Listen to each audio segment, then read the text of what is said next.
We'll take a recht genol I wacht for old lang syne. For old lang syne, my Joe, for old lang syne. We'll take a cup of kindness yet for old lang syne.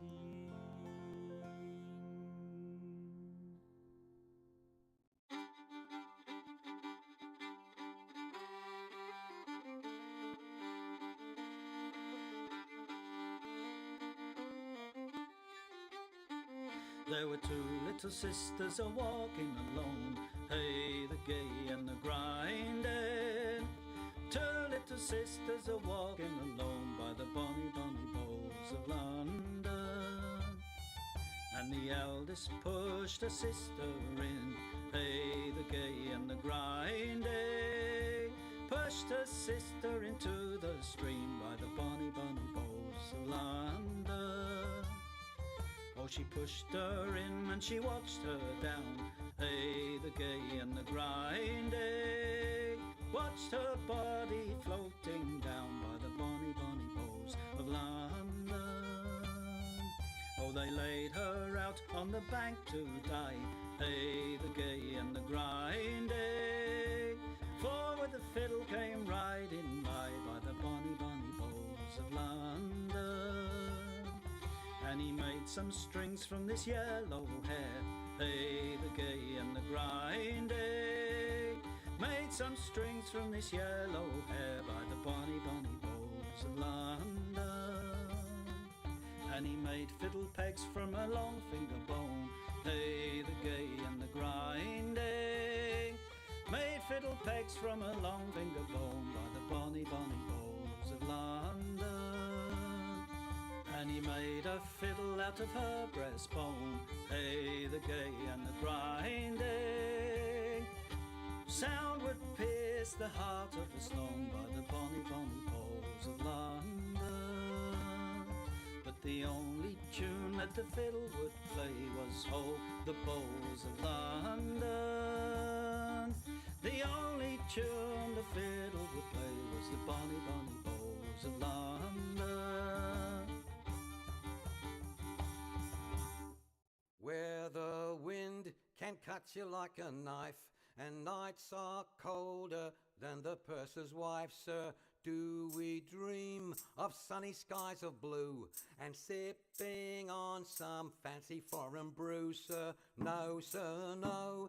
We long to sail where greyer English skies prevail, and we would face the wind and snow and hail for just one pail of good old English ale, sir. Just one pail of good old English ale, sir. Did we choose to fight the foreign foe for England's glory? We must answer no, sir. An English alehouse, that's where we would be, not dodging cannonballs upon the sea, sir. We're only risking life and limb because old England's too far to swim.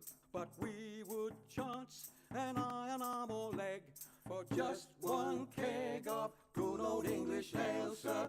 Just one keg of good old English ale, sir. Many days and many lonely nights without one woman hoving into sight, sir.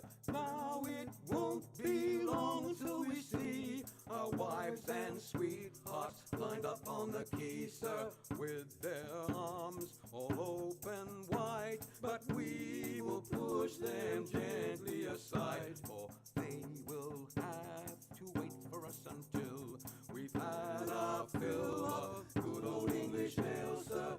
Had our fill of good old English ale, sir.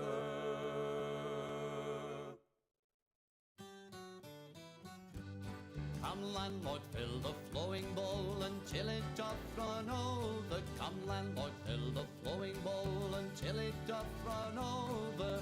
For tonight will merry, merry be. For tonight will merry, merry be. For tonight will merry, merry be. Tomorrow we'll be sober.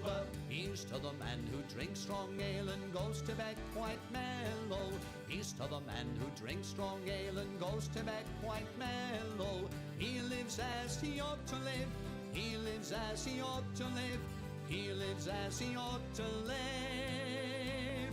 And dies a jolly good fellow. For tonight will merry, merry be. For tonight will merry, merry be. For tonight will merry, merry be. Tomorrow we'll be sober. Here's to the man who drinks water neat and goes to bed quite sober. Here's to the man who drinks water neat and goes to bed quite sober. He fades as the leaves do fade. He fades as the leaves do fade. He fades as the leaves do fade. That drop off in October. For tonight will merry, merry be. For tonight will merry, merry be. For tonight will merry, merry be. Tomorrow we'll be sober. Here's to the girl who takes a kiss and goes to tell her mother. Here's to the girl who takes a kiss and goes to tell her mother. She is a very foolish girl. She is a very foolish girl. She is a very foolish girl. She'll never get another. For tonight will merry, merry be. For tonight will merry, merry be. For tonight will merry, merry be. Tomorrow we'll be sober. Here's to the girl who takes a kiss and comes back for another. Here's to the girl who takes a kiss and comes back for another. She is a boon to all mankind. She is a boon to all mankind. She is a boon to all mankind. She'll very soon be a mother. For tonight will merry, merry be. For tonight will merry, merry be. For tonight will merry, merry be. Tomorrow we'll be sober.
As I went down to Galway town to seek for recreation, on the 17th of August, me mind being elevated. There's multitudes assembled there with tickets at the station, and me eyes began to dazzle.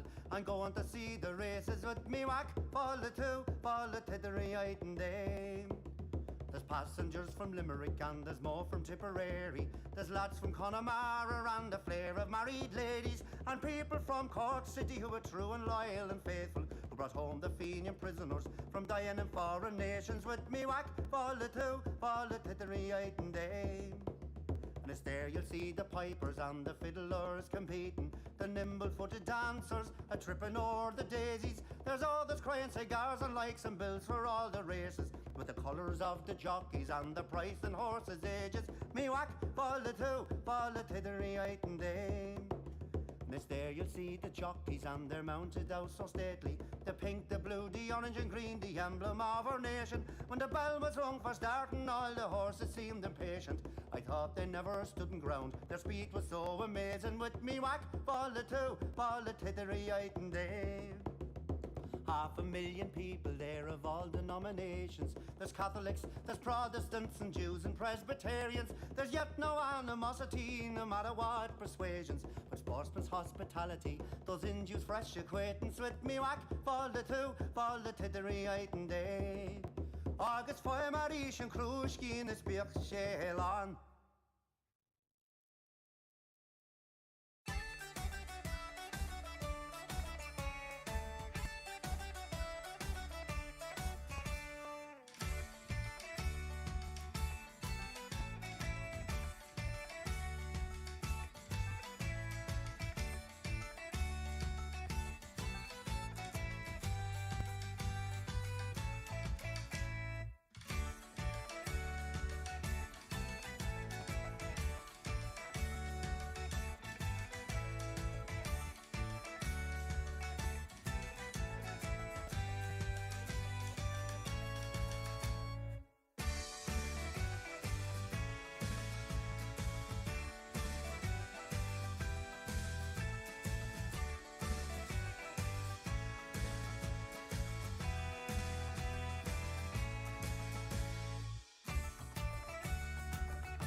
each melting touch sends to him my loyalty assign.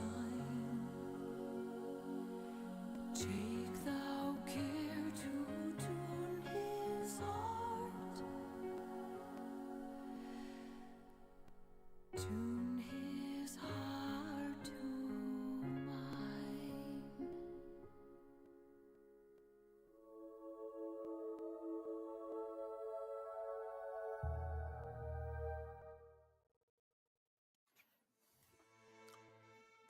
Hello, everybody. Welcome to the WEU close qualifiers of DreamLeague Season 26 with myself, Epidamnos, and joining me is Danog. Danog, how are you feeling? We're coming back for more casts. How are you doing, man? Doing well, doing well. Have been fooled a few times already, so hopefully these two teams don't do it with some, completely out of left field strats, because, they're not exactly locked in one of those top spots, right? That's why there are these close qualifiers going on, and honestly, there's a lot of spots up for grabs. There is definitely, for sure. I mean, our first game currently that we're going to be casting, folks, is Passion UA versus Na'Vi Junior.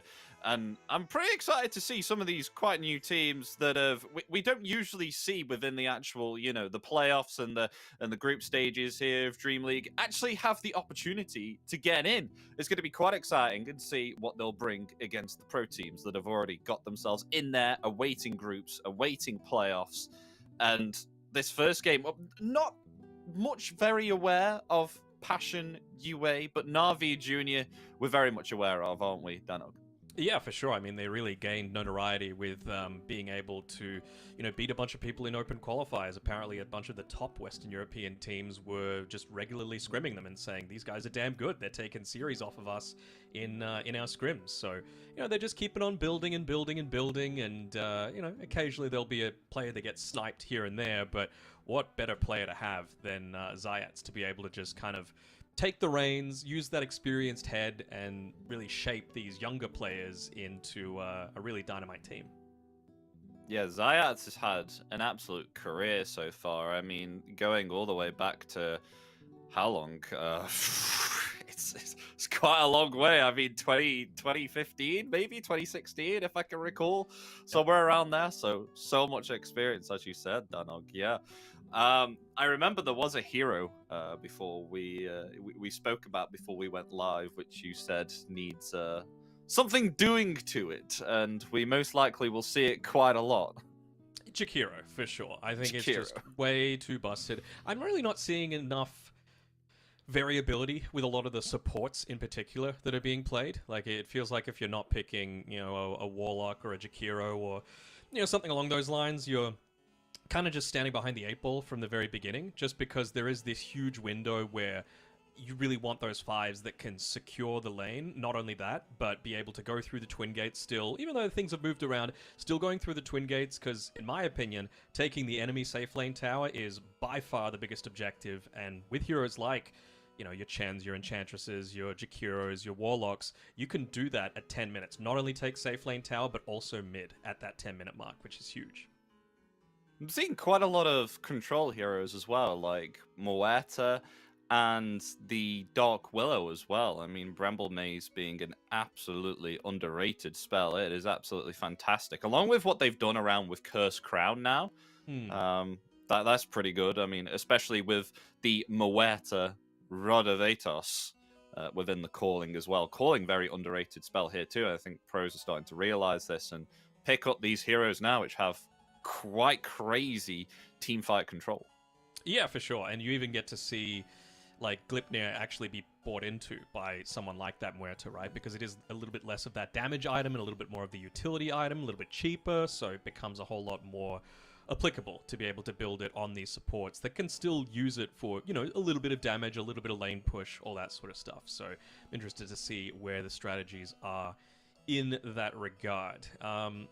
Yeah, you mentioned a lot of the stuns as well, and I think that's really why we're seeing a lot of the prominence of, like, Tidehunter. Of course, he was a little bit busted against towers for a little bit, but they've changed that, thankfully. Abaddon kind of falls into that same group, but he's really one of those heroes that can either look absolutely dominant or for lack of a better term, dog shit. Just you need to make sure that you're able to kite him around effectively in the team fights. And even someone like Collapse can lose on it with basically zero impact if you've got the right ways to be able to address it. Dead in the Water, though, what an absolutely beautiful spell. I think we're going to be screaming that quite a lot every time that comes out, because it is just so good. I mean, the heroes that always want to, like escape and jump away, and then all of a sudden you've got Dead in the Water latched upon you and you can't even move anywhere. So not only stopping you from jumping anywhere and escaping, but also the fact as well that it's pretty much locking down your movement speed and locking you within an area. These team fight control abilities, Dead in the Water, I think needs seeing too. I don't know about what you think, Dan. I think you're saying this from personal experience, Epi. Who did this to you? What happened? Tell us the full story.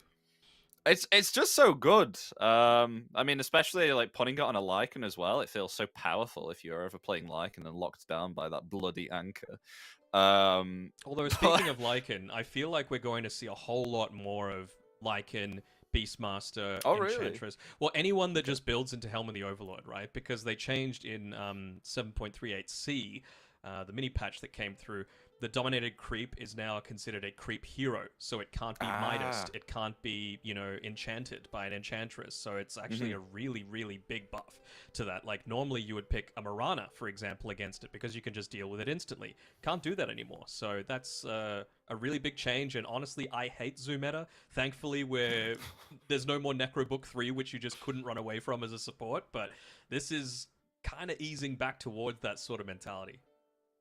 And folks, we have ourselves a draft, so let's get it underway and see what both teams are picking out and banning out. We haven't got to the pick stage yet. We thankfully have not missed that, but we have gone through quite a substantial amount of bans with Passion UA here. They've banned out the Tinker, the Nature's Prophet, quite a bit of global presence there. That is gone, along with Night Stalker and Magnus 2.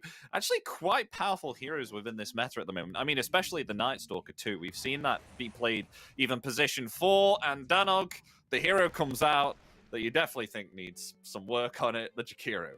Sure, Na'Vi Jr., they're picking up first. It was what was left, like I'm at the moment I'm looking through the past 2 weeks of the competitive meta, and out of these first 6 bans, PA is not one that I'm considering here. 6 out of the top 8 were removed, and then they picked the 7th one in Jakiro coming through. Basically, the only hero that's left in there is Tiny. And, well, wouldn't you know it, Passion picks it up. So, it's literally just going down the line. Every single hero has been picked now except Dazzle, I think, is the next kind of busted one. So now we come out for the second phase of the picks.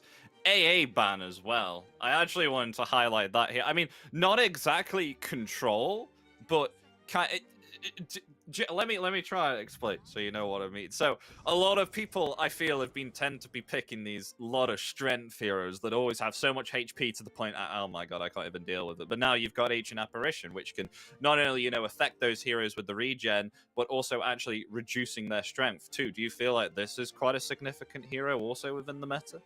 Yeah, and I think it's also something that you can be a little flexible with it. Like you mentioned, there is the facet that you can go for that reduces the strength, but if you're not going up against a bunch of strength heroes, you just go the AoE Cold Feet as well, and then you have a whole lot more teamfight effectiveness. Maybe you do have a bit of control as well as a result of that, but it's banned, so it doesn't really matter anyway. I'm wondering where exactly Passion UA are going to play this Silencer, because I've seen it, of course, position 5, but a whole lot more people are playing it position 4 lately, just because it does do a decent job trading against the majority of the POS 5s. But the thing is, I guess if it was Zayats playing it, I would be like, no, absolutely not. But considering it's Passion UA playing it, it could be a possibility that Fernandes does pick it up. Oh, and a nasty Dragon Knight comes out for Na'Vi Jr. So could potentially flex this on either of the core positions here, safe mid or off lane. And Ricky, all right, fair enough. I mean, don't see. Oh no, and they go straight into the Bristleback. Oh, I mean, that's like 2012 counter. What the hell? right? I mean, the Ricky feels a whole lot more like a Zayat's hero, to be perfectly honest, and he's the drafter, so, this is the sort of mentality that you're going for. Honestly, like, against a Bristleback, if Bristle is a position 1, it's not the worst, just because, kind of like what happens with Bounty Hunter, why it was picked a few times into Bristle, 1, it really slows down the timing by being able to get the gold steal off it, whatever you're calling it, Janata. But also, you've just got a pretty high amount of agility to be able to start with, which means you've got a high amount of armor. And Bristle's basically only physical damage that you're having to deal with. So you can actually just get up in the face and harass without taking too much damage going back the other way. Of course, it is a little more difficult once he has the nasal goo, skilled up and all that, but it's one of the better supports to go against it. But then again, you could just run this position 3 into the Jakiro and you're feeling just fine. Yeah, no, I definitely see what you're saying about the Ricky, and I mean, I also like the fact I don't know if it still has it. I definitely need to. I'm gonna actually check the hero out now, but I remember that he used to have a cooldown facet for his smoke. Oh, he still does. -3 seconds for the smoke screen cooldown at level 15. But if he just puts like the AoE smoke radius 2 on smoke screen, and then what is it? You've got it lasts for 6 seconds. You remove that cooldown by 3, so there's around about 9, 8. There's about 2 seconds time where the smoke screen's down. So constantly having it up in this battle is really nasty to play against because of the miss hit and the silence. It's just so nasty. I don't know if you remember that or not. When Ricky 4 used to be really prominent with the sleeping dart. It was. Did I remember that? Don't even get me started. But you know what? Zayats is bringing it back. And honestly, like, we talk about Sleeping Dart. That was the Aghanim shard. His shard now isn't that bad either. Like, it's a 4-staff counter. Enemies in the smoke screen have armor reduced and can't be targeted by allies, so you can't force them out of it. Means someone like Silencer is kind of dead meat unless he's got his own 4-staff. So I'm expecting there to be a lot of harass there. Also just synergizes quite nicely together with something like the TA and the DK, who already do a huge amount of physical damage. So if you can just reduce that armor even further, fantastic. And the final ban for Na'Vi Jr. What's it gonna be? Because they don't have a lot of reserve time. I mean, only 7 seconds compared to Passion UAE's 2 minutes and 10. This is an absolute flex. Have they even used any of their reserve time? I don't think so. And I think Passion are actually going to put this Tiny into the position 1 role because you don't want it going into TA. It's a good TA counter pick, but they do have the flexibility of running this Tiny POS 1. That's why they've gotten rid of a few more of these armor reduction heroes, both for the lane and for the game. I just mentioned the Ricky synergy with the DK and the TA. Imagine if there was a Gush or a Slithering Crush on top of that, and now you've got the Lucky Shot as well from the Pangolier, right? So it's minus armor, minus armor, minus armor. Tormentor's going to explode. Roshan's going to explode. So I'm expecting just something that's going to be able to deal with this TA to slow it down. And there it is. Huskar is that good hero at being able to do % damage against a tanky hero like the DK, but also just have that frequent, damage over time going there against the refraction. Although, got the juices just saying, you know what, I'm going to play the TA. So we're going to dodge this lane, and they feel like DK is going to have a fine enough time in mid against the Huskar. I do have to commend you, though, for that rhyming. I don't know whether it was unconditional or not, but you were like the lane and the game and the gush and the Sliverine crush. that was pretty smooth. It slips out sometimes, I'm white. I'm pretty rhythmical. But yeah, I do particularly like this Huskar and see how it plans out. But yeah, the switch up for the TA is we're going to see how it works out with the armor reduction. If Huskar is heavily punished, as we know, he could not have himself a good game. But even if he does have himself a lovely early game, many of the pros say it's not how you play the Huskar at the early stages of the game, because that is easy. It's how you play it in the middle stage. And we'll see that in this game, whether they can keep up the pressure with Huskar, or will it slip away and he will snowball downhill.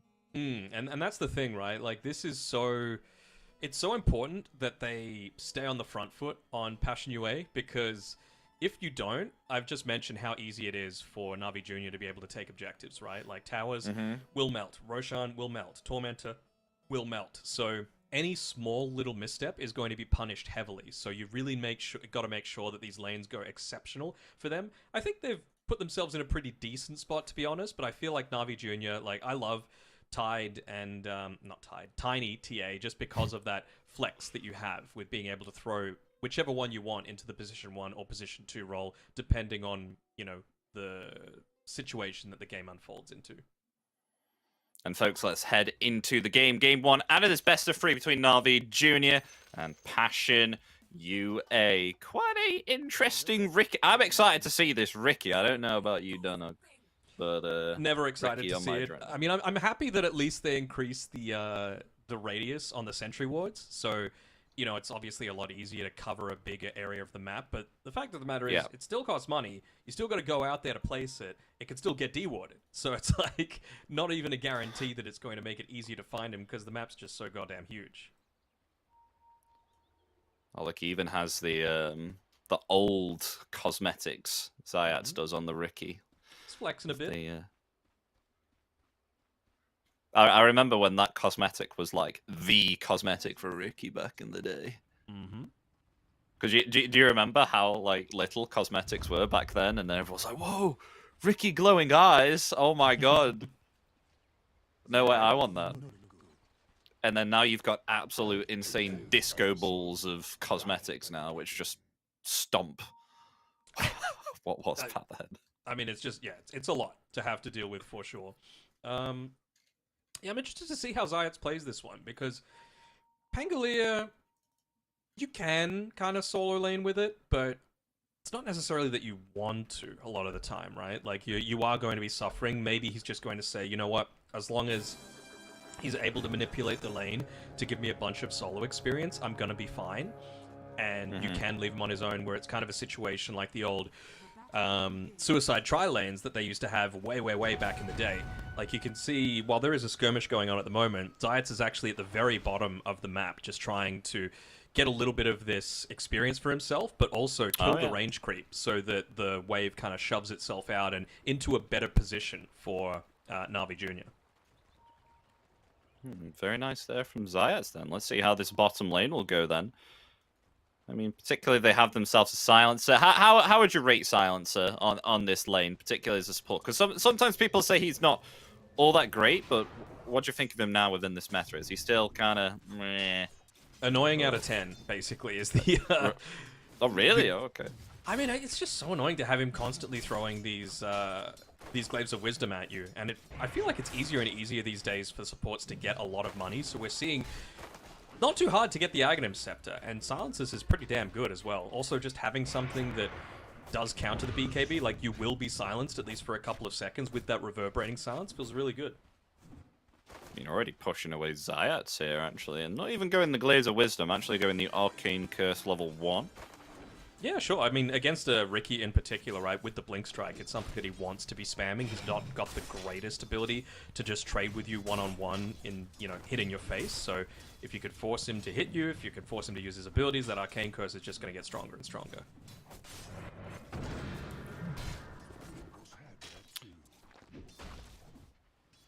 I'm just waiting to see mid lane how this will action once Niche gets himself level 2, maybe perhaps in Burning Spear.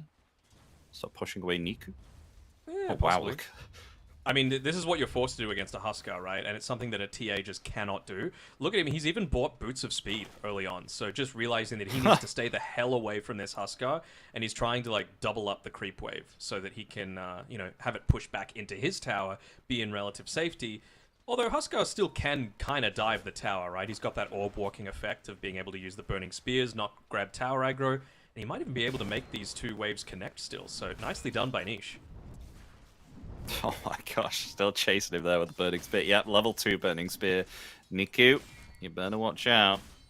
It's a great Huskar pick. Like, I was on board for Huskar or maybe even a Viper, but I feel like Viper is super vulnerable to, you know, all of this minus armor, whereas Huskar just hits a bit of a... He's also vulnerable to physical damage, but you've got a stronger window, particularly in the lane, to be able to really dominate things. And I mean, if you can take away Roshan as well from this Na'Vi Junior roster, that's a huge win, and that's something that Huskar can absolutely do.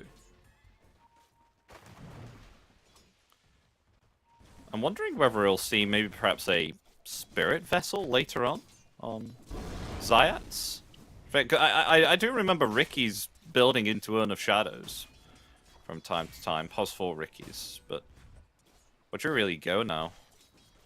I mean, you did mention the smoke screen's nice. Yeah, but I mean, you're probably with this lineup going to be wanting to get the Tormentor ASAP as well. Crystalloz has taken a little bit of damage here on this bottom side, but he does. He has his wand. You're not going to turn it around. Yeah, you don't have yourself Avalanche level 2. That's on cooldown. Already used that, but have to be careful, as PMA does have himself the Swashbuckle in just a few more seconds. They're going to be having a look at Silencer, though. He doesn't have any mana to be able to play with, so that's something where they're like, okay, we can probably look to get a bit more aggressive. Oh, the Bristle getting very low here on the top lane. They did commit the Blood Grenade, but were not confident in diving that tier 1 tower. Oh, meanwhile, Jakiro a little close, maybe? Yeah, also taking some damage here too, but the Dual Breath landing onto 2. He's still okay. The Meld is there from Got the Juice, and First Blood onto the Hoodwink. Alright, just overestimated his ability. Oh, hold on, actually. Maybe Bristle as well. Yeah, you. Underneath the tower, double kill for Got the Juice. And it's a lot of gold and experience going underneath the tower as well. Not just the death and feeding a lot more over to the Na'Vi Junior side, but losing a bunch of this own experience that you were supposed to be getting. Fernand's able to get a little bit of it, but yeah, he really just underestimated the strength of this Jakiro, and shows why I went on that rant prior to this game about, you know, this hero just has to get a big nerf. And he hasn't even put a point into Ice Path yet. That is the strong part of this hero. I mean, gotta respect this Dual Breath. As meanwhile, a kill on the bottom. Actually missed here. Zayat's actually going to try and go for Silencer here too. Underneath this tier. Oh, blink on 1 more second. Ah, there we go. They got 2 kills on this bottom lane. 4-0 currently for Na'Vi Junior. It's looking good for sure. I mean, Zayats is doing a fantastic job at being able to... This is not where PMA's net worth should be. He should not be second on net worth right now. Like, it's double melee into a Silencer and a Tiny. You know, there's a lot of abilities to be able to harass them, deal damage, you know, influence the lanes a little bit more strongly, but they just haven't been able to do it all that effectively. So props need to be given to Na'Vi Junior for sure. Controlling the lane really well here at the moment. So nothing for Crystallize to actually farm. He has pulled the wave himself, though. Let's pull wave. Zayat's actually going to move to the mid lane. Krekker here also. Rotation for the power runes. Observer wards placed down. Niku still suffering, though, from this Huskar. Still only level 4. Yeah, and that's always going to be a concern, right? Like I mentioned, the importance of these early timings, particularly now that Roshan has moved back towards the river, as opposed to, you know, bottom of the map. Opening up these towers just to make sure that you're much more easily able to contest Roshan is going to be so important. Even a D ward there too, just really giving Niche the best time of his life, and Niku wanting to cry underneath this middle tier 1. Only a Boots of Speed, a Bracer, and an Orb of Blight. He's got the Poison Dragon as well, doesn't he? He didn't go the Red Dragon. No, you don't want the Poison one. So, again, this really just goes down to they want to be taking towers, you know? Like, that's their main priority. They want to go for objectives. They want to burst people down with all of this minus armor that they've got at their disposal. But it does mean that if the mid lane goes poorly for him, he doesn't have the freedom to be able to go back and, like, take a big stack that Zayats might have been able to build up for him. You don't have that cleave. It's a lot more difficult. Oh, Blood Grenade committed. Rotations coming back from Na'Vi Junior, though. Oh, Ice Path there. Niche, slowed down heavily. Oh, look at that. They got the kill mid with 3 rotations. I mean, Zayat's there coming a little bit too late, but nonetheless, kill going to Niku there with his Breathe Fire. Level 3 Breathe Fire for that matter. Meanwhile, on the top lane, though, they're going to go for the Bristleback here too. Bristle gone. Batyuk is fallen. And they might find Fernand's here too. Double Bushwhack. Will it be enough to save yourself, Hoodwink? I don't think so. Zayat's coming from the back. He has himself the Blink Strike. And there we go. Got the juice. Claiming that kill on the Hoodwink. Killing spree for him. 0-7 so far this game. I mean, it's just going incredibly well for Na'Vi Jr. right now, and Nishi's actually not been forced back into the jungle, but with the amount of rotations that they made towards that mid lane, I'm kind of surprised that he didn't go back there. Maybe he just wants to really get these ultimates up so that if they do go for these, big dives onto him in the future, or even the rest of the team, that they've got that global silence to be able to potentially turn things around. And maybe a commit here for PMA on the bottom. He's still okay, 600 HP. He's quite tanky for a Pangolier at 8 minutes. Got himself Power Treads, Bracer, Null, and Magic Wand. Just all giving him the attributes there for the strength. Yeah, like I was saying, I think Zayats did a fantastic job with just being able to manipulate the lane, even prior to the Horn. As level 5, Bristleback. Yeah, he's gone. Riddy's just surviving on 200 HP there, even with the nasal goop. So it's a little surprising to me that they're giving the silencer. Like, yes, I know I just mentioned the importance of getting him into that global silence as quickly as possible, but you're doing it at the expense of your Bristleback, and I'm not sure if that's what you want either. He is bottom of the net worth of the cores on Passion UA, and I mean, Huskar could very easily just be sitting mid, and Bristle would be the one to take a bunch of those stacks instead, right? But they did the opposite, and it just means that he's getting constantly dived, he's not getting into a bunch of these early items for himself. It's going to mean that you're not actually going to have the ability to withstand them. Like, global silence or not, they're just going to run you down. And he might just get run down again. Oh no, yeah, caught in the ice path here and got the juice, finding himself another kill. It actually goes to Riddy's, but he may fall here. Blood Grenade committed, and Passion UA, they'll get their first kill out of this game on here, going to Krako, rotating in there. Okay, so he's got his Arcane Boots now, he's got his Global Silence available. It's something, for sure, and maybe the fact that they don't have Macro Pyre means that they're going to go for a move right now. With regards to, wanting to try and... I don't think they could take a tower all that easily on Passion UA. That's the other issue, right? Once Tiny gets mega farmed, sure, and he's closing in on that Echo Saber, just about 300 gold away or so, but you got to imagine that it's going to be Na'Vi Jr. being the ones to make a lot more of these early moves, especially with a double damage on Niku and the Siege Creep wave coming into this mid lane right now. And now Zayats is level 6 as well, so instantly on the prowl, looking for someone to try and pick off. Look at the lines being drawn on the map as well. They just want to make sure they're controlling the jungle. This is the big thing about safe lane towers that I was talking about previously. Like, if you take that tower, it really reduces the amount of space that you have to be able to get safe farm. Like, honestly, 30% of the camps are just gone off the map because it's just way too risky for you to be there. And that goes a huge way towards continuing the snowball. It's a sneaky little ward that Zayats has placed too. They've got vision on Niku, and they see that he's starting to move towards this lane, so I wonder if Crystallize is going to stick around, because he's almost certainly overstayed his welcome here. He's getting body blocked as well. Oh yeah, this is a dead Tiny. No escape from this one. 4 heroes from Na'Vi Jr. helping to take down the big rock. And he will fall on this bottom lane. And this is, like, you cannot blame your supports for that, because they had perfect vision of the fact that the DK was coming towards that area. And I feel like if you're a DK, you probably want to be, pushing down into this area anyway, but if you know the DK's coming, you got to get the hell out. Niche rotating top now. Does have that armlet, but hasn't really been able to obtain any more kills. 0 and 1. On the Huskar, and a Diffusal Blade picked up for the Pangolier.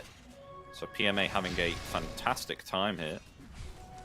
Ricky's just adding on even further to the minus armor. He's going the old Orb of Corrosion, so an extra, just 2 minus armor, but you know what? The heal and regen and lifesteal reduction feels pretty damn good against a Huskar, and even a Bristle once it gets to the later stages.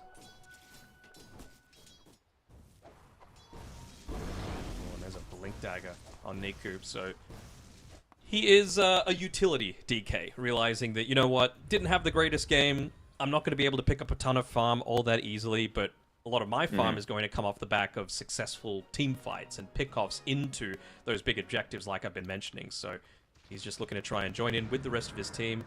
They see them though this time. They're just standing underneath a ward, and I'm a little surprised that there hasn't been a sentry drop down. It's just out of the range, I suppose. Oh, they see the DK though. They're going to go for DK first here as the global silence is there. The TP attempt has been stopped by the Avalanche. As now Riddy is attempting to flee here too with a TP. He will get out. Don't have anything to cancel that, so they only find one. Oh. He's just going to live, and it's because he bought an infused raindrops. It blocked one of the ticks from the burning spears. Oh. So clever little play there coming through from Riddy's just to make sure he got away with his life, and he didn't expend a TP for nothing. Shows the impact of the global silence, but then again, now there's no global silence. Now you've got 100 seconds where you've got a whole lot of time to be able to try and make something happen. So I would imagine that, yeah, I mean, you could probably just buy the Desolator now on Got the Juice if you don't want to go the Blink Dagger as that first item. Because what are they realistically going to do against you if you know, rolling Thunder into the middle of a team fight? It just creates so much space for Got the Juice to be able to take towers. If you find a key pick off onto someone, then, you know, tower plus 2 kills guarantees Roshan, in my eyes. It does, and there's nothing to stop Got the Juice right now, either, because he's about to get himself the Desolator now on the way very soon. So potential opening here.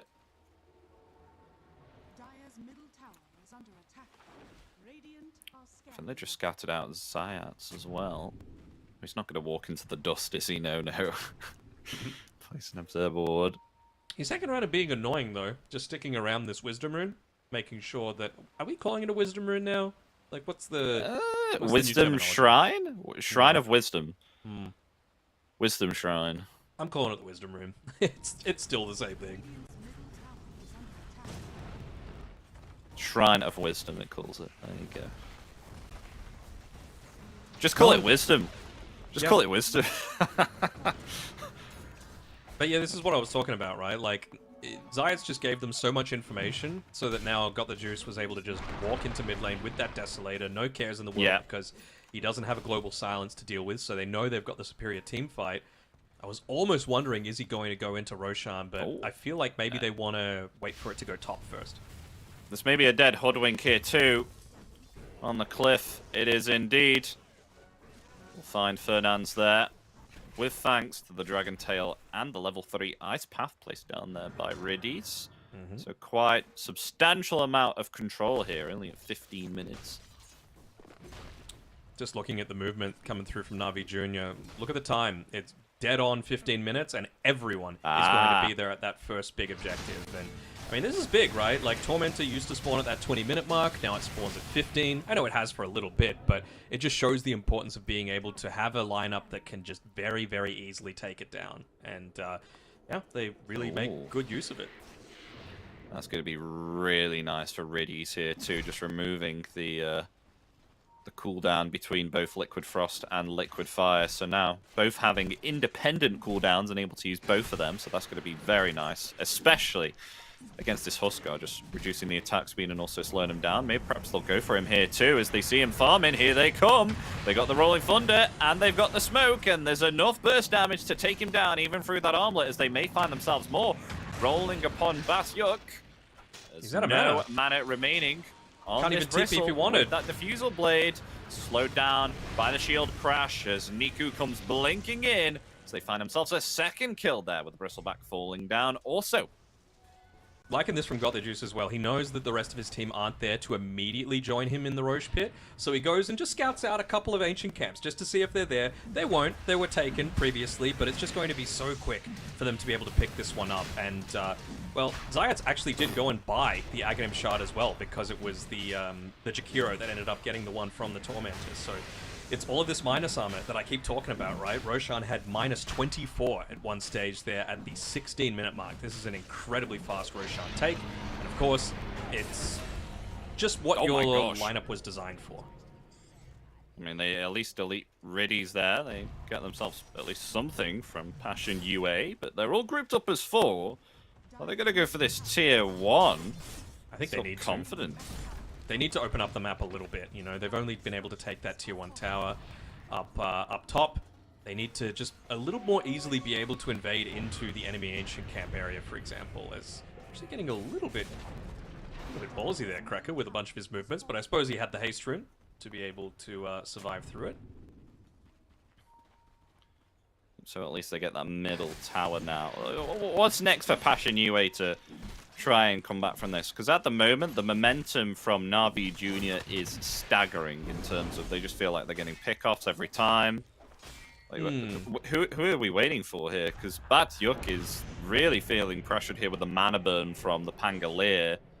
And Niche feels like he's getting targeted every time here. Are we just waiting for like Crystallize to maybe perhaps get himself anything like a BKB, for example? Lay out the damage, maybe BKB on both heroes? They just need to get that burst happening, which we showed in the previous team fight, right? So he's nearly finished up a Shadow Blade. That's going to give him a little bit of that extra burst potential, but you don't really want to fight into this TA while she's got the Aegis. So you're basically saying, look, we've got 3.5 minutes. We've got to protect our cores. We've got to make sure that they are able to farm.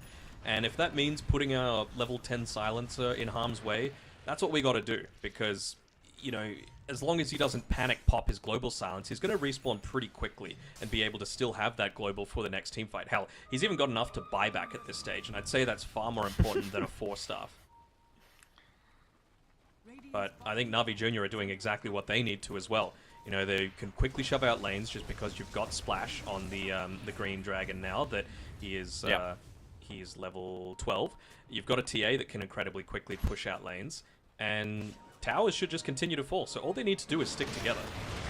Oh, you see that? Look at this. They're going to pick off Bristleback straight away there. Has got the juice. Wanted to try and find more. Crystallize will get away with the Shadow Blade there, but in comes the Rolling Thunder here. Bounced him down. Knocking him down to the low ground. There we go. They may even find the Huskar here too. Slowed down. Never mind. They won't go for it. Now they may be perhaps on the return there, trying to catch PMA with the ATOS, but they won't have anything to follow up there. They just are too strong at the moment, Na'Vi Jr. They are. I think the lanes just went far too well for Na'Vi Jr. Like, it was, what, 0-7 at the 6-minute mark of the game. Really shouldn't have been what had happened, especially considering you had picked this Huskar in particular because of its ability to, you know, just absolutely crush that lane. And, you know, like I was mentioning before, I don't think there was enough emphasis given to the Bristleback.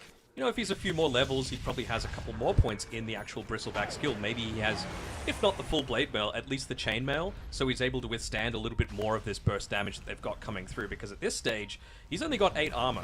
And, I mean, let's do a little bit of counting. Oh, got the juice might be jumped on here. Sorry, Tadok. Oh, that's Look all at right. him, Shadow Blade. Avalanche and toss there. And Meld is ready.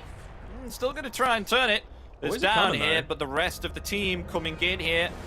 As brought back alive, there's the global silence. Look at that, Passion UA turning it around as now they're jumping onto Niku. Niku in some trouble. Lovely ice path there onto 2, disrupting this fight for the time being, but they're still going to try and attempt to take down the Dragon Knight. Dragon Knight gone. Rolling Thunder coming in now from PMA, bouncing back and forth on the walls there. Niche is gone. Huskar down. It's a 2-for-1 currently at the moment. PMA a little bit stuck here within the secret shop as now the Avalanche is there. It's going to affect PMA. He's actually been able to get away though with the swashbuckle, but in comes the toss there right onto the Pangolier. Pangolier is falling down. Zayach now trying to find Crystallize there. He's on 50 HP. He will finally be found, taken out there. Fernand trying to find Riddies here. The TP there from Zayach is going to get away. Riddies force-staffing to the high ground there, but the creeps, no, the creeps will not take him out. And Batyuk will find the kill with, I think that was the hairball. And Passion UA coming out on top of that fight, even with Na'Vi Jr. having themselves an Aegis. Yeah, a little bit of an unforced error there. I get it. He was feeling very confident, of course, having an Aegis at that time, but the reality was you don't have a tier 1 tower for yourself, so it's a lot harder for all of your teammates to instantly join in onto you, and his confidence was probably doubled up by the fact that Zayats is just continuing to place these observer wards behind that tier 1 tower. So they thought they knew where exactly everyone was, but they were just able to slip on through this pathway towards the ancient camp because the observer ward behind the tower doesn't actually clip into that vision. So gives them a little bit of a reprieve, Epi. You know, it's not done and dusted, which it was looking like in the early-ish stages of the game. So I don't think it's maybe for Batyuk though. Okay. Trying to TP away there. I don't think it's enough for Na'Vi Jr. to panic too much. I think that was just like, all right, my bad, guys. I was a little bit too deep. And especially with the Bristle going down, and well, actually Global's just come back up, but I doubt you're taking this fight without the Bristles. So they're just going to continue to open up the map. You've already lost tier 2 tower bottom, now you've lost tier 1 tower top. You could probably look to take away this outpost now, just to give them even fewer ways to be able to, A, move around the map, but B, more importantly, contest second Roshan, because I think that's really going to be the big objective that Na'Vi Jr. is looking for. They are playing with a TA as well, so they know exactly when it's going to be coming up. And, I mean, with it spawning on the top side of the map as well, it's just hugely beneficial for them, right? There's nowhere for Passion UA to TP to, whether it be Outpost or Tier 1 towers. It's looking real good for Na'Vi Jr. still. I mean, I feel like once you get the BKB on Got the Juice too, he will be in a much better position than what he was in that fight. For sure. But, of course, happened on the top. He feels like when you get the BKB, turn around, hopefully his team will be a lot closer to him than that before, because they were very far apart, weren't they? They're pinging the fact that he is on this bottom side of the map, so I wonder if they're going to look to go for a bit of a play here with maybe 4, maybe 5 of them, but they got to be careful about where they pop this smoke. They've got a lot of vision right now on Na'Vi Jr. around this outpost area. What do they want, Niku? Oh, I yeah. don't know if you can kill him. Going to initiate, avalanche and toss, and there is the sharpshooter too. Niku found. Chaining the stuns perfectly there from Passion UA. And And no PMA Rolling will Thunder. not be there to save him. So, yeah, no Rolling Thunder is actually pretty big. I mean, that's one of the advantages of playing with a Tiny, right? Such low cooldowns to be able to make these consistent plays with. So, even though he is the position 1 Crystallize, and he's doing a pretty good job, honestly, considering how far behind the team is in net worth, he's still second, fair bit behind the TA, but the Juice has just been fed everything. He is a juicer for sure.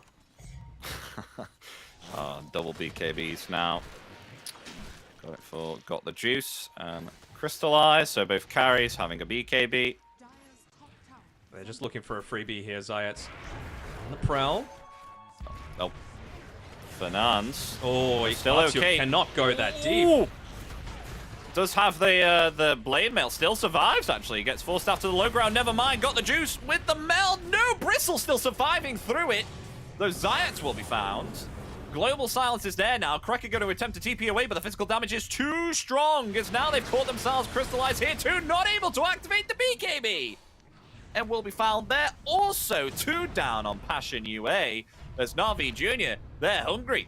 They want more. Niku coming forward there with the Dragon Tail, affecting the horse. Got a lovely bushwhack there from Fernandes. That will help Niche just get away there underneath the tier 3, or else that could have been a lot worse. Could have been a lot worse, but I mean, it just makes like a 9 out of 10 play stay a 9 out of 10 play and not a 12 out of 10. They're still going to get this tier 2 tower. They're still going to retain control over the outpost. They've got a Gem of True Sight as well on the Pangolier, I believe. So he's very tanky. He's putting himself there on the front lines, and they've just got no vision, especially now that it's turned into nighttime as well for Na'Vi Jr. The big question that I have is, are they going to want to just continue to farm for this next item? Because it's... Actually, hold on. I thought it was quite a long Roche respawn, but it just changed to he is alive. So... Oh. That answers my question. Yeah, he's alive now. I swear it said 2 minutes something still left on it, but anyway. I think the timer may be broken, maybe. I've noticed that quite a lot in Dota TV. A lot of things are broken with Dota TV, to be honest. And there we go. Aegis in the hands. I've got the Juice. They missed the Roshan banner. Rolling Thunder, though. Committed. Cracker is going to TP on the cliff. Nicely done, Cracker. Nice. Alright, they did get the banner. I'm like, bro, that's the reason you've been wanting this second Roche.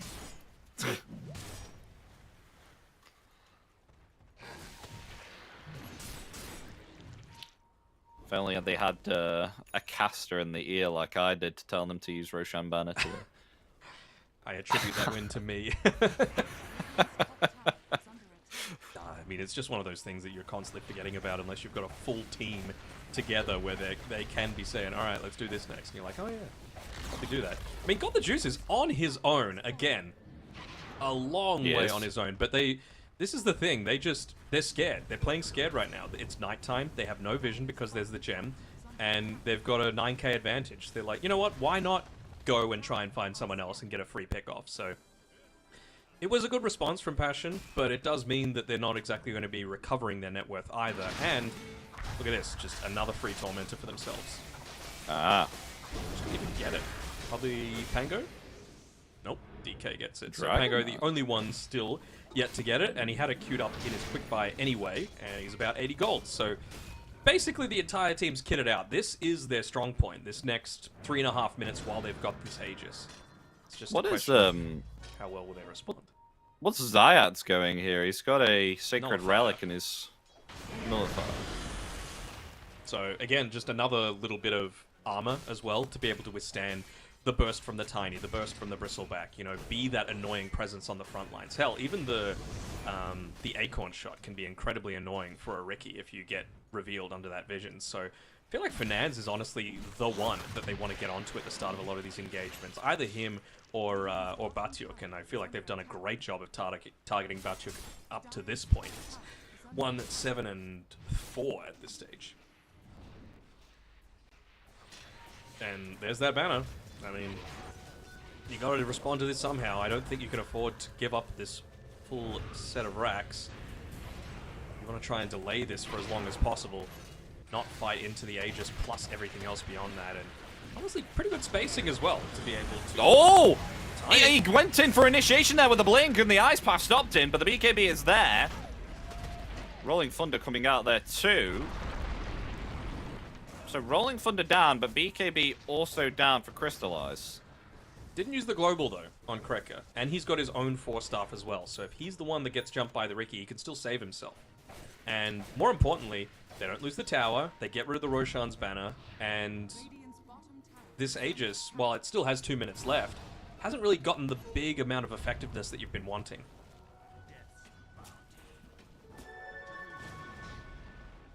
So do they see this movement? They see little bits of it with the psionic traps. They see Fernandes here as they blink up to the high ground there with the Dragon Tail, and goodbye Hoodwink. As maybe perhaps they can find themselves more. They've caught themselves niche potentially. No. Got the Gale Guard just in case. Oh, and a toss back there onto the DK. He will activate that BKB. Has the double damage ready, but that Dragon Form is going to expire. It's about that delay game though, right? I think they're happy enough just to not have their base assaulted, not be losing big objectives. Again, it sounds like Cope because they are 13k behind. They've only taken a couple of tier 1 towers and no other objectives, but it's not awful, right? Like I just want to I want to see Niche get into that item that actually makes him feel comfortable taking a team fight, because armor is still, I guess it's a little less of an issue now that he's been able to pick up the tough, what are we calling it, enchantment for his neutral item. So the Gale Guard that he's got, he's able to absorb not only that 250 damage, but also has that +7 armor on it.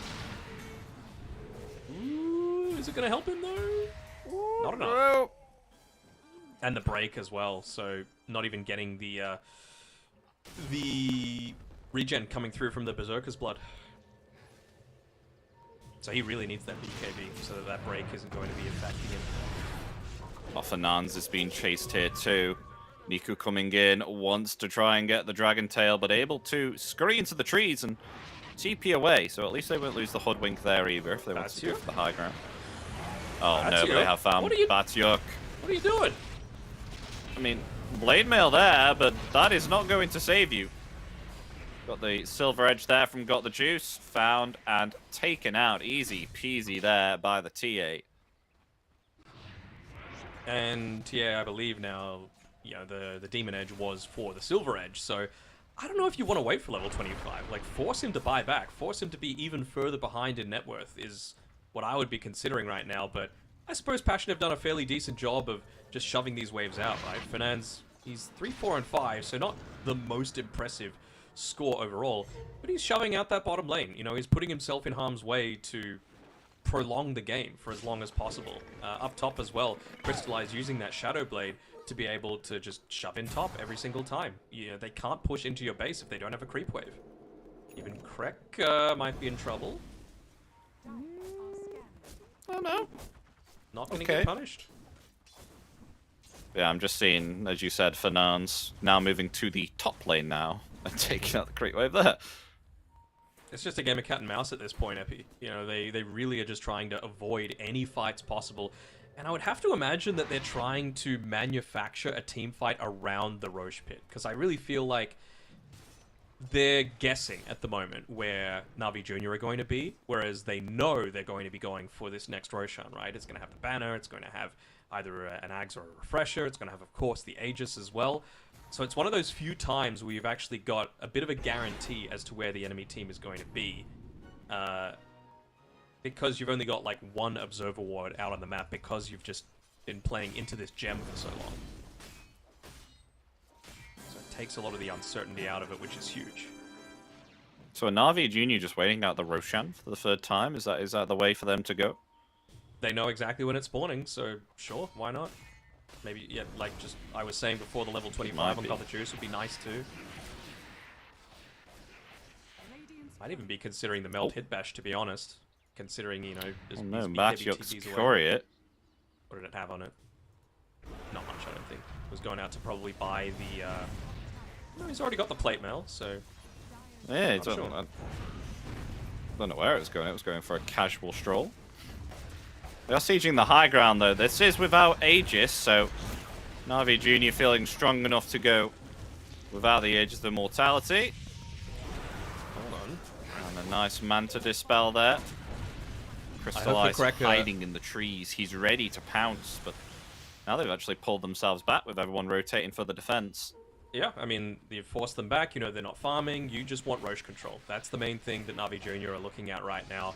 If it spawns instantly in 5 seconds, hold on, Zayats. He's found.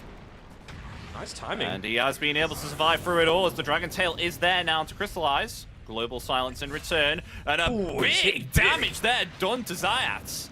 And the DK. They're still okay Passion UA, the Blade Mail there. Matyok will survive through the damage, got the juice, and they are out of there. Na'Vi Jr. with Rolling Thunder on cooldown. But still a little hanging around here.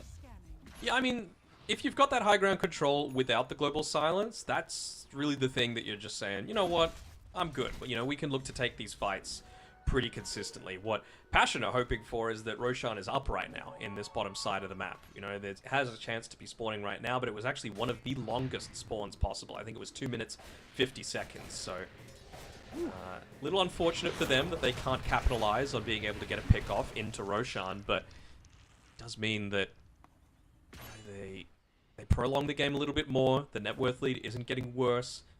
They can get a tier 1 tower for free. That would be nice, although...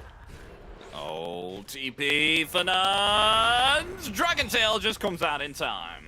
I feel like that was a really long TP, don't you? Yeah, it felt like it was. Oh, wait, got the juice. Oh, finding a... Not a free kill onto Krekker, just activating that Ghost Scepter in time. Mm-hmm. It's one of the big reasons why the Ricky went for that that nullifier as well, right? See, I swear, like... Maybe I haven't read something in the patch notes, but it was like, there was still 1.5 minutes left on that Roche respawn. There maybe was. It's just buggy something. No, I think it's buggy. It has to be. Maybe just when it changes sides, it instantly spawns. Is that a new thing? I don't think. Well, nonetheless, Aegis for a third time. For Na'Vi Jr., they got themselves a cheese too.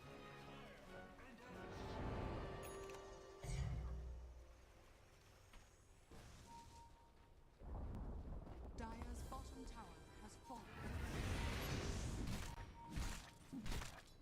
As where are they heading now with this Aegis? Perhaps looking to push bottom. I mean, they've already done substantial damage to the tier 3 tower bottom 10 minutes ago, so it feels like same way to go again, especially push this wave out here too, but you got Crystallize being a little annoying thing here and taking out the creep wave. So they could actually kill this creep wave now once it reaches Passion UA's tier 3, and then they'll have themselves the backdoor protection.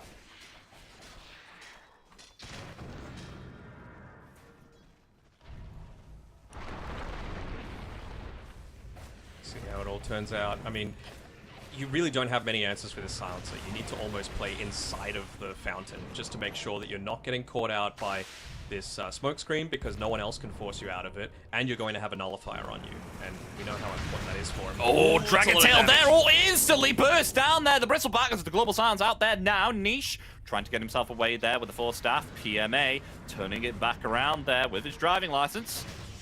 Gets himself out. The tier 3 tower has gone, but they have themselves the backdoor protection, so they can't get themselves the set of racks, although they can get themselves a hoodwink. Can't they? I mean, I feel like they've got enough minus armor to be able to take these. Screw the backdoor protection, yeah. Never mind. Yeah, TA with Desolator, plus a DK, plus Assault Cuirass. It's a lot. Oh, Dragon Tail now onto Niche. Niche is wiped out.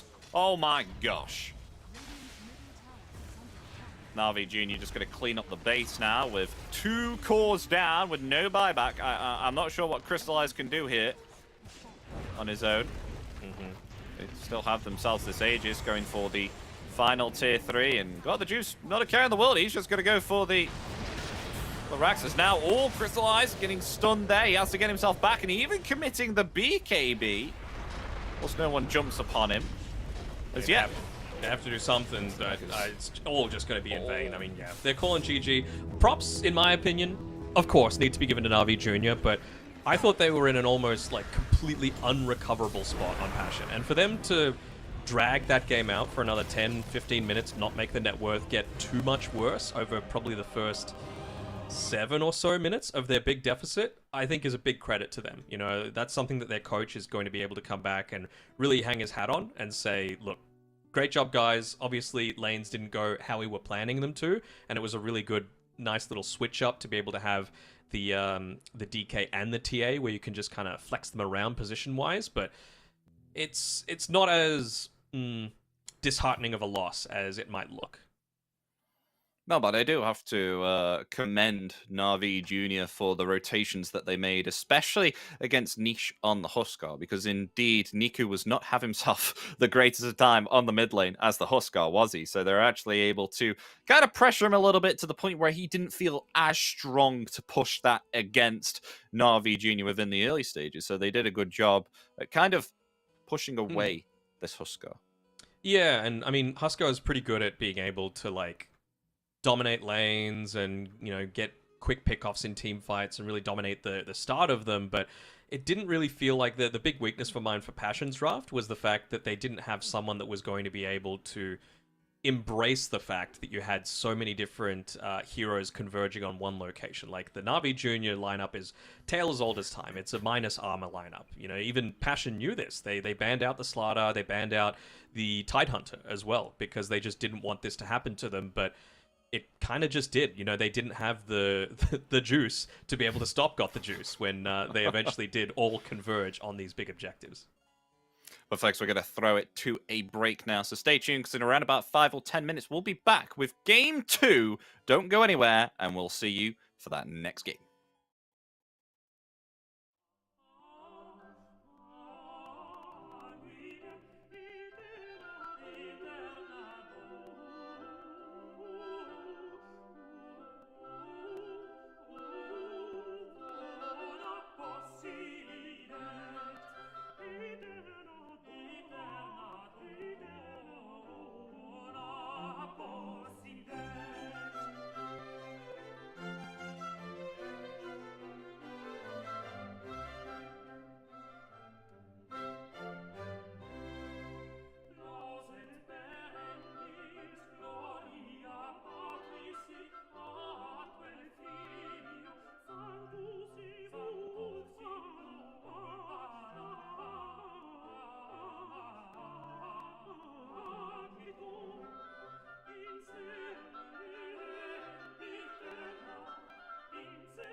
These melting tones which soothe my soul, soothe my soul to love.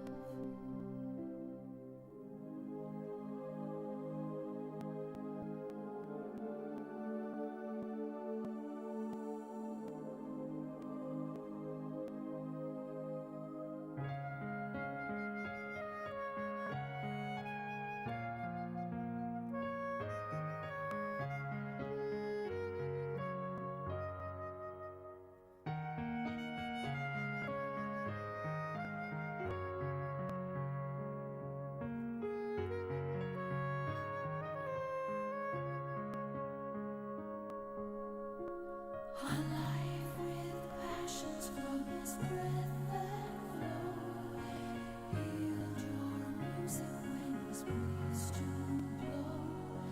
Thus at once the charming minstrel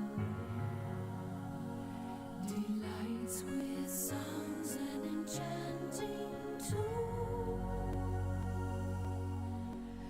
with sweet songs fill the air. Go, happy pipe, and ever mindful be to court my handsome troubadour for me.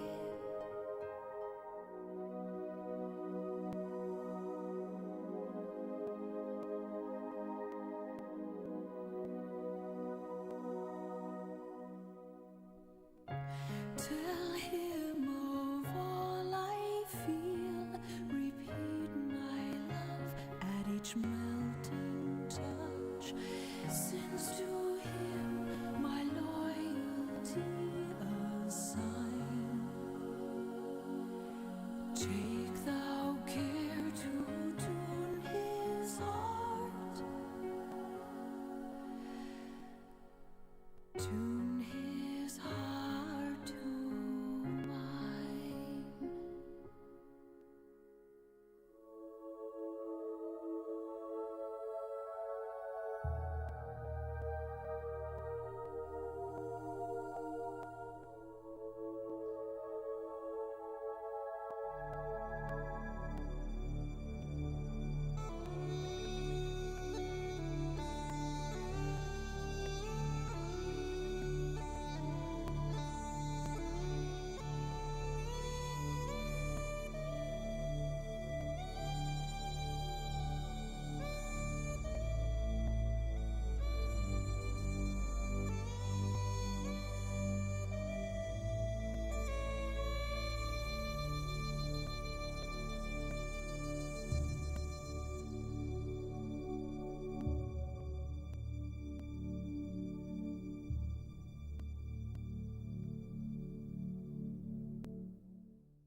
Si salterà, l'ora in bella speranzare tiene monterà, c'ha la luna mezzo al mare, mamma mia si salterà, l'ora in bella speranzare tiene monterà, già la luna mezzo al mare, mamma mia si salterà, resta in danza donna mia la ride un verso veloce quando ciascuna copierà, finché in cielo una stella e la luna splenderà, il più bel con la più bella tutta notte danzerà. Mamma mia, già la luna in mezzo al mare, mamma mia, si salterà, fringe, mamma mia, si salterà, fringe, mamma mia, si salterà.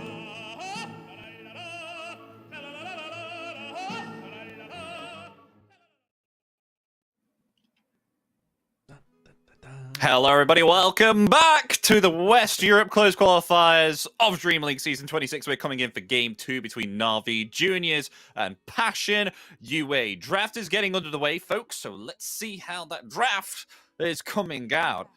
as we're currently in the ban stages at the moment, and very similar heroes, Navi Jr. coming out the ban pool again. But this time for Passion UA, that Jakiro hero, it is gone. It's just too oppressive, man. It's too oppressive, too strong, such big power spikes so early into the game. Just get rid of it, you know? And I feel like TA is probably the hero that most enables a lot of these minus armor strats. So if you can just get rid of that one, it also frees up Tiny to be a lot more viable in the mid lane just by removing TA. It's probably Tiny's biggest counter in that mid lane because of the refraction, and I guess a little bit of the minus armor as well, considering Tiny starts with so little. Indeed, and they'll pick it again though. They will pick this again. So do you feel like they should have been like pushed away? How do you feel the Tiny performed in the last game? Do you feel like, you know, they should still be confident with picking it now, or Yep.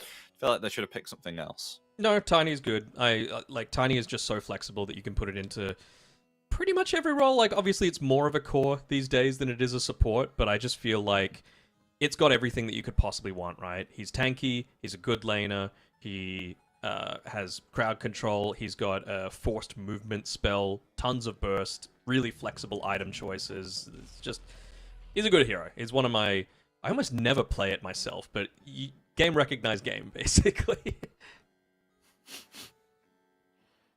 Terrorblade for the first pick here for Navi Jr.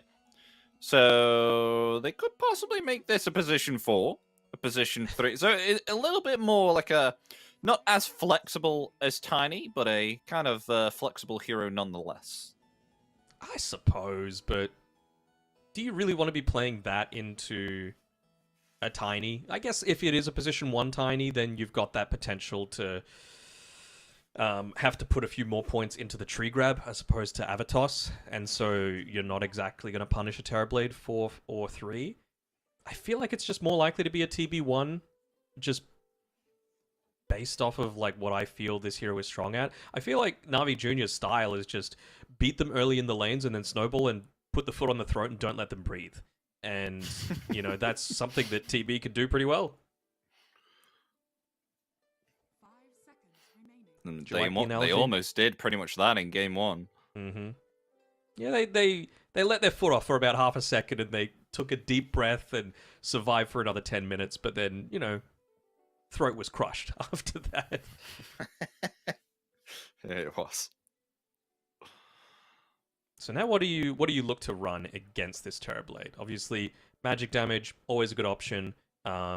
Ways to be able to punish the fact that he is kind of single target focused. So, you know, back in the day, it was PL that was the main counter. I've seen a couple of Naga Sirens actually do pretty decently against the TB as well, just because you've got relatively high armor yourself.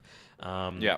Or you can just go down the... Ooh, Ringmaster. I actually haven't seen Ringmaster myself casting a game in competitive yet, so going to be very interested to see how this one turns out. They got themselves a Silencer. So, I mean, you know, Silencer can work out well between both of these heroes, stopping Sunder and, of course, Ringmaster, wanting to use his abilities in order to be an impactful hero.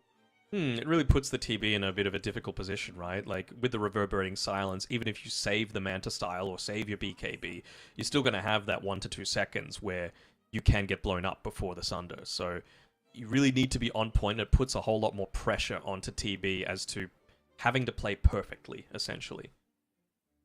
Mm-hmm. And we mentioned before, like, TB deals a bunch of single-target physical damage. Who is able to withstand a bunch of single-target physical damage? Monkey King inside of Wukong's and Tiny with Grow leveled up. So I'm liking Passion UA's responses to it. I just want to see a little bit more magic damage to be able to really put the heat on him, particularly early.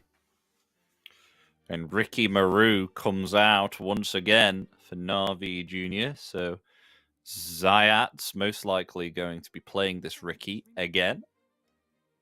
I wonder what they combine together with. Is like a Darkseer game? No, Beastmaster. Okay. Nothing wrong with the Beastmaster. And like I've been saying, that Helm of the Dominator, Helm of the Overlord, very, very strong. And this kind of does have that similar sort of feel that if you are able to get into these early-ish items... Sorry, I'm just having a quick think of, like... Could you... Oh, you've already picked the Silencer, though, unless you run at position 4. But could you, like, Crystal Maiden, just to have a really easy way to be able to deal with the Beastmaster boars and hawks and even the creep eventually, just through your frostbite, it is quite effective against all of that. But you're also food for Ricky. Yeah, that's what I thought. I was thinking like the frostbite's nice, but food for Ricky. No, I generally did think that. Yeah, food for Ricky. This is But a they pretty picked good one, themselves though. up gyro. I mean, I like you can gyro. you can do it as a like. I'm interested to see where the Tiny and the Monkey King are going. Like maybe it's a Monkey 1 and a Tiny 4, Silencer 5, Gyro 1, or you could put Gyro 5, Silencer 4, just because I want Flak Cannon against the Beastmaster, basically, is what I'm saying. And whether that be from a supporting role where it's really just wanting to deal with the first couple of waves, make sure he's not getting a bunch of this free farm, or whether it's being able to, obviously have that AoE physical damage impact later on into the piece, because, quite good against the TB and all of his illusions as well. We'll have to wait and see. So they've got some flex on Passion, but I would feel much more confident if this Gyro was a core. Same. I feel like position 1 gyro would be very nice. I mean, you've even got the rocket barrage to keep yourself safe in case anyone, comes before you. And Beastmaster and Ricky, they're both melee heroes, so definitely have the opportunity to lay in a rocket barrage upon them. I'm so sad. Like, Miracle was probably the only person that did it consistently, but I'm so sad they took out the fact that Drums of Endurance had charges, because Gyro was the best hero to be able to buy that on. Like, you used all of the charges, disassemble it using Gyro's Innate, and reassemble it, and it had full charges again. And it's just so much value to be able to get a really early Drums and enable your team to just fight incredibly effectively. I don't know why, but that reminded me about the time when, because especially being Ricky being in here. Do you remember when Diffusal Blade had charges? Oh, yeah. Able to use it on yourself, too, and basically just dispel any dust that was popped. The Purge was nice. Those were the days of Ricky. Luckily, it's been purged from the game. Hopefully never to return, along with Necrobook. So what do they still need? There's most likely a mid here for Na'Vi Jr. They've got the last pick overall, right? So they're going to see where exactly this Monkey King and Tiny is going to be. Right now, Passion is just looking to try and remove any of these heroes that are fine laning into any of these sorts of lanes, right? Queen of Pain does totally fine into both of those. Anti-Mage was not something that I was expecting. And okay, so maybe it is now a Gyro 5 and a Medusa 1. Oh. Or a maybe it's still a Silencer 5, but you've got multiple ways to be able to deal that that physical damage to boars with the split shot, and of course the snake, and of course the volley, and Gyrocopter. You've got potential magic damage going up against the Terrorblade. So I don't hate this. I'm just still not sure which of the Monkey King, Tiny, and Gyro will be position 3. Unless Deuce is 3, which I don't know how I feel about that. Yeah, I definitely feel like the Medusa now is going to be a +1. Maybe Gyro position 4, and then they're going to decide whether the Tiny or Monkey King goes mid, depending on this last pick. Like, what do you pick now? Like, are they just considering a Pangolier just because it's the only mid hero left that really likes to build Diffusal Blade into the Deucer? But it's not exactly a huge counter, because Stonegaze still goes through it. You're still going to be getting hit from, right clicks from both Gyro and Medusa. Monkey King into you is a good matchup. Tiny into you is a good matchup for the Tiny and the Monkey King. So what really is the choice? And it's probably why they've taken so long. Don't hate this. Okay. So it's really going to put a whole lot more emphasis onto the Tiny and the Monkey to be... Medusa 3. Yeah, really getting up into the face. I wasn't sure how I felt about that, right? Because I guess you've got the Gyro 1, which is what we were wanting anyway. Yeah. Against the Beastmaster. But what is this Deucer really doing? Like, is it just a nice way to be able to have a little bit of that magic damage in the lane against Got the Juice? Because if it gets later on, you get pretty farmed up. I mean, the Reflection's going to be turned back around against your team. It's not like you want multiple heroes like the Gyro and the Medusa. The Gyro is great because you really don't care about Reflection, right? Gyro's strength as a carry is popping Flak Cannon and doing the damage, whereas Medusa is a lot more capable at, like, single target bursting someone down. So we'll have to wait and see. I'm interested to see how they're going to be able to make this 3 Deucer work, but I don't know. I'm not feeling as confident about that. No, me neither. That's why I was more confident with the fact that this was going to be maybe perhaps a Medusa carry until they swapped it out. Because I didn't feel like Medusa 3 was the pick. But hey, we'll see if they prove us wrong. Maybe perhaps Medusa 3 is going to be absolutely miraculous. But it is the game where they need to survive, or else they'll be getting pushed down into the lower bracket. So we'll find out, folks, as Game 2 will get underway between Na'Vi Jr. and Passion UA. The second game, of course, getting themselves the Medusa last pick for themselves. And the last pick was indeed it was Sniper, right? Yep. So historically, the way to beat heroes like Medusa is just outrange her, right? If she can't hit you and you can hit her, fantastic, right? And she doesn't exactly have a lot of gap close and movement until later on when you're able to get into stuff like a Swift Blink. So someone like a Sniper, and the reason why I was saying this game just became a whole lot more important for Fernandes and Niche is being able to get on top of that Sniper, provide that sense of panic so he can't just sit there and, ho ho ha ha at you, basically. Get the ducks quacking.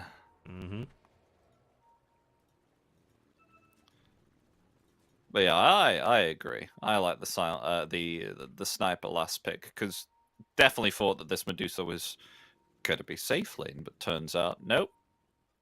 No Medusa safe lane. So what kind of items will you be building on this Medusa 3 then? Because it's been quite... Do you still get the Guardian Greaves on the Medusa 3? Or... Well, I'm hearing a production prediction that it's probably going to be a Gleipnir Meteor Hammer Medusa, and so April Fool's Day or not, I am going to go along with that. Okay, and First Blood. They get Krekker within the river there. Niku getting First Blood with help there from PMA, so that was quite interesting that they're able to get that kill. Not what Niche would have been wanting as well. I mean, the lane is already so hard against a Sniper, and now you've already have to deal with him just getting basically a full extra item in the Wraith Band to be able to start things off. He even got a nice deny in that first wave, which is pretty impressive considering Sniper's early damage is not that strong. It's just death by 1,000 cuts, essentially, that ends up pushing him ahead most of the time. He's doing I gotta say, that yeah, you see the shrapnel, like level 1, how much it helped with last hitting under the tower. That was pretty boss, I'm not gonna lie. I was quite impressed. Yeah, he's doing well. Because last hitting it as a sniper level 1 is not nice. Especially when you don't have yourself headshot either. Yeah, like I said, First Blood really helps. Like that Wraith Band just gave him an extra, I want to say 4 damage, and it really closed the gap, which should have been like a 10 attack damage differential in Monkey King's favor, down to like a 5 or a 6, which is much, much, much more manageable. Mm-hmm.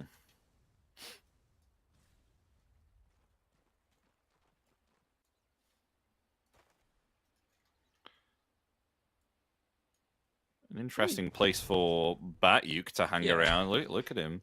He was behind the tier 1 tower. Doesn't even have himself the Gorgon's Grasp yet. Still only level 1. How many? He's got 1 last hit. 2 minutes into the game, because he's just been completely bullied out towards the side here. I'm pretty sure Tiny has more yet. Tiny has 3 last hits, and Deuce is about to get her 3rd.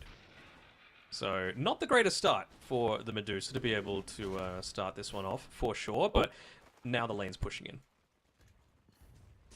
Niku being very aggressive here on the mid lane against Niche as well. Oh, Avalanche. Got the juice still okay. I'm legit looking at the moment to see if Batyuk has any Medusa games on file, and no is the answer to that question, at least in competitive. So I'm interested to see how he's able to work this one out, because it's not exactly something that they go to the well for all that frequently. And they do get the kill on Zayat's top. Thanks to, what was that? Was that quite a lot from... I would assume Flat Cannon. Flat Cannon. Yeah, flat cannon, rocket barrage, just the one rocket barrage, and I mean, it's so hard for Cracker as well, right? Like he has the actually Q, mostly silencer. he has the Q and the E leveled up, so that's okay, Yep. right? And he's getting really bullied here. Oh, He's got the Crystallize. magic wand. He should be fine. he was really pushing that. He's okay. Oh, rotation for Niku. Fernandes has the avalanche. Getting the Jingu stacks off. This might be a kill onto the sniper. Yep. It is indeed. Lovely rotation. Doing exactly what he needs to, right? Like, this is what I'm talking about. They just need to consistently be bullying the sniper as much as possible. And it's going to take rotations like that. The fact that Batyuk is able to sit down here because the wave was pushed into the Na'Vi Junior tower safely is, you know, just some really good understanding of where a lot of these map movements are happening. Even able to secure himself a nice water rune here on Fernandes before he comes back to the lane. So he's basically going to be full health and mana to be able to come back and hopefully just secure the game for his Dusa. Still last on net worth in terms of the cores, but we all know that that can potentially recover. And Epi, I do see a Meteor Hammer queued up in the quick buy. Uh-oh. I mean, I don't know. Actually, you know what? Don't judge a boot by its cover. It might be good. We don't know. It might be some sneaky play. I mean, got the juice here, is chasing Fernandes here with the blood grenade upon him with the metamorphosis, and they just find themselves quite the easiest kill I've ever seen. Yes, but again, it was when this wave was under the tower, right? So he ended up losing about 3 last hits to it, including a range creep. Still able to get back in time for the flag bearer creep, so it's not the worst for Got the Juice, but again, he had to use the metamorphosis for it as well, so only has about 10 or so seconds left on it, and then Batyuk is going to feel pretty confident just to stay in this lane, soak up some more of this XP, and have a fine old time. And I would imagine that Fernandes is, going to continue making rotations of his own. Yeah, he's scouted out. The whip is there, but they may actually find Zayat's. Yep, Zayat's gone from the rocket barrage. Too strong on the gyro. I did really like how Fernandes played that last game, even though it was in a loss. I think he did basically everything that he could on his Hoodwink to give them a chance to be able to stay into this game. And, I mean, he's done a fantastic job so far, right? Yeah, sure, he's died once, but again, they popped meta to be able to do it. They weren't farming under the tower because of it, and he's gotten a really key kill on Zayats on the top lane, but more importantly, Sniper in mid, although support v support battle. Oh, yeah. Sneesh coming in with the Wukongs. He's still okay. He's not able to get off a Jingu stack, so he will fall. The assassinating there now too, helping to take down the silencer, and it's going to be a 2-for-1 there with the Grand Master trading his life there, Riddies. And that's the mark of a good team in my eyes. So Na'Vi Junior, they're anticipating that Passion are going to be able to make these frequent movements towards trying to punish this sniper, because it's a winning lane for the sniper. Most lanes are. And so they're like, all right, well, previously they played around the 4-minute rune. They got a water rune for themselves. They denied it away from our sniper. Not the biggest deal, but this could be a really big power rune for them to be able to play around with, both in terms of might be dead. being able to get a kill or survive. And so they made sure that they had the supports rotated preemptively 10 seconds before that rune had even spawned. And you saw the outcome, right? Like, it was just a really big turnaround and just secures the lane even more solidly for them. Well, they're going for the wisdom here too. That's a big rotation. Niku. Uh-oh. Oh, getting jumped on right underneath this tier 1 tower, and the nuke damage is enough there. Because now can they find more? Crystallize with that big rocket barrage. Zayat just blinks away here. In comes PMA now with a level 3 Wild Axis and Passion UA. Trying to get themselves out of there. No raw, though. Looking for more. Cracker getting lower and lower. Zayat's gone. Oh, here comes the cooldown. Defensively used. And Riddies will be fine. Oh, just catching Cracker there with the Wild Axes and finding the silencer. Yeah, he had a lot of those Wild Axes debuff stacks built up onto him. So now you do have that level 6. And it's just it's deceptive, the amount of damage that Silencer can do, particularly in these early stages of the games, right? With the Arcane Curse and the Last Word. The reason Zayat's died is because he was trying to blink away while he still had that Last Word debuff on him. So he just ended up popping immediately and took a lot of burst damage. Liking that he's not letting this discourage him too much, though. Spotted out where Fernandes is playing, even though he doesn't have his own ultimate yet, so he's obviously very, very visible. Has to be careful of getting tossed back under the tower and won't because of the haste rune, so again, just highlighting this importance, and Cracker has gone far too far forward. He has. He may be dead here. The Assassinate's ready. They want to commit it. Yep, here we go. Oh, never mind. Zayat's kill secures it. Mm-hmm. Never mind. It's fine. I mean, Ricky's one of those heroes where you don't need much to get a lot of output from it, right? Like we've seen the Orb of Frost, the Orb of Blight. He's going to look to get an Orb of Corrosion still, most likely, just because it's a nice little combination there. And I wonder what would be after the fact. I mean, maybe this is the game where, even though you're a position 4 Ricky, Diffusal's not that bad, considering you're going up against this Dusa, considering you're going up against a Tiny, where, you know, if he doesn't have much mana, then he can't have this impact with Avatos, and you're not going to get punished as harshly the other way, because it's a support Tiny as well, so he's going to have fewer levels, you're going to be able to survive a lot more readily. Maybe a Raindrops on Zayats would still be something really nice. Protects him a little bit, just enables him to stay out on the map with that passive regen that you get. Infused Raindrops is never a bad idea. Correct. I think it's the best item in the game.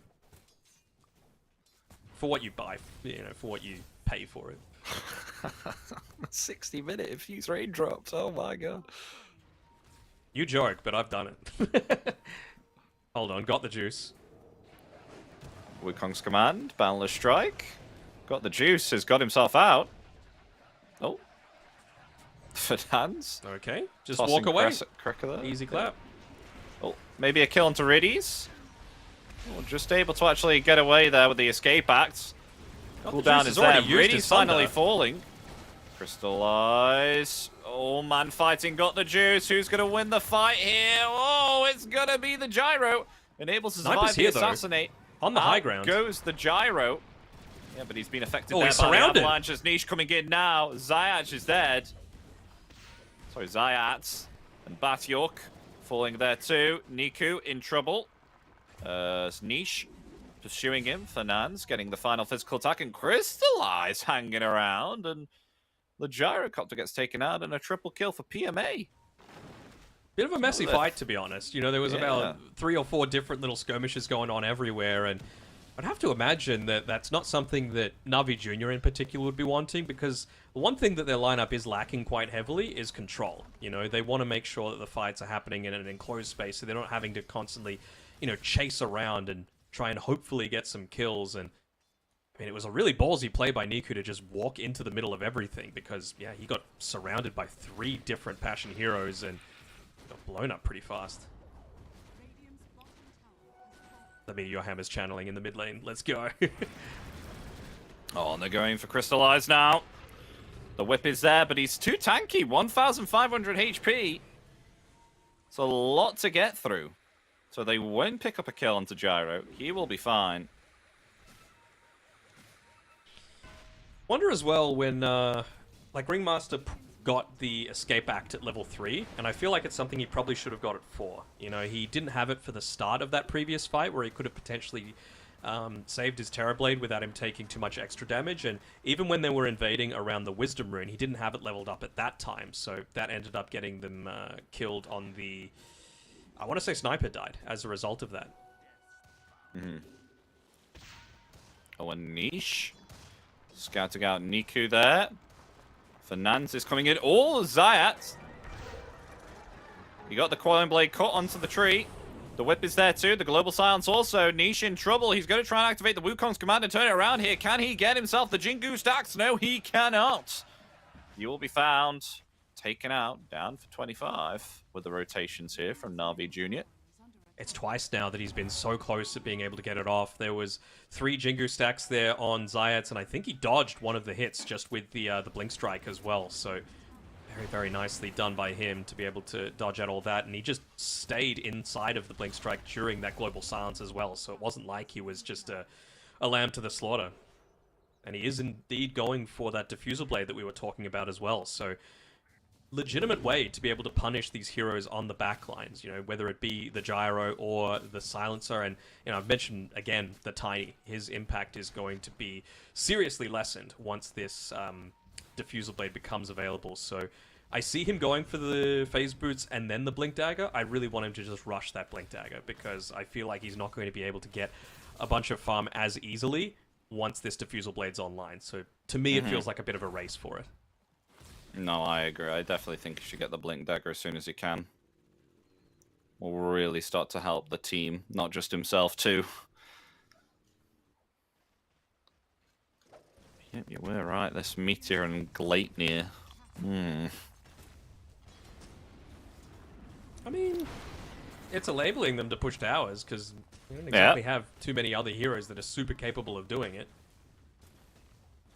Yeah, I've got to get through 1,400 mana of a Medusa as well, so suppose you're being annoying by tanking all that up. Yeah, I mean, the other thing as well, just on the topic of the Ringmaster again, I don't want to harp on it too much with the lack of Escape Act at level 4, but he had 2 points in the Impalement Arts, excuse me, and going up against a Dusa who doesn't have that much health anyway, like the max health damage per second isn't all that impactful, you know, so for this game in particular, I feel like it was just a little bit of a mistake that hopefully won't punish them too hard because it did result in the second of Sniper's deaths and prevented him from really just getting on this unstoppable roll.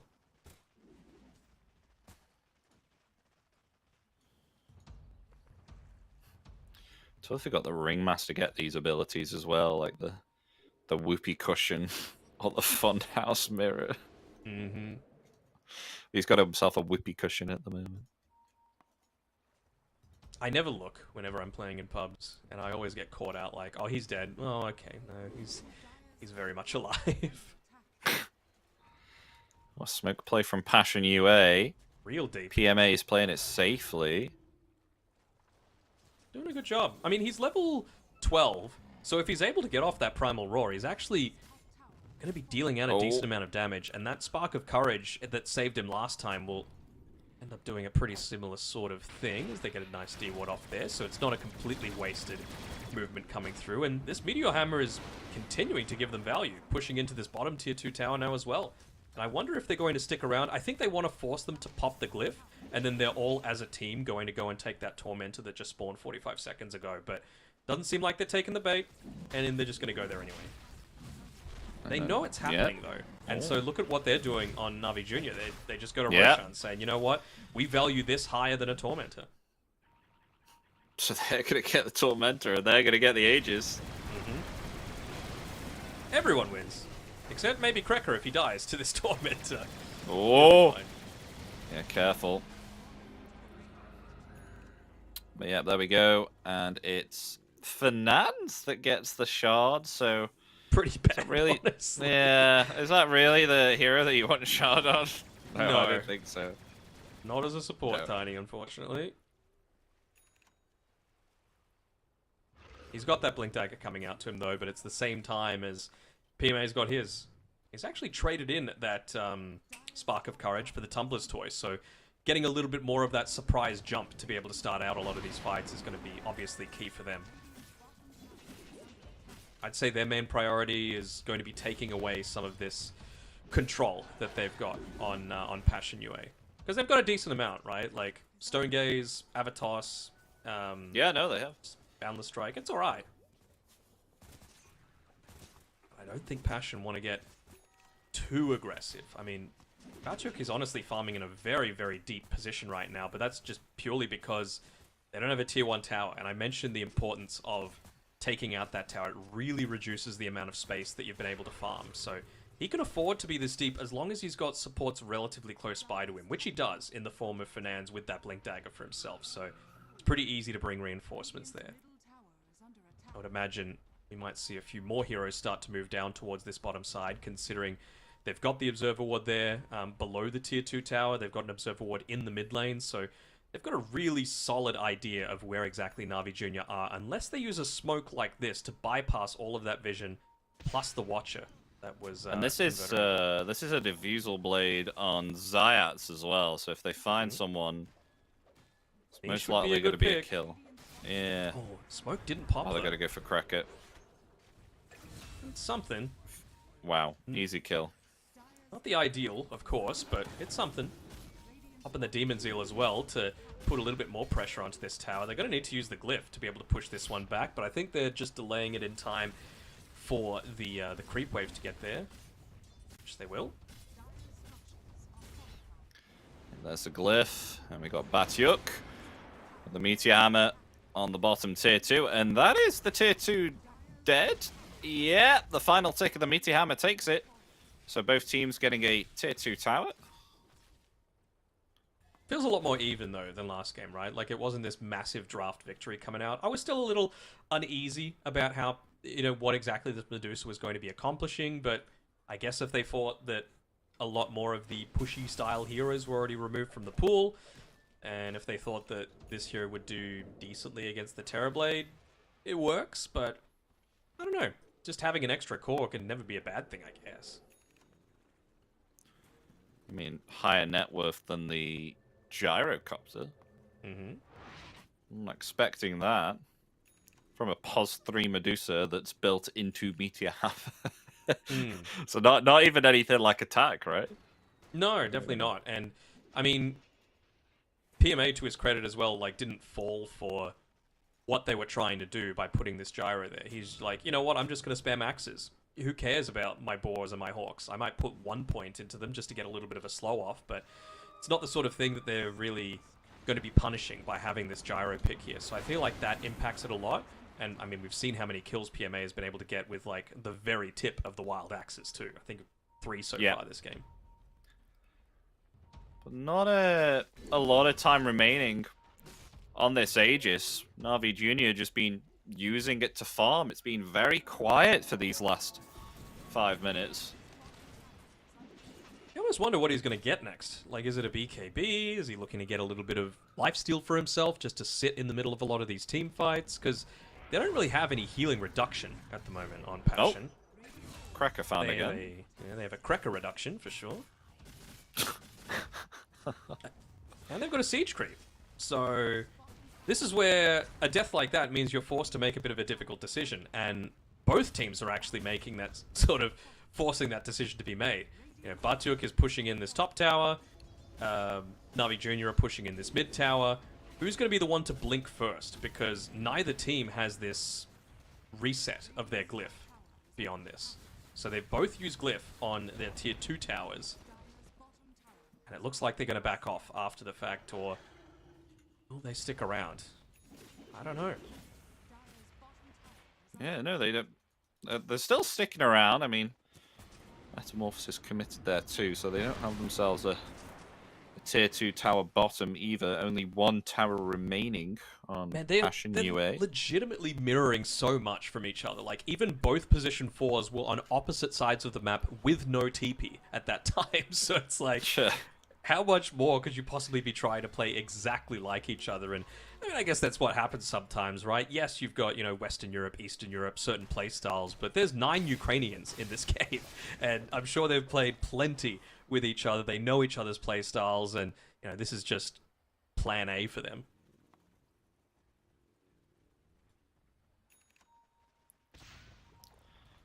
Blade Mail obtained now for Batyuk. Okay. So, like, you're going to be able to pop it, right? Like, I've been mentioning before, they don't have a ton of control on the Na'Vi Junior side, so you're going to be able to see the Beastmaster with the wind-up, for example, for the Primal Roar, to be able to pop it. And maybe this is part of the reason why he wanted to go for that Tumblr's toy, just to get that little bit of extra surprise element to everything, so that you can, Tumblr's toy, blink in, get the Roar off from slightly out of vision, and then pop the BKB, which he's now got coming to him on the Courier, and hopefully burst the Medusa down before she can Blade Mail, before she can Stone Gaze, before anything like that. They have just found Zayats, though, there, revealing himself with the tricks of the trade, so they commit with the Dust of Appearance, finding a kill. Meanwhile, though, smoke play here from Na'Vi Jr. Crystallize. Oh, they found Crystallize. This could be a big pick-off as a Primal What is he Roar's doing there? The damage is huge. And they pick off the giant. Yeah, I don't know, Dadok. He was in really no man's land. Like, absolutely no reason to be there. I can totally understand if you wanted to be a little bit further left, playing with his Observer Ward. It would have been a bit closer to the team as well. Probably enable them to get to him about 5 seconds sooner. But you're good movement back there to be able to make sure they're not just going to, off the back of this gyrocopter kill, be able to convert that into another tier 2 tower that they're able to claim for themselves. Mm-hmm. So after pretty much a nightmare Bristleback game in game number 1, I'd say he's probably been the best player so far this game. Maybe PMA is the only one rivaling him.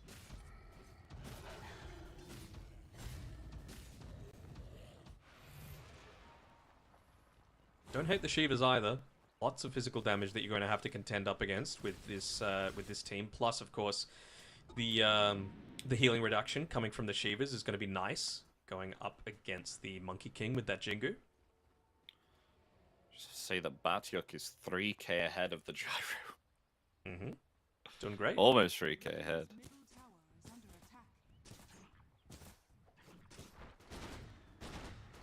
He's just a little bit behind on the Gyrocopter at the moment. Should be a lot more ahead. Nearly got the Disperser on Niku, so, you know, not too often we see Sniper Diffusal Blade, but against the Medusa, makes sense. You're still going to be able to outrange her.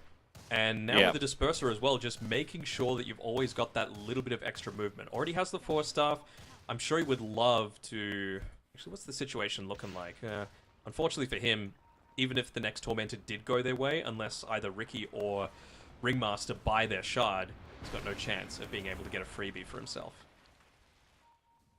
I feel like that might be the play, though.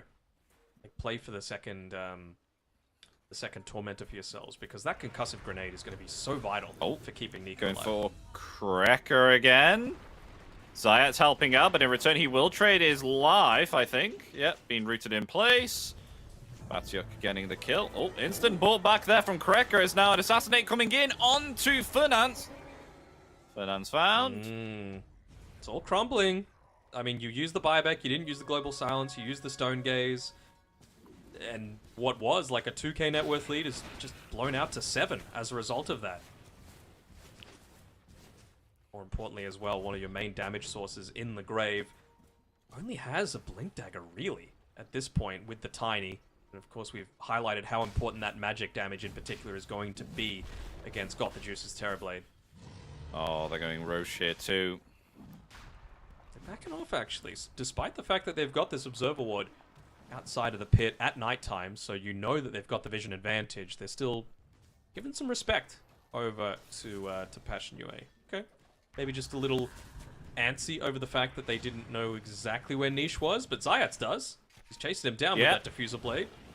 Oh, gets away there with a Boundless Strike. Batyuk, what? And they're going to hop right onto the Medusa and melt her down with the Primal Roar. Goodbye, Batyuk. Cannot afford to be there without the Stone Gaze available. You know, like, it's just gone from bad to worse with, you know, the Silencer buyback being completely ineffective, Stone Gaze used for nothing, and then no Stone Gaze available for both keeping yourself alive and preventing them from just walking into the Roche pit and doing this. I mean, this is the sort of thing where the coach should be pulling this hair out a little bit, you know, like saying, I can tell them all the things, but if they're just making these mistakes that leave us a number down, there's only so much I can do. Second Aegis for PMA now. And Medusa not feeling as tanky as she used to be now. That Stone Gaze is real important, especially considering you're going up against 2 Diffuser Blades.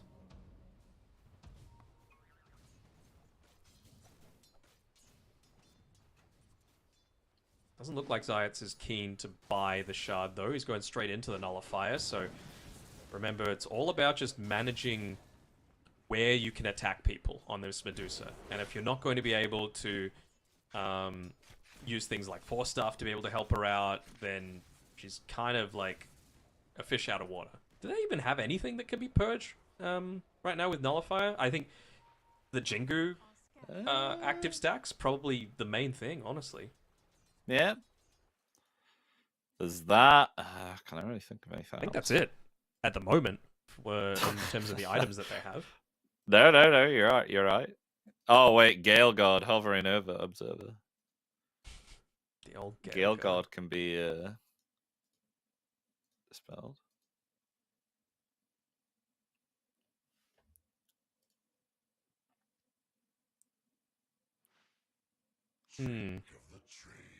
This is something that as well that a lot of the solid teams do. And I understand teams that don't do it, or ones that are more inexperienced or just lacking in confidence, is when you've got the lead, buy a gem. Because this is the time for them to really look to close out the map, put a stranglehold onto Passion UA. If we could just have a look at Passion's like vision that they've got at the moment, it's very minimal, right? Like they've got a Watcher on the dire side of the map, and that's about it, you know? They've got one next to where Batiuk is farming as well. I don't think I see a single Observer Ward that they've placed down. So not only are they keeping their Riki safe by just getting rid of a bunch of these Sentry Wards, they've got 2.5 or so minutes left of nighttime where they're scared to go anywhere. And so the farm is going to reduce even further. You're going to slowly get chipped down. You're going to lose your last tier 2 tower. And if you make even a single mistake, now they've got the Roshan's banner and the Aegis and the net worth lead, and they can just go up onto your high ground. Yeah, it's feeling pretty good for Na'Vi Junior. They're at a good position. But what position are they going to take? I mean, there's one light turned off. Power, maybe. Yep. Not the generator. You ever had to use a generator before? No. I've not. I've always been... Is jealous the right word? Like, just having a generator on hand, just in case of emergency. Like, if we ever have a power outage, I just cop it, you know? It's like, oh, okay, I guess I'm reading or going to sleep or lighting a candle and doing something or going out for a walk or something like that, you know? But yeah, having it for Dota emergencies is it's pretty nice. These are electric sports athletes, so you gotta make sure you got that on hand. Sounds like Na'Vi Junior's maybe Na'Vi Junior gave them that as well, just to say, you know what, just in case of emergencies, you got a generator to be able to back you up. What is going on with TV there? Lights everywhere. It's the post 2020 cosmetics. True. Also, just casting Conjure Image as well does help. What color would you say all of those? Is that just white? Is that what did you call that middle area? Or is it color in that? Like all the stuff. What, the white? I think it's just the Conjure Image, right? Yeah, is it white? I'm asking because I'm red-green colorblind, so I'd want to make sure that I'm not missing a color that's coming in here. Oh no, that's why. Are you asking about like the color of the actual Terrorblade? Or no, it was more like, is it white or is it like a light blue or something that he's kind of woofing around him? What do you call the colors in Dota as well? Like at the very top, like blue makes sense to me, purple makes sense to me, yellow, orange, yeah, that's cool. Second, is that teal? You calling it teal? Like, what is it? Yeah, I'd say teal. Well, actually, no, because there's two. There's like a cyan. Maybe the second cyan? one. I'd call like light blue for me. Medusa's color. That's more cyan to me. Okay. And then tiny pink, brown is Silencer. I say dark green is Monkey King, and light green is Gyrocopter. Oh, yeah. Please feel free to say, Danog, you're an idiot, because I cannot tell the difference between colors a lot of the time. No. You have a good point. Why have they made it like that? They're too similar. Where's they a are, red? They are. Give me a red instead of the Monkey King color, you know? No, you do have a valid point actually here. Why is it not all colors of the rainbow? Why is it just sage green, sage green and dark green? Like why? I don't know. Don't get me started with the forest green. I guess maybe. And then people are just like, Danog, turn on colorblind mode. It's like, well, then the game looks like us, and I don't want that. So gotta. For those that are tuned in, it sounds like we've got out a frickin' Dulux color chart and we're deciding what to paint our wall. I just got crisp white here, never touched since I moved into this apartment. God, oh really? Oh, okay. 8 years now, I think. Wow. Wait, you just want it white, or you're not going to paint it? I'm just lazy. I have one bit of decoration. Two, actually. I got one thing added recently.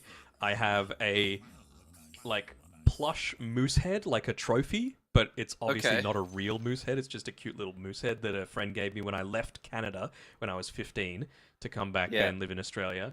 And then recently I got to cast a tournament in the Philippines, and they gave me I don't think it's called a lei, but like a Hawaiian thing of flowers. They gave me one of those, so that is hanging around the moose's neck at the moment, and that's it in terms of my decorations in my room. No, to be honest, I've only bought a house about 2 months ago, and it's just white. Bought a house? Hello, Rich. Well, I've been saving for a very, very long time, but the walls are pretty white, so I don't know. I don't know if it's guys just being really simplistic and be like, hey, it's fine as long as it's got a TV on the floor and a nice comfortable rug, then all good. Do you like those images which people say this is if guys were left to it, this would be their ideal living space, and it's like a TV on the ground, a chair, and a console is there? Yeah, no, that would be true. Yeah, but that's practically what the office looks like at the moment, actually, in one of the rooms. Every single thing in my living room has been either borrowed or now taken from family or from the side of the road. I have not purchased a single thing in that room. Coffee table from my brother, couch, side of the road, second couch, side of the road. TV unit was from my mum, TV, side of the road. Table, brother, chairs, side of the road. I have not paid for a single thing. What do you mean by side of the road? They were Hard just rubbish. there and you were like, don't mind if I do? Pretty much, yeah. And the thing is, a lot of people do this. I'm not sure if it's just an Australian thing, but there's hard rubbish days where people put that out there, and my parents like to do it. They go around to the more rich people areas and find the good stuff that isn't actually garbage, and they just pick it up and bring it home and say, "Would you like this?" And I'll be like, "Sure." Free couch that would cost me $400 otherwise and is clean. Sign me up. My God. Sounds like a dream. That would not happen in the UK. But home ownership does, apparently. No. It's bad. It's bad. I've been in a good situation. I don't know. I've been saving for what? Wait, how many years is it? It's 2025 now. 7 years. And you didn't invite me to your housewarming, honestly. I'm not even moved in yet. I'm not even moved in. I'm still furnishing it. I don't even have internet. The house is still cool, basically. It's not even a house warming. It's just room temperature. Yeah, not yet. Yeah, it doesn't. As long as it doesn't have any internet, then bad place. You do have a skylight though. The height of luxury.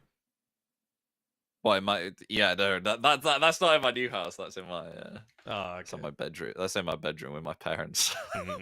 I'll be missing the skylight. So your new place is one room, no windows, completely closed off from the outside world. It's not box. Uh-huh.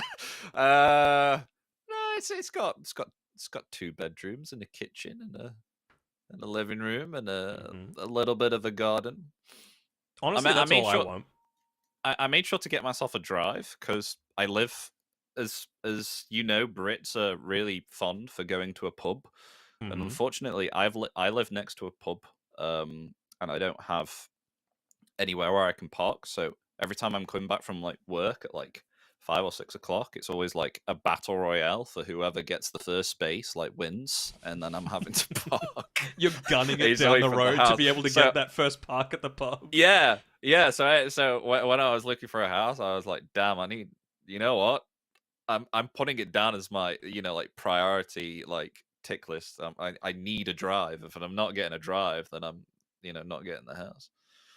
Okay, so I think we might throw it to a break because we've been talking track. about nothing. Yeah, no, we're gonna go throw to a break, folks. Because they need 5 more minutes for the generator. It's It's not got any diesel or petrol in it, so Mhm. we'll throw it to a break. So stay tuned, folks, because in around about 5 minutes, hopefully, we'll have the game back underway of Navi Junior versus Passion UA. Stick around, and we'll be back soon.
Hello, folks. Welcome back as the generator has now been initiated and placed online, and now we can go on with the game. Niku is back, and just to catch up on what's happened so far, Aegis. Oh, I mean, already Primal Roar, and the Wisdom is gonna go to PMA along with a kill onto Fernand's there too.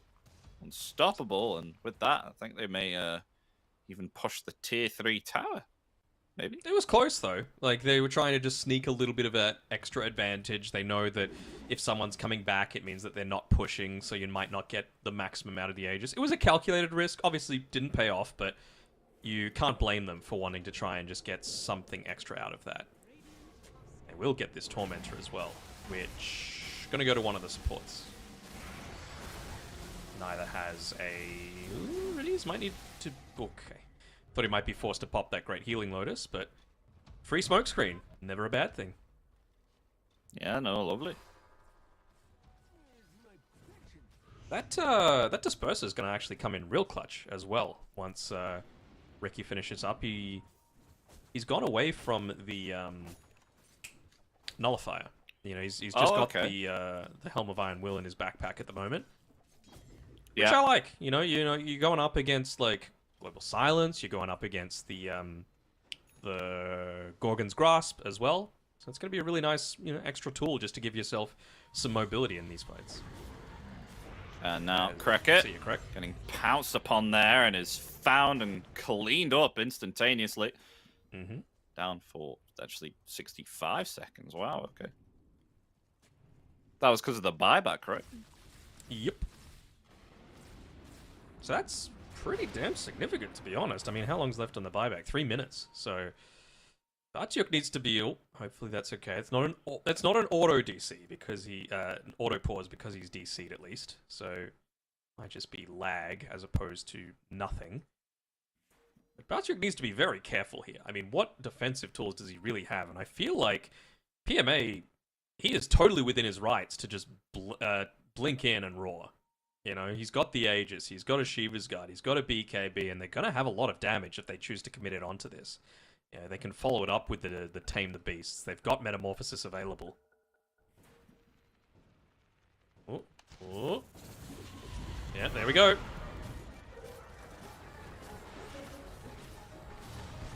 Oh, I'm casted. Barchuk's about to die. He's, actually was able to get away barely on any health, but ends up just falling at the very end there, and well, there goes the strength of the Ringmaster as well, using the escape act to give a little bit of extra movement speed to PMA so they get out of that one without losing their Medusa, without losing their Aegis, and they're even hitting on into this tier 3 tower. I believe they have... don't know what happened with the Roshan's banner actually, but they are not going to be able to sustain this push, I don't think. Still going to hang around, got it. They're about to get the tier 3. There we go. It's gone. I'm alive. And with no Medusa, I don't think they can really look to pressure much more than this. Zayats has to be a little careful here with where he's moving, just getting harassed by Fernandes. They don't have themselves any creeps, though. I think it was Niche that sorted that, but PMA is going to get some vengeance for the creeps. Blinking forward with the Shiva's Guard there and the Primal Roar. An easy kill into the Monkey King. So I know it seems like an eternity ago, because it was, but right before the pause, we were talking about how good teams buy Gem because of what it enables them to do to the map, right? You've still got the Aegis for 30 seconds, and you just don't feel like you're forced to go into these unorthodox places to farm, and that also means that they've probably got vision in those places on Na'Vi Jr. So it's like a zero-sum scenario, unfortunately, for Passion UA, where they just need to get a little lucky sometimes with where exactly they're looking to try and pick up farm. Because they can't show on the map, and they just need to guess where they haven't been recently on Na'Vi Jr. to be able to pick up any semblance of farm. Yeah. And oh my god, look at Crystallized! Oh my gosh! Getting decimated there from the double damage of Niku and not able to escape within that smokescreen placed down by none other than Zayats himself. It's actually on the Remnant's Brooch, huh?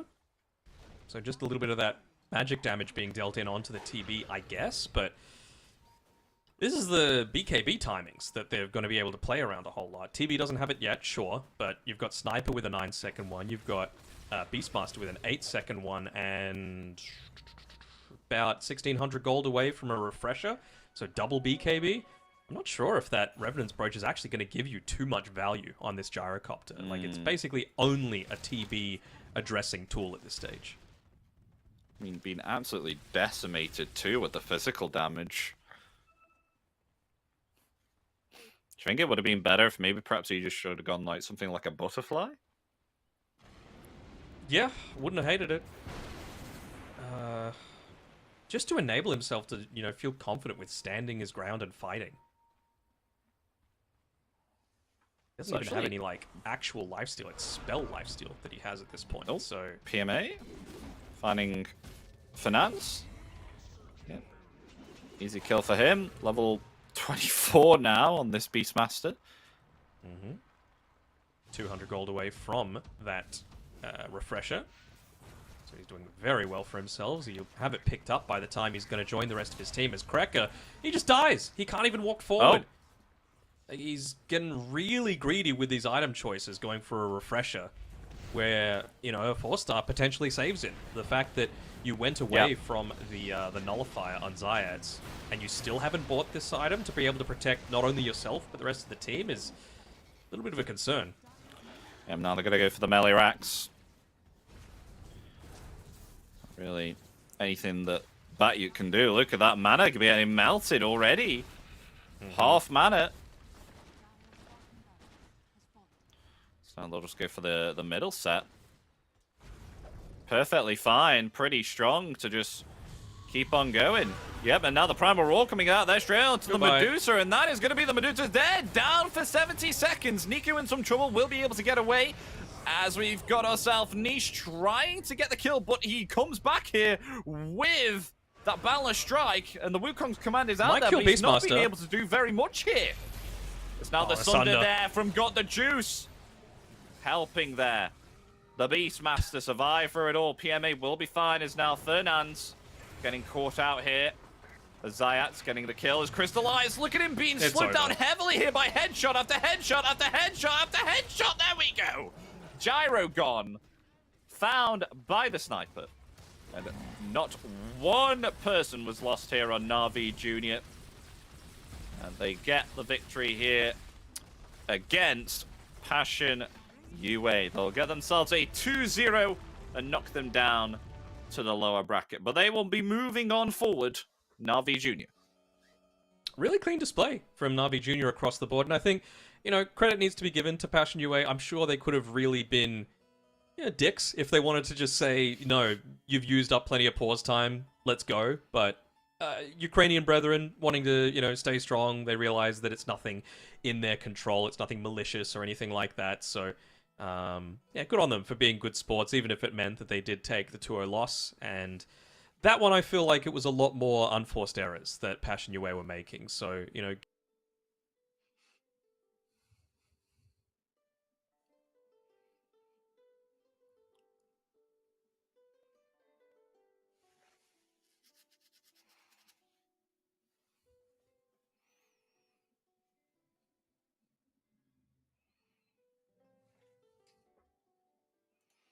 Yeah, it is. It was unfortunate for them. I thought that maybe perhaps they would have the opportunity to turn it back within game 2. It looks like I have lost Dadog here, unfortunately. He will be coming back shortly, fingers crossed. But oh, he's back. There we go. My walls. Were you saying something before you cut out? I think you're touching onto something. Oh no, he's gone again. I'm giving the wall back. Oh no, he's back! He's back! I'll give him one last shot. Were you speaking about something before it cut you out? No, I don't think so. Nothing relevant anyway. It's fine. Nothing relevant. No. It's just like there's learning experiences in this, as always with any sort of game of Dota. So, yeah, I don't want them to get too discouraged on Passion, but certainly that second game, it felt like, was more their own undoing, other than as opposed to game 1, which was a little bit more draft centric. So yeah, something to work on both ends. But folks, we're going to be taking quite a substantial break, I think. The next game is in around about 2 hours, which our next game is Capybaras versus Avalos. So we're going to throw for a break, fine sirs and ladies. So we will see you for the Series 2 of Avalos versus Capybaras in 2 hours. See you in a bit, folks.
boy that builds the boat, and I's the boy that sails her. I's the boy that catches the fish and brings them up to Liza. Hip your partner Sally Taboo, hip your partner Sally Brown. Fogo, Twillingate, Morton's Harbour, all around the circle.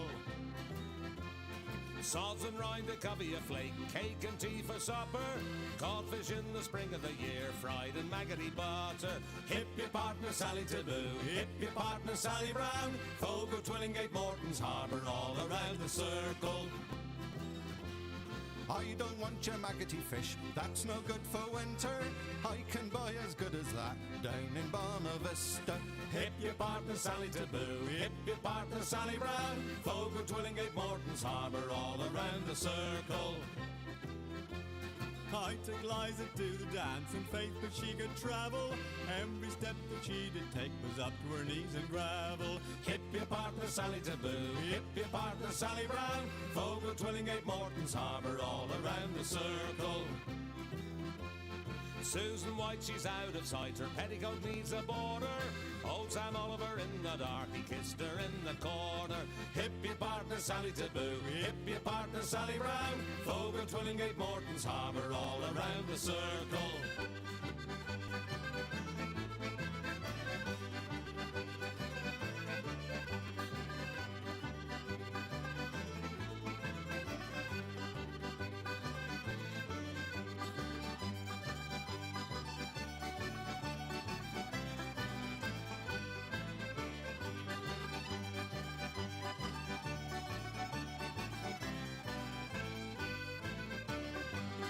I's the boy that builds the boat, and I's the boy that sails her. I's the boy that catches the fish and brings them up to Liza.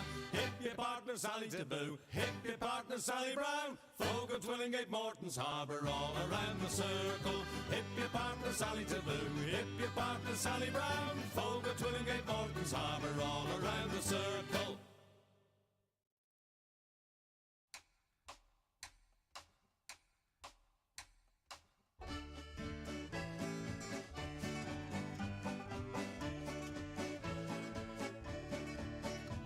My grandfather's clock was too large for the shelf, so it stood 90 years on the floor. It was taller by half than the old man himself, though it weighed not a pennyweight more. It was bought on the morn of the day that he was born. It was always his treasure and pride, but it stopped short, never to go again when the old man died. 90 years without slumbering, tick-tock, tick-tock, his life seconds numbering, tick-tock, tick-tock, but it stopped short, never to go again when the old man died. In watching its pendulum swing to and fro, many hours had he spent while a boy. And in childhood and manhood the clock seemed to know, and to share both his grief and his joy. For it struck 24 when he entered in the door, with a blooming and beautiful bride. But it stopped short, never to go again when the old man died. 90 years without slumbering, tick-tock, tick-tock, his life seconds numbering, tick-tock, tick-tock, but it stopped short, never to go again when the old man died. My grandfather said that of those he could hire, not a servant so faithful he found. For it wasted no time, and had but one desire, at the close of each week to be wound. For it kept in its place, not a frown upon its face, and its hands never hung by his side. But it stopped short, never to go again when the old man died. 90 years without slumbering, tick-tock, tick-tock, his life seconds numbering, tick-tock, tick-tock, but it stopped short, never to go again when the old man died. It rang an alarm in the dead of the night, an alarm that for years had been dumb. his spirit was blooming for flight, that his hour of departure had come. Still the clock kept its time with a soft and muffled chime as we silently stood by his side. But it stopped short, never to go again when the old man died. 90 years without slumbering, tick-tock, tick-tock, his life seconds numbering. Tick-tock, tick-tock, but it stopped short, never to go again when the old man died. Yes, it stopped short, never to go again when the old man died.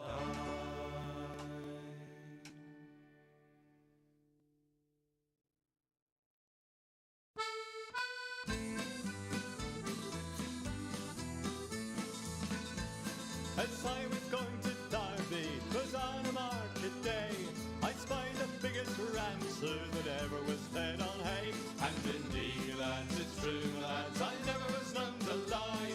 If you'd have been in Derby, you'd have seen the same as I. His rammy had 4 hooves, sir, and on them he did stand, and every step he took, sir, it covered an acre of land. And indeed, lads, it's true, lads, I never was known to lie. If you'd have been in Derby, you'd have seen the same as I. The wool that grew upon him, sir, made 50 packs complete, and that was sent to Flanders to clothe the British fleet. And indeed, lads, it's true, lads, I never was known to lie. If you'd have been in Derby, you'd have seen the same as I. The tail was 50 yards, sir, as near as I can tell, and it was sent to Rome, sir, to ring St. Peter's bell. And indeed, lads, it's true, lads, I never was known to lie. If you'd have been in Derby, you'd have seen the same as I. This rammy had a head, sir, that reached up to the sky. The eagles built their nets in it, I heard the young ones cry. And indeed, lads, it's true, lads, I never was known to lie. If you'd have been in Derby, you'd have seen the same as I. This rammy had 2 horns, sir, that reached up to the moon. A man climbed up in January and didn't come down till June. And indeed, lads, it's true, lads, I never was known to lie. If you'd have been in Derby, you'd have seen the same as I. And all the lads of Derby come begging for his eyes, to make them into footballs, for they were football size. And indeed, lads, it's true, lads, I never was known to lie. If you'd have been in Derby, you'd have seen the same as I. And if you don't believe me, sir, if you think I lie, just ask the folk of Derby, they'll say the same as I. And indeed, lads, it's true, lads, I never was known to lie. If you'd have been in Derby, you'd have seen the same as I. And indeed, lads, it's true, lads, I never was known to lie. If you'd have been in Derby, you'd have seen the same as I.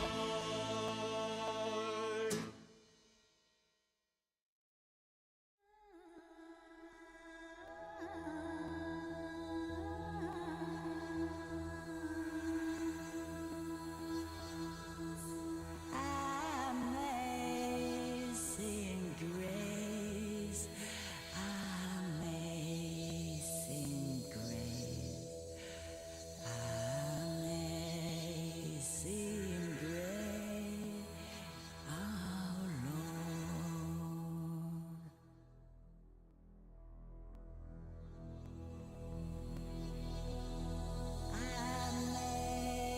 Amazing grace, how sweet the sound that saved a wretch like me. I once was lost, but now I'm found. I was blind, but now I see. Was grace that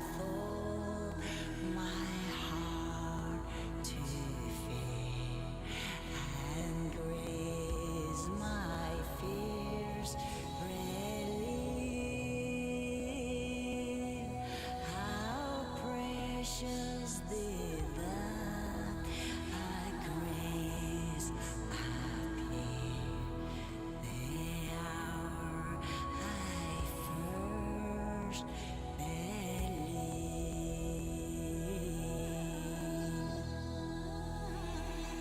Oh, many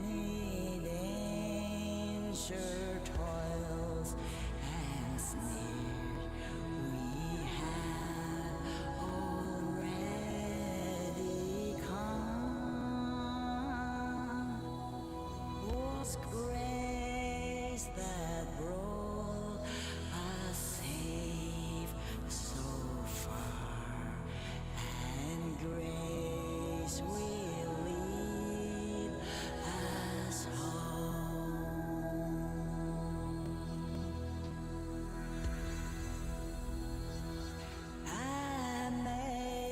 Amazing grace, amazing grace, amazing grace, our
My thoughts are winged with hope, my heart with love, fly up unto the moon in clearest night, and say as she does in the heavens rim, in earth so wanes and waxes my delight,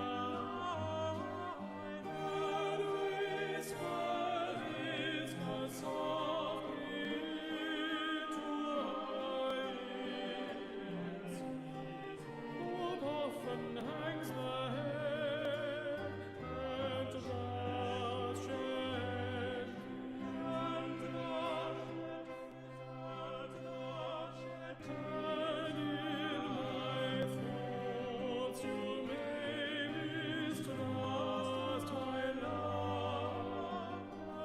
If thou mistrust my love, you do blame.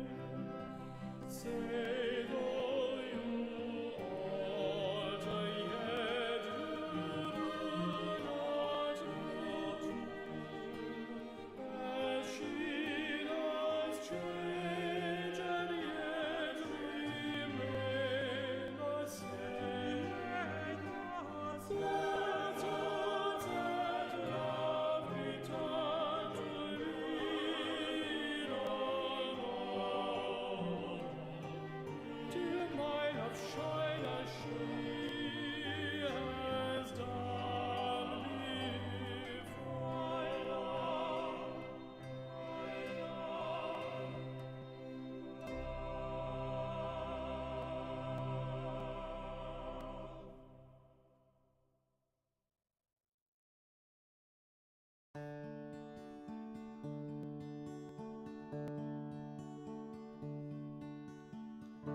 A fond kiss, and then we sever. A farewell, and then forever. Deep in hair-wrung tears I'll pledge thee, warring sighs and groans I'll wage thee. I'll ne'er blame my partial fancy, Nathan could resist my Nancy, but to see her is to love her. Love but her and loony other.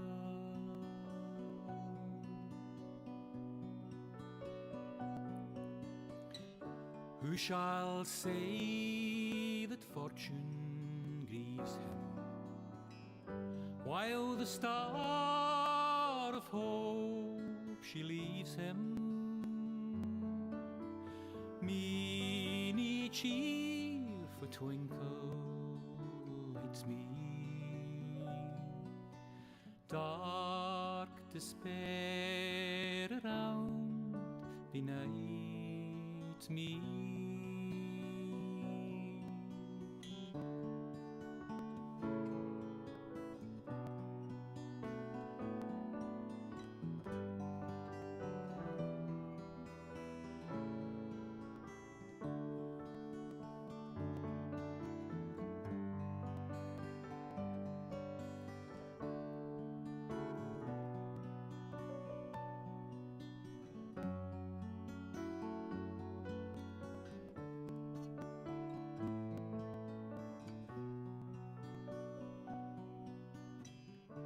Had we never loved so kindly, had we never loved so blindly, never met or never parted,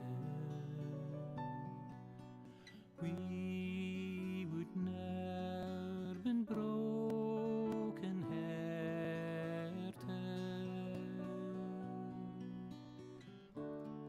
Fare thee weel, thou first and fairest. Fare thee weel, thou best and dearest. Thine be ilk joy and treasure, peace, enjoyment, love and pleasure. A fond kiss, and then we sever. A farewell, alas, forever. Deep in hair-wrung tears, I'll pledge thee. Warring sighs and groans, I'll wage thee.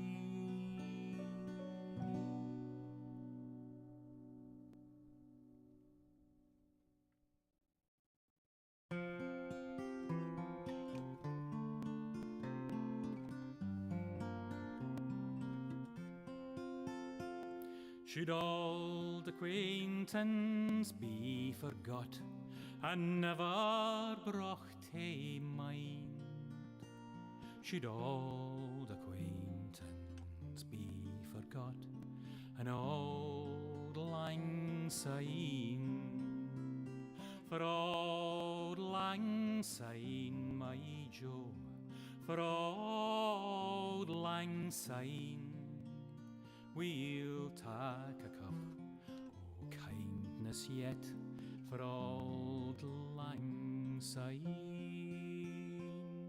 We twa hae paddled in the burn fae morning sun till dine.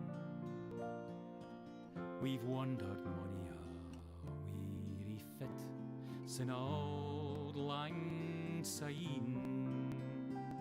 For old lang Syne, my Joe, for auld lang syne, we'll take a cup o' kindness yet, for auld lang syne. We twa hearing about the braes, and put the gowans fine, but seas between us braid hair old, sin auld lang syne, for auld lang syne, my Joe, for auld lang syne, we'll take a cup o' kindness yet, for auld lang syne.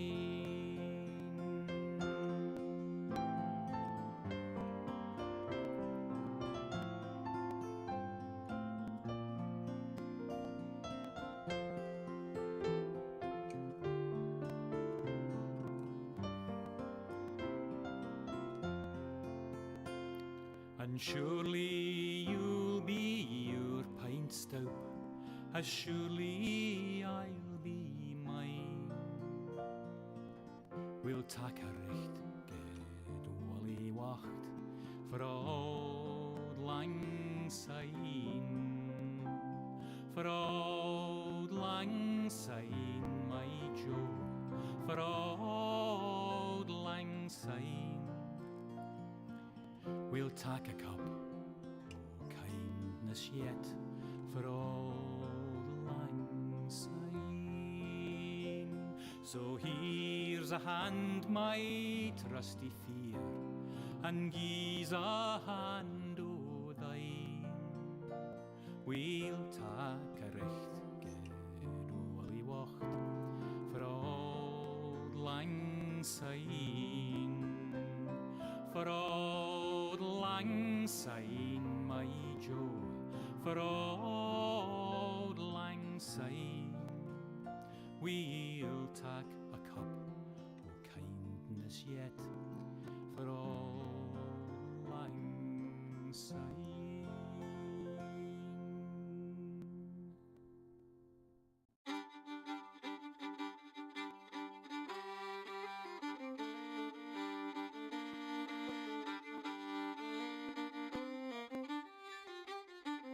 There were two little sisters a-walking alone, hey, the gay and the grinding.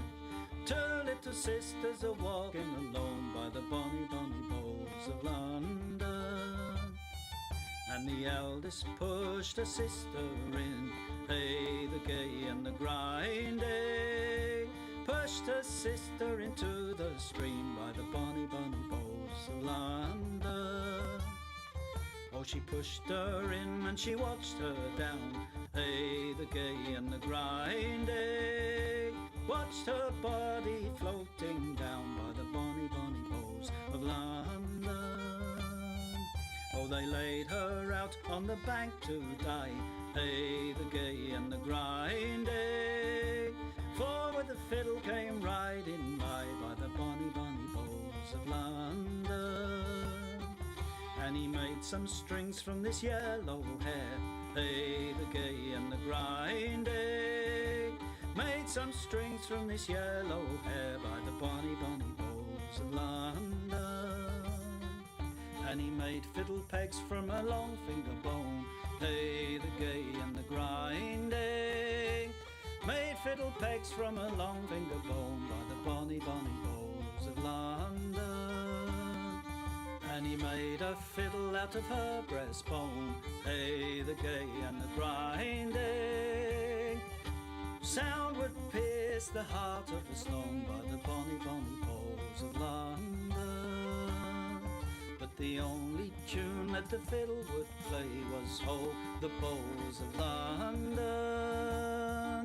The only tune the fiddle would play was the bonny, bonny bowls of London.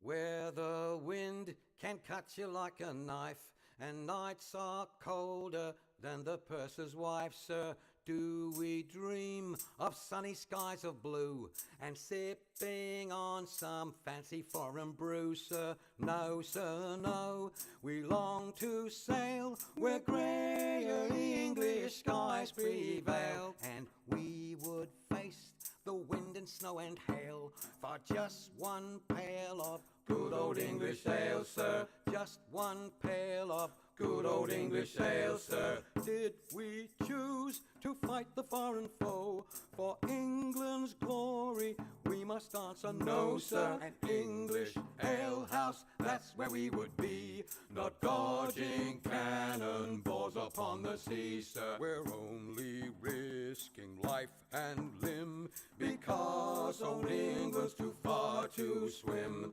But we would chance an iron arm or leg for just one keg of good old English ale, sir. Just one keg of good old English ale, sir. Many days and many lonely nights without one woman hoving into sight, sir. Now it won't be long till we see our wives and sweethearts lined up on the quay, sir, with their arms all open wide. But we will push them gently aside, for they will have to wait for us until we've had our fill of good old English ale, sir.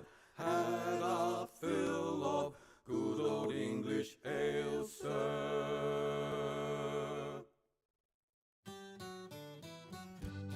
Come landlord, fill the flowing bowl until it doth run over. Come landlord, fill the flowing bowl until it doth run over. For tonight will merry, merry be. For tonight will merry, merry be. For tonight will merry, merry be. Tomorrow we'll be sober. Here's to the man who drinks strong ale and goes to bed quite mellow. Here's to the man who drinks strong ale and goes to bed quite mellow. He lives as he ought to live. He lives as he ought to live. He lives as he ought to live. And dies a jolly good fellow. For tonight will merry, merry be. For tonight will merry, merry be. For tonight will merry, merry be. Tomorrow we'll be sober. Here's to the man who drinks water neat and goes to bed quite sober. Here's to the man who drinks water neat and goes to bed quite sober. He fades as the leaves do fade. He fades as the leaves do fade. He fades as the leaves do fade. That drop off in October. For tonight will merry, merry be. For tonight will merry, merry be. For tonight will merry, merry be. Tomorrow we'll be sober. Here's to the girl who takes a kiss and goes to tell her mother. Here's to the girl who takes a kiss and goes to tell her mother. She is a very foolish girl. She is a very foolish girl. She is a very foolish girl. She'll never get another. For tonight will merry, merry be. For tonight will merry, merry be. For tonight will merry, merry be. Tomorrow we'll be sober. Here's to the girl who takes a kiss and comes back for another. Here's to the girl who takes a kiss and comes back for another. She is a boon to all mankind. She is a boon to all mankind. She is a boon to all mankind. She'll very soon be a mother. For tonight will merry, merry be. For tonight will merry, merry be. For tonight will merry, merry be. Tomorrow we'll be sober.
As I went down to Galway town to seek for recreation, on the 17th of August, me mind being elevated. There's multitudes assembled there with tickets at the station, and me eyes began to dazzle. I'm going to see the races with me whack, fall the two, fall the tittery item dame. There's passengers from Limerick and there's more from Tipperary. There's lads from Connemara and a flare of married ladies, and people from Cork City who are true and loyal and faithful, who brought home the Fenian prisoners from dying in foreign nations. With me whack, fall the two, fall the tittery item dame. And it's there you'll see the pipers and the fiddlers competing, the nimble-footed dancers a tripping o'er the daisies. There's others crying cigars and likes and bills for all the races, with the colours of the jockeys and the price and horses' ages. Me whack, fall the two, fall the tittery item dame. And it's there you'll see the jockeys and they're mounted out so stately, the pink, the blue, the orange and green, the emblem of our nation. When the bell was rung for starting, all the horses seemed impatient. I thought they never stood in ground, their speed was so amazing. With me whack, fall the two, fall the tittery item dame. 500,000 people there of all denominations. There's Catholics, there's Protestants and Jews and Presbyterians. There's yet no animosity, no matter what persuasions, but sportsman's hospitality, those in Jews fresh acquaintance. With me whack, fall the two, fall the tittery item day. Agus foy marish and crushki in his beach on.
these melting tones which soothe my soul,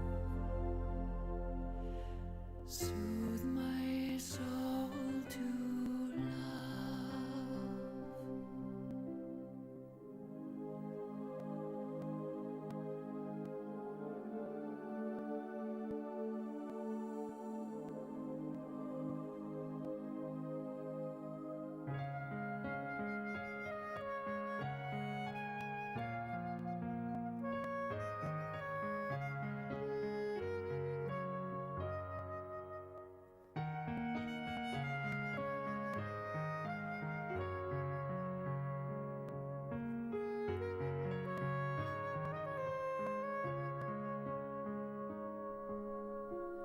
Alive with passions from his breath that flow, healed your music when his breeze to blow. Thus at once the charming minstrel delights with sounds and enchanting tune, with sweet songs fill the air. Go happy pipe, and ever mindful be to court my handsome troubadour for me.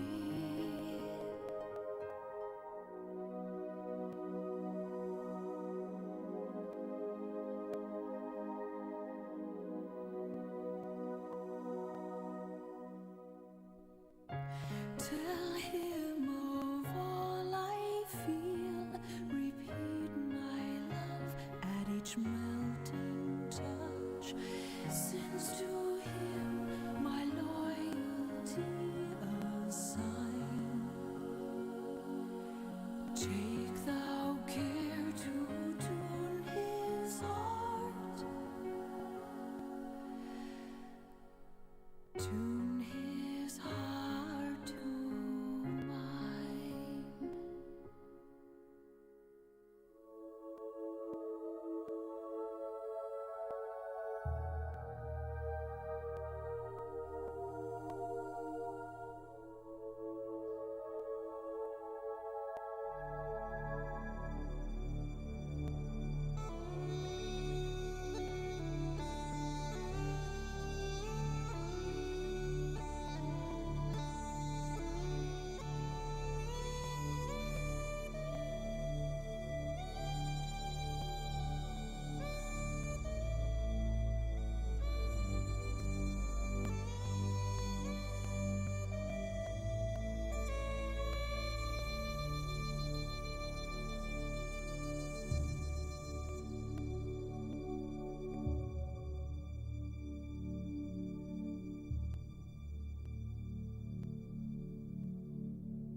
Giova in luna in mezzo al mare, mamma mia si salterà. Luna in bella bella sole tiene buon monterà. Giova luna in mezzo al mare, mamma mia si salterà. Luna in bella sole tiene buon monterà.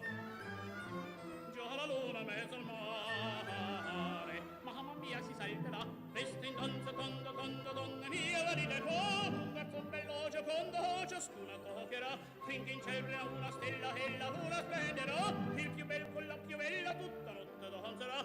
Mamma mia, già la luna in mezzo al mare. Mamma mia, si salterà. Fringe, fringe, fringe, fringe, fringe, fringe, mamma mia, si salterà. Fringe, fringe, fringe, fringe, fringe, fringe, mamma mia, si salterà.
I's the boy that builds the boat, and I's the boy that sails her. I's the boy that catches the fish and brings them up to Liza. Hip your partner Sally Taboo, hip your partner Sally Brown. Fogo, Twillingate, Morton's Harbour, all around the circle. Sods and rind, a covey, a flake, cake and tea for supper. Codfish in the spring of the year, fried in maggoty butter. Hip your partner Sally Taboo, hip your partner Sally Brown. Fogo, Twillingate, Morton's Harbour, all around the circle. I don't want your maggoty fish, that's no good for winter. I can buy as good as that down in Bonavista. Hip your partner Sally Taboo, hip your partner Sally Brown. Fogo, Twillingate, Morton's Harbour, all around the circle. I took Liza to the dance, and faith but she could travel. Every step that she did take was up to her knees in gravel. Hip your partner Sally Taboo, hip your partner Sally Brown. Fogo, Twillingate, Morton's Harbour, all around the circle. Susan White, she's out of sight, her petticoat needs a border. Old Sam Oliver in the dark, he kissed her in the corner. Hip your partner Sally Taboo, hip your partner Sally Brown. Fogo, Twillingate, Morton's Harbour, all around the circle.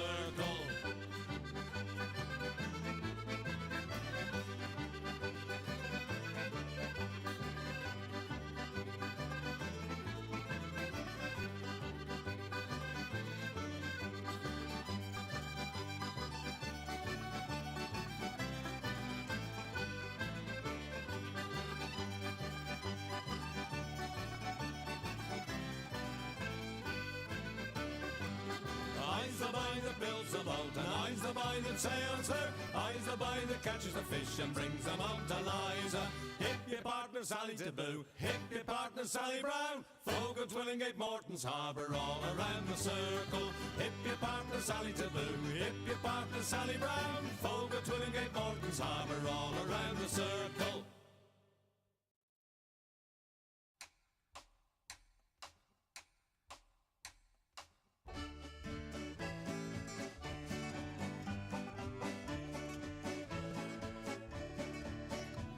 My grandfather's clock was too large for the shelf, so it stood 90 years on the floor.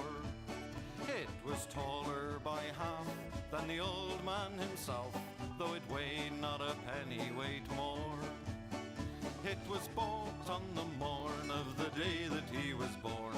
It was always his treasure and pride, but it stopped short, never to go again when the old man died. 90 years without slumbering, tick-tock, tick-tock, his life seconds numbering, tick-tock, tick-tock, but it stopped short, never to go again when the old man died.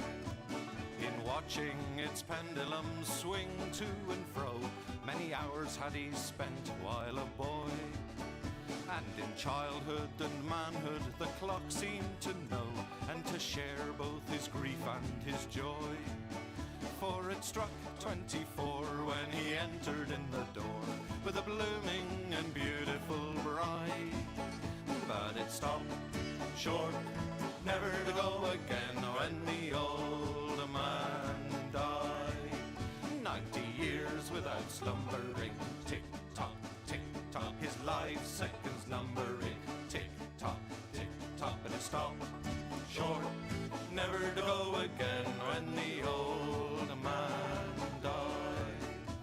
My grandfather said that of those he could hire, not a servant so faithful he found.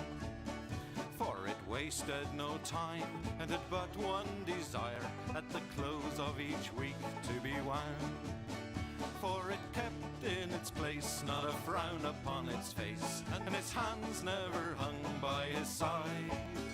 But it stopped short, never to go again when the old man died. 90 years without slumbering, tick-tock, tick-tock, his life seconds numbering, tick-tock, tick-tock, but it stopped short, never to go again when the old man died.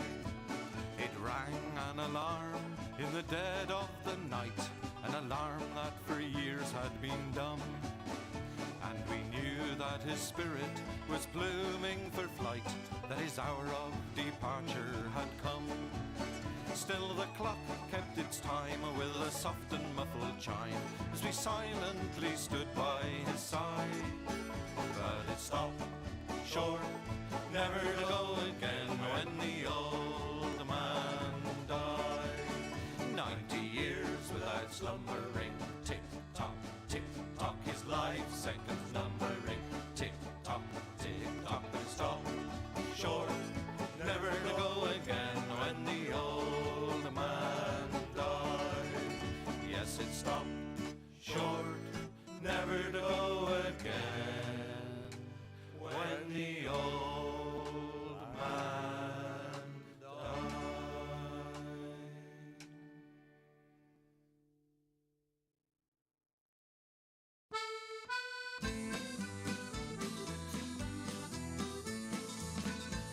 As I was going to Derby, 'twas on a market day, I spied the biggest rancer that ever was fed on hay. And indeed, lads, it's true, lads, I never was none to lie. If you'd have been in Derby, you'd have seen the same as I. This ram he had for hooves, sir, and on them he did stand, and every step he took, sir, it covered an acre of land. And indeed, lads, it's true, lads, I never was none to lie. If you'd have been in Derby, you'd have seen the same as I. The wool that grew upon him, sir, made 50 packs complete, and that was sent to Flanders to clothe the British fleet. And indeed, lads, it's true, lads, I never was none to lie. If you'd have been in Derby, you'd have seen the same as I.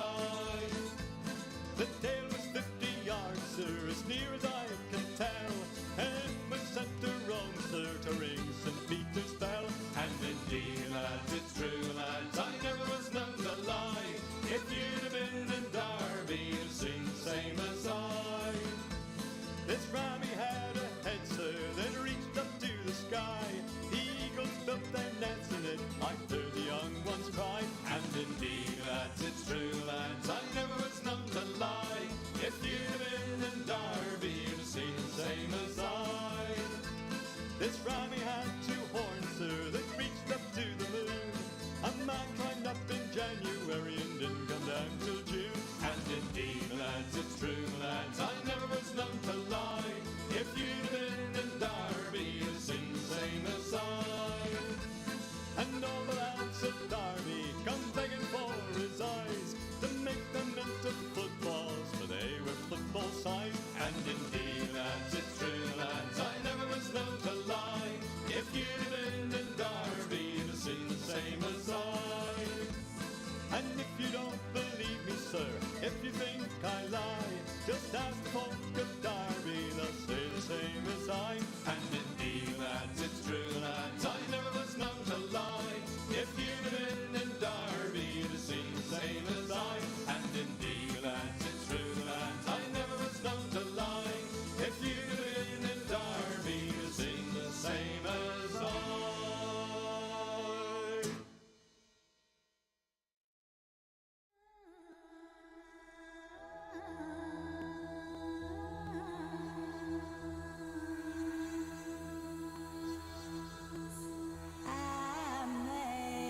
Amazing grace,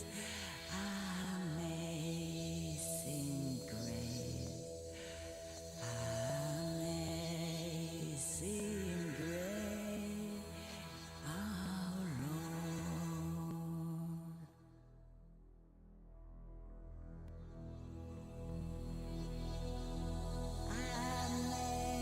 Amazing grace, how sweet the sound that saved a wretch like me.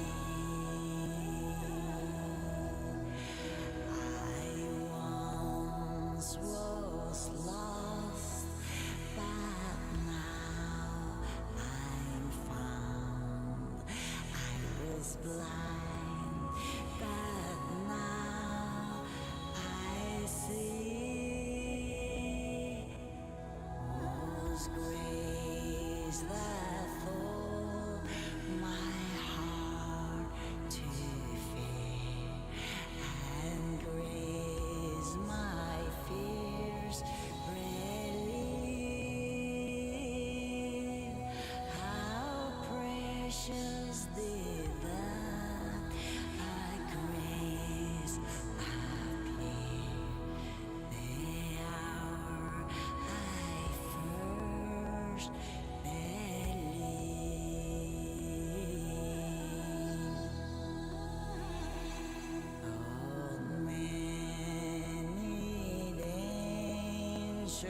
Toils and snares we have already come. Was grace that brought us safe so far, and grace will lead us home.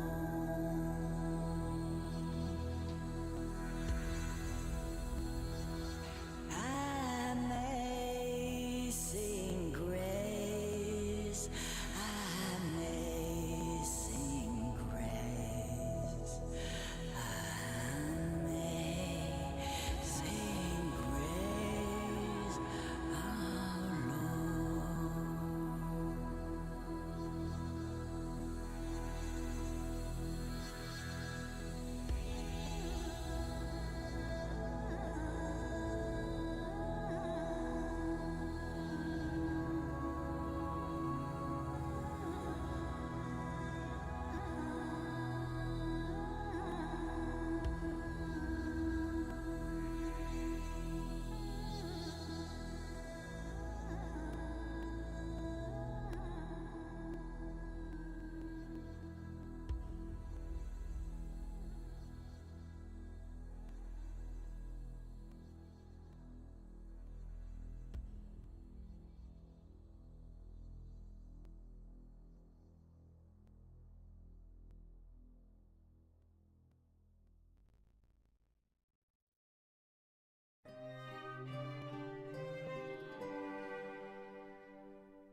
My thoughts are winged with hope, my heart with love.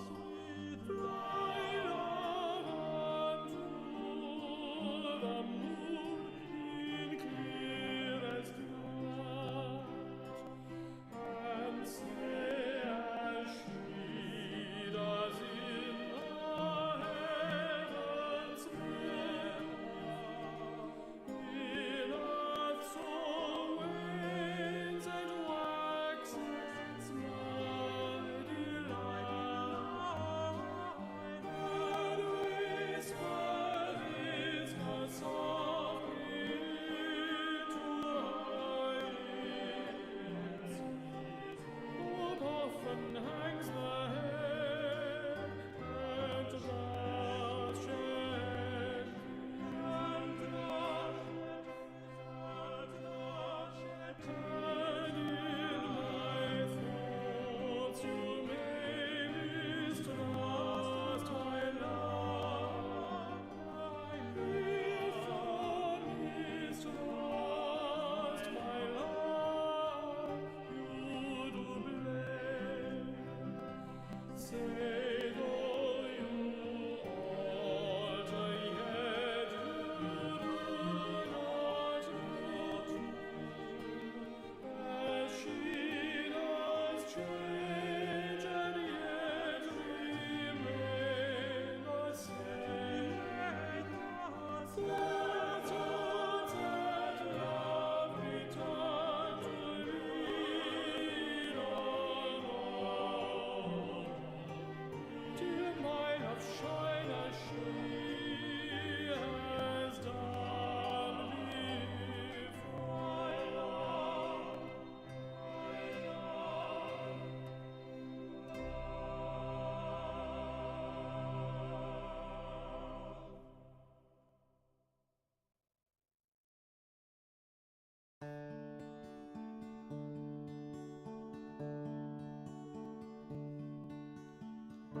A fond kiss, and then we sever. A farewell, and then forever. Deep in hair-wrung tears I'll pledge thee, warring sighs and groans I'll wage thee. I'll ne'er blame my partial fancy, Nathan could resist my Nancy, but to see her is to love her.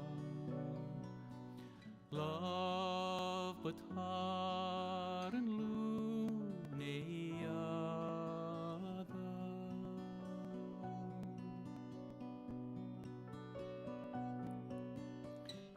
Who shall say that fortune grieves him, while the star of hope she leaves him? Meany cheerful twinkle lights me, dark despair around benights me.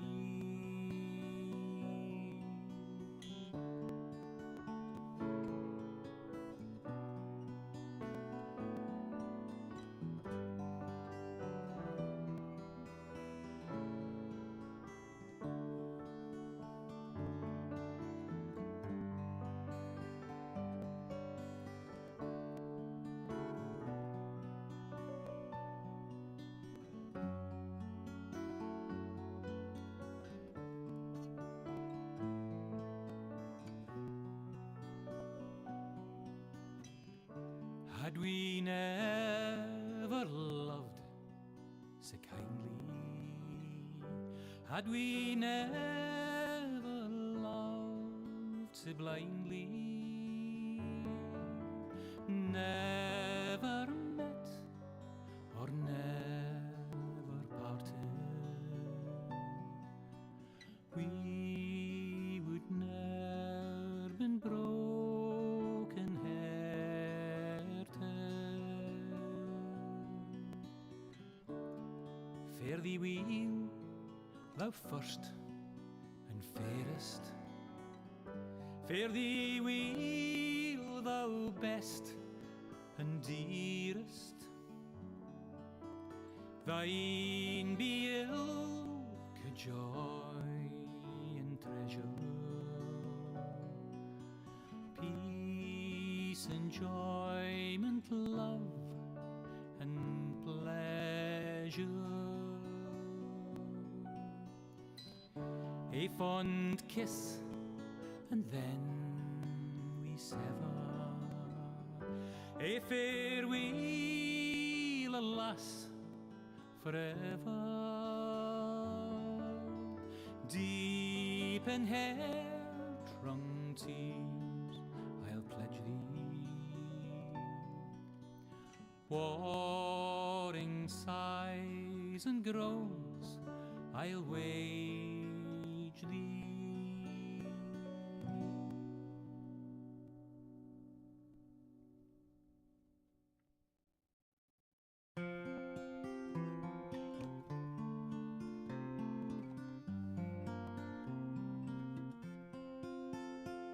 Should old acquaintance be forgot and never brought to mind? Should old acquaintance be forgot and old lang syne?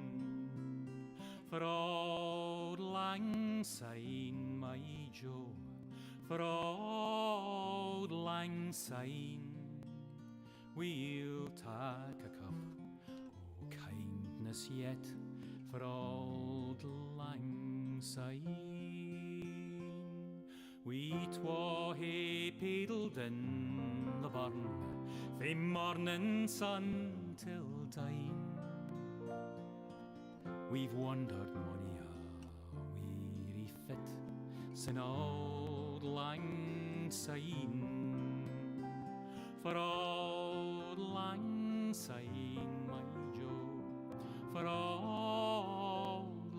syne. We'll take a cup of kindness yet for all the lang syne. We twa hearing about the braes and poo the gowans fine, but seas between us braid hair old, sin old lang syne. For old lang syne, my Joe, for old lang syne, we'll take a cup of kindness yet for old lang syne.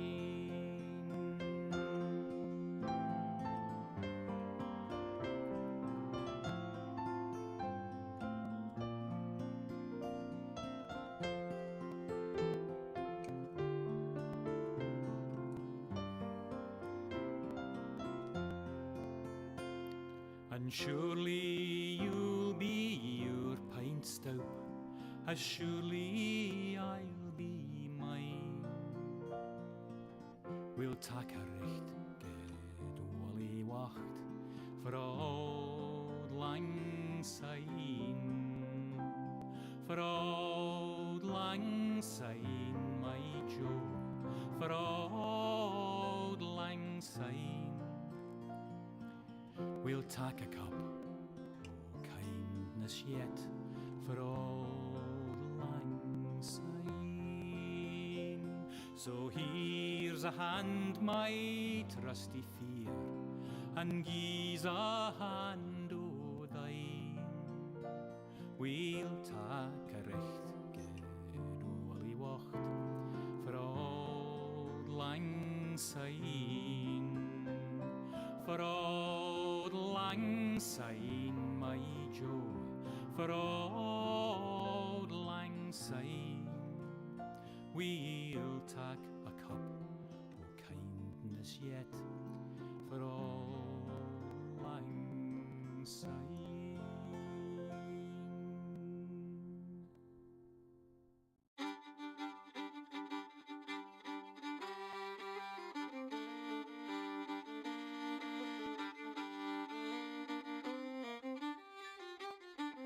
There were two little sisters a walking alone, hey, the gay and the grinding.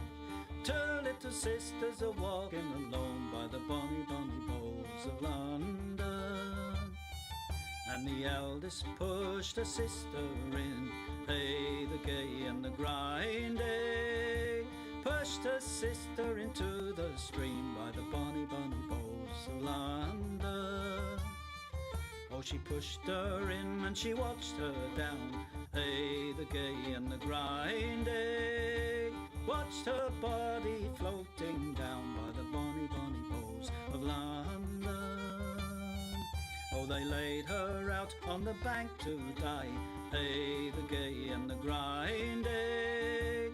For with the fiddle came riding by the bonny, bonny bowls of London. And he made some strings from this yellow hair, hey, the gay and the grinding. Made some strings from this yellow hair by the bonny, bonny bowls of London. And he made fiddle pegs from a long finger bone, hey, the gay and the grinding. Made fiddle pegs from a long finger bone by the bonny, bonny bowls of London. And he made a fiddle out of her breastbone, hey, the gay and the grinding. Sound would pierce the heart of a stone by the bonny, bonny bowls of London. But the only tune that the fiddle would play was Ho, the bowls of London. The only tune the fiddle would play was the bonny, bonny bowls of London. Where the wind can cut you like a knife, and nights are colder than the purser's wife, sir, do we dream of sunny skies of blue and sipping on some fancy foreign brew, sir? No, sir, no. We long to sail where greyer English skies prevail, and we would face the wind and snow and hail for just one pail of good old English ale, sir. Just one pail of good old English ale, sir. Did we choose to fight the foreign foe for England's glory? We must answer no, sir. An English ale house, that's where we would be, not dodging cannonballs upon the sea, sir. We're only risking life and limb because old England's too far to swim. But we would chance an iron arm or leg for just one keg of good old English ale, sir. Just one keg of good old English ale, sir. Many days and many lonely nights without one woman hoving into sight, sir. Now it won't be long till we see our wives and sweethearts lined up on the quay, sir, with their arms all open wide. But we will push them gently aside, for they will have to wait for us until we've had our fill of good old English ale, sir. Had our fill of good old English ale, sir.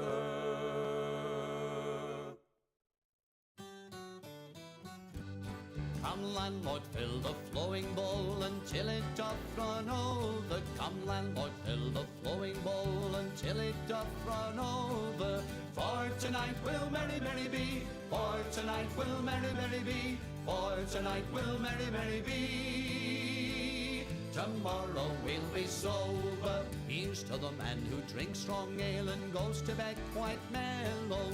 Here's to the man who drinks strong ale and goes to bed quite mellow. He lives as he ought to live. He lives as he ought to live. He lives as he ought to live. And dies a jolly good fellow. For tonight will merry, merry be. For tonight will merry, merry be. For tonight will merry, merry be. Tomorrow we'll be sober. Here's to the man who drinks water neat and goes to bed quite sober. Here's to the man who drinks water neat and goes to bed quite sober. He fades as the leaves do fade. He fades as the leaves do fade. He fades as the leaves do fade. That drop off in October. For tonight will merry, merry be. For tonight will merry, merry be. For tonight will merry, merry be. Tomorrow we'll be sober. Here's to the girl who takes a kiss and goes to tell her mother. Here's to the girl who takes a kiss and goes to tell her mother. She is a very foolish girl. She is a very foolish girl. She is a very foolish girl. She'll never get another. For tonight will merry, merry be. For tonight will merry, merry be. For tonight will merry, merry be. Tomorrow we'll be sober. Here's to the girl who takes a kiss and comes back for another. Here's to the girl who takes a kiss and comes back for another. She is a boon to all mankind. She is a boon to all mankind. She is a boon to all mankind. She'll very soon be a mother. For tonight will merry, merry be. For tonight will merry, merry be. For tonight will merry, merry be. Tomorrow we'll be sober.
I think it's going to be a lot closer, in particular. Like, that's the big difference that I'm expecting, because let's wind it back a little bit to the old open qualifiers. You know, oftentimes people have a look at these open qualifier teams and they think, oh, they're just going to get knocked out pretty quickly.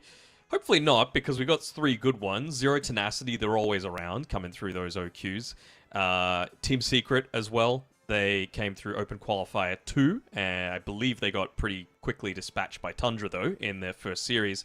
And the one that we're covering today, Capybaras, who have Kiritich, Copy, Infernal, Lelis, and Fly. And they were actually the ones that beat the people that beat OG, and they did it pretty convincingly as well. So, yeah. We will have to wait and see how they're going to perform against one of these automatically invited teams, Avulus. Although, Avulus have gone through some changes of their own, right? Mobe and Desire coming in place of Stormer and Eki. Oh, okay. How long has it been that they've joined in? Do you know? About a week and a half, I think. Really? Freaking heck. Okay, fair enough. Well, a week and a half. That'll be interesting to see if they.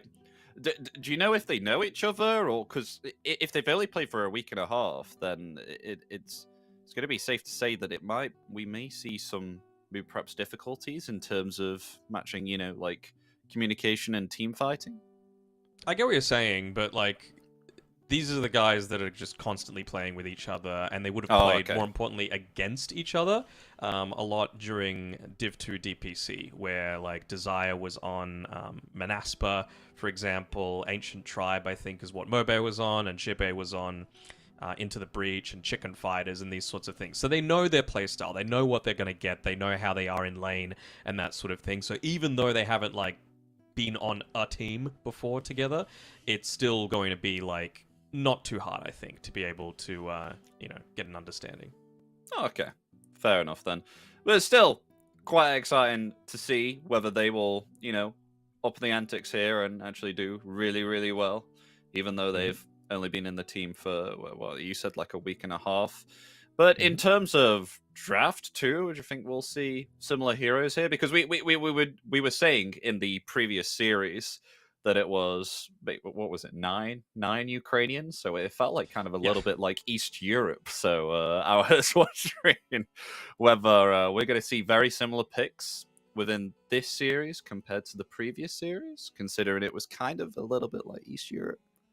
Yeah, but also, like, Avulus have just played in Eastern Europe qualifiers for different tournaments as well, so it's not like they're strangers to that. It's just now that they've got 2 Western Europeans coming in and standing in for them, that they're back on Western Europe, So I think it's good to be able to get both of those perspectives, to be able to, pull from all sorts of different idea pools, and that's exactly what we're going to get with, like I said, people from all these different previous Div 2 teams coming together to be able to hopefully make something cohesive and successful. The real person that I'm going to be highlighting is Mobe, just because he is a little different in terms of his hero pools, right? Like, he is the Viper spammer, for example. Like, he makes it work in a way that no one else really can.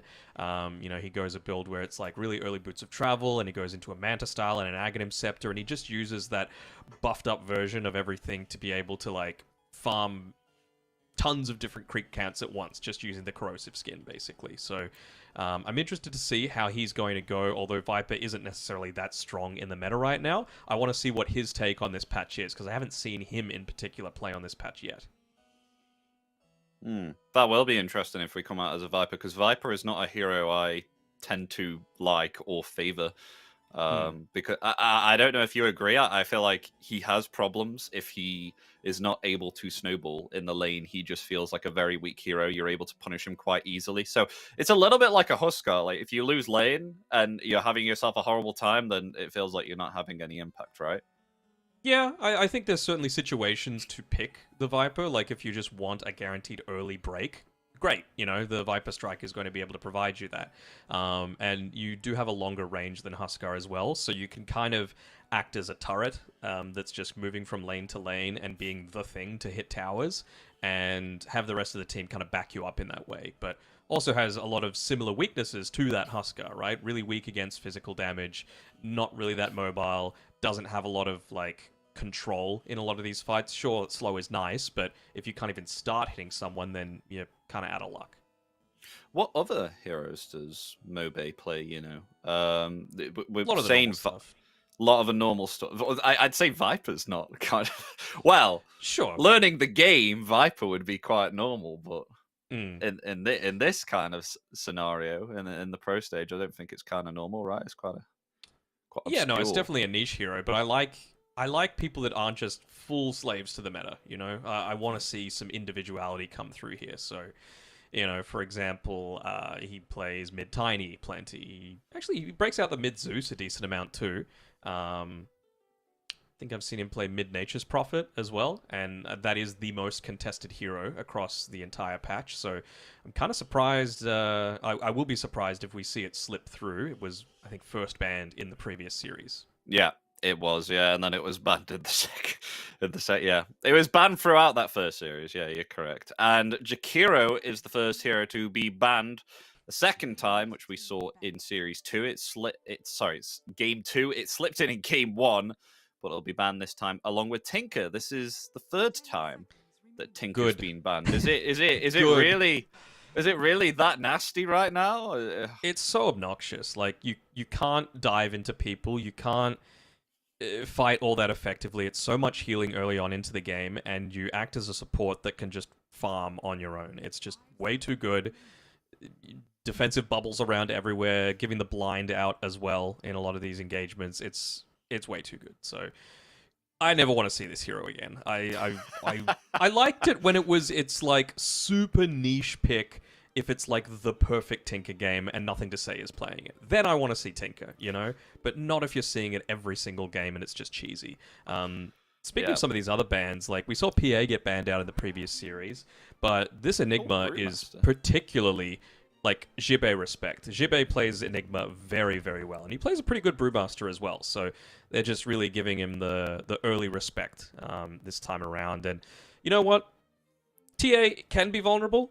And maybe they're trying to bait out this Viper early on against the TA, but of course we've seen can play it 1, can play it 2. You have the potential to be able to flex it around across the different lanes to be able to make it work. So hopefully Avulus don't take the bait too early.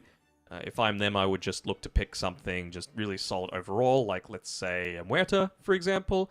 Even a Hoodwink I could see potentially working. Darkseer, sure, that's another ship A hero. I mean, classic halberd builder as well. I mean, even with the change up of how you actually build the item now, see lots and lots of Darkseers actually build this item. I think they nerfed it a little bit in terms of how long it disarms for. I think it was 5 to 4 seconds for a ranged hero. Yes, I believe so. But it's just such a good item overall. And against a TA, a ranged hero in particular, feels even better. So, I mean, it is going to depend, of course, on what exactly the team needs. You are still an amazing aura builder too. And Aghanim Scepter feels great eventually if you're able to get into it. I wonder what they're going to prioritize for these next bans, right? Is it going to be like the carry-to-carry matchup, or are they just concerned about getting out of the lane in a solid spot? Because if you pick like... I wouldn't be shocked if the next hero to come out for Avulus is like a melee position 4 that's just able to work with a Darkseer, you're a good Ion Shell target, and it basically says to TA, screw you, you're not going to be in this lane. Like, you can't, you have to go mid.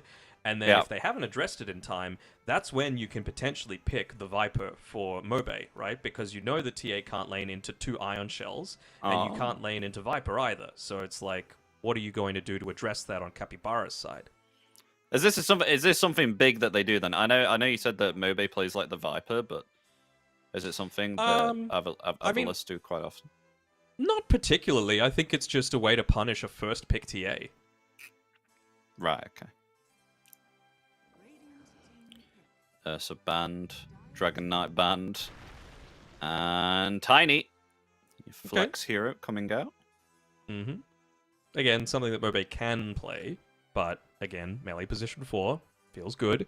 And if you're playing it as a position 4, it's really the Avalanche that you're looking to prioritize a little bit more, right? Because that is still several instances of damage. It's going to get rid of the refraction. You're not really as worried about your right click. You just need to be mindful of not dying in lane consistently, because if you are a 4 Tiny, your food for a TA. She's going to absolutely demolish you with a viable support. Not sure if that's Ringmaster 4 or 5. We're seeing it a lot more 5, of course, but doesn't necessarily provide that protection that you're needing. I guess the fear is kind of nice if they're trying to dive you with a Darkseer and you have ways to be able to clear out a creep waves to prevent them from just, walking underneath your tower. Warlock's another decent option at that, though, so I'm surprised that that hero hasn't received a little bit more love. Oh no, not a Wind Ranger. Oh dear. I haven't seen it in a while. Don't hate it. I just don't like the hero. That's fine. We would say you were saying if this slips through, and it has indeed. Nature's Prophet totally slipped my mind. Has come out here, and they've got themselves Warlock too. So Avalus looking, especially with the Warlock, real juicy right now. I mean, you've got the Vac and the Dart and Fatal Bonds too. Boy, oh boy. Mm-hmm. Lots of like AoE a recipe damage for disaster. Yeah, and you've got ways to be able to hold them in position for that little bit of time that you need to really get the upheaval going as well. Yep. So I would imagine this is going to be a position 2, Nature's Prophet, and a pos 1 is still yet to come for Avulus here. Mm-hmm. And what's the sort of thing that I would be looking for? I think they've got enough damage over time stuff that you don't really need to worry about refraction as much anymore. I would be thinking of what can I have that actually gets in onto the backline immediately to be able to punish. And to me, that's Monkey King, especially going up against this Tidehunter. You can stand inside the Wukongs and man fight against the TA. You've got a way, once you get the Aghanim Shard, to, bounce in onto this Ringmaster, just blow him up. Boundless Strike goes through evasion with the Wind Run, and good matchup against the Tidehunter. So that's really where I'm considering now. Of course, they've got 2 bans to be able to get rid of it, but just any hero that's able to dominate the lane and make the most of this Avulus lineup that these guys are going to be running at Capybaras constantly. It is ridiculous how much aggression they're going to have. So the Viper is banned out, so Mobe will not be getting that. We spoke about quite a lot, so no Viper. I'm actually kind of saddened by that. I was actually looking forward to... You got to give the respect when it's due, Yeah. And I'm trying to think what else Smiling Knight does like to play. They've banned out a few of his heroes so far. Against the Tide. I mean, they don't have a break, so, the Viper would have been nice. PA's already gone. Something that builds into a Silver Edge. Is it needed? Maybe, maybe not. I think they've got a decent amount of magic damage as well to be able to deal with this Tidehunter. May actually get rid of the Monkey King themselves, maybe anticipating that Capybaras were going to be picking it up. It's certainly not bad going up against either the Tiny or the Nature's Prophet or the Darkseer in lane. Mm-hmm. But yeah, my main concern is basically, is there anything stopping them from picking, let's say... They kind of do similar things, but a TA... And so I'm not fantastic about, a TA Sniper core duo for Capybaras, but do they really have ways to be able to get onto the backlines outside of Tiny? Yes, Nature's Prophet can TP there, but all you need to do is build a 4-staff, build a concussion grenade, and you're fine. So... That's really what I'm looking at. And I think they've got enough bodies and prevention to be able to protect him in the form of Tidehunter and Wind Ranger Shackles and that sort of thing. Hmm.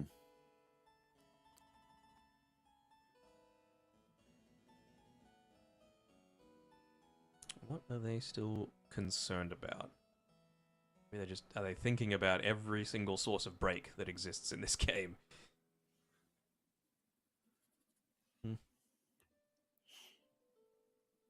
I mean, Nick's Vendetta doesn't break anymore.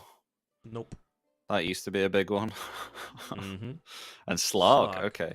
I was more lane dominators. Yeah, I was going to suggest him, but I thought, the Ringmaster save, along with Wind Ranger evasion, the Wind Run, is kind of annoying to fight through. You pounce on someone every time, and then all of a sudden Ringmaster just saves them.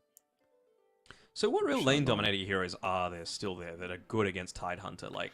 Ursa's gone and Monkey King are gone. Avulus banned out, which I thought they would have picked. And then Viper and Slark are also gone, which great against Tidehunter as well. So is there some sort of like ranged hero where you're not really caring about Anchor Smash and you're still able to dish out a decent amount of damage? Are you picking something like a Sven that just doesn't hit often, but it hits really big when he does? Are you picking... I really don't know what they're going to go up against this Tide. Like the Pango, it's though. Pango. Ball control. Could they go... Hear me out. Could they go... Bloodseeker? I was going to say Life Stealer, maybe? Yeah, I know what you're saying, but that's like a pretty bad matchup against TA in particular. What, Yeah, even evens out with a little bit Armlet? once you get Ags. Once you get Ags, it's okay. Yeah, just because, like, she can resist a lot of what you're trying to do. And, you know, if you build Radiance, it's too long, and I feel like TA is way too far ahead at that point. I get what you're saying. Oh, actually, no, I see it now, yeah. I mean, especially with Ivalis's draft, it would feel like if Lifestealer was farming for a Radiance, I mean, whose shoulders would it lie on to for them to give them that space? Darkseer needs his items for Aura. Nature's Prophet's going to be farming. Tiny definitely needs a Blink Dagger. Weta? So is it a Tiny 1? No, Nature's Prophet 1, Tiny mid. Okay, so maybe just thinking that this Tiny is going to do just fine into the Pangolier. There's no real way to flex Pango to 1. Unless they did something crazy and put like Wind Ranger 1 or something like that. So I think Mobe is going to have a fine enough time. And then Desire is really just there to, I guess, disrupt any aggression early on, going on to this Darkseer. I don't think it's necessary to have that, like, double melee. It's just a nice thing to have. And maybe they're just worried about Fly on his Ringmaster being able to, you know, punish them if they were to dive a little bit too deep. So... we'll see. We'll see how it all turns out, but this really doesn't change anything for me with regards to the aggression that Abulis are going to be throwing Capybara's way. For all that aren't aware, Warlock is, in my opinion, the best hero in the game until about 10.5 minutes, and then he drops off a little bit, but, like, by far the best until 10.5 minutes, and as we get into the game, I'll tell you a bit more why, if you're... oh, tell me now. Tell me now. Gotta build the suspense, Epi, you know? Gotta keep people tuned in.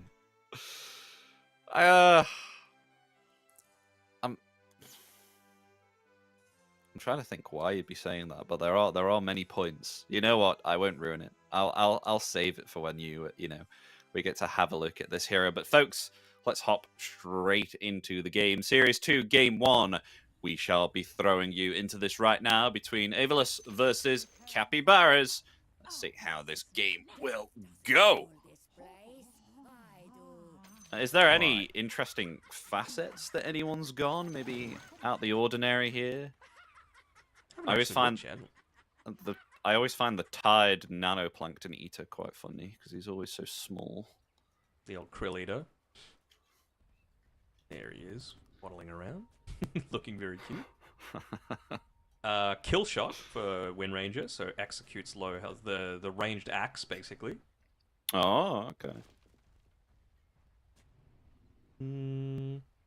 Copy's gone Thunderbolt instead of the double jump.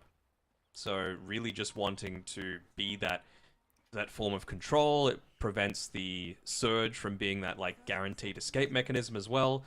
I think more importantly, they're just really wanting to get on top of this Nature's Prophet and make sure that it doesn't get off to a good start. There's a reason that it has a 98.5% contest rate. It's a really strong hero, you know, and he's gone the Ironwood Treant facet as well. So if you leave this guy on his own, he's going to take your towers, he's going to be roaming around the map, he's going to be picking up his own farm, and I mean, I love the fact that that every single hero on the map gets hit by Wrath of Nature. The damage still caps out, but still every hero on the map gets hit, or every unit on the map gets hit that's visible, which it just makes the game so much easier to have all the lanes pushing out if you time it right. It means that the enemy team has to defend, it means they show their position, and you can immediately go for a smoke gank and catch them off guard.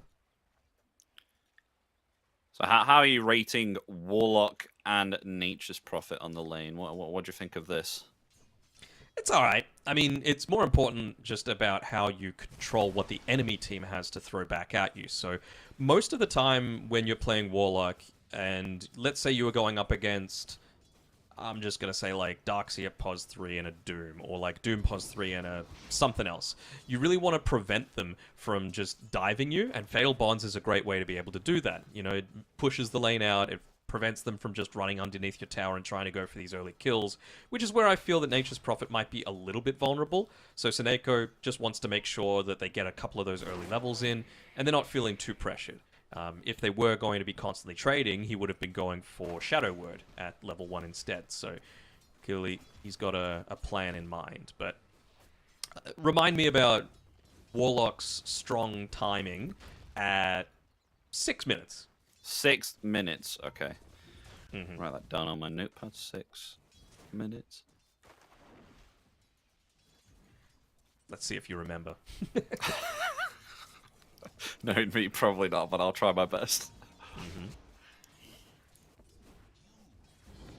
But yeah, I can see why the pick rate for Nature's Prophet would be so high. I mean, especially for the sorry, was it the pick rate or was it the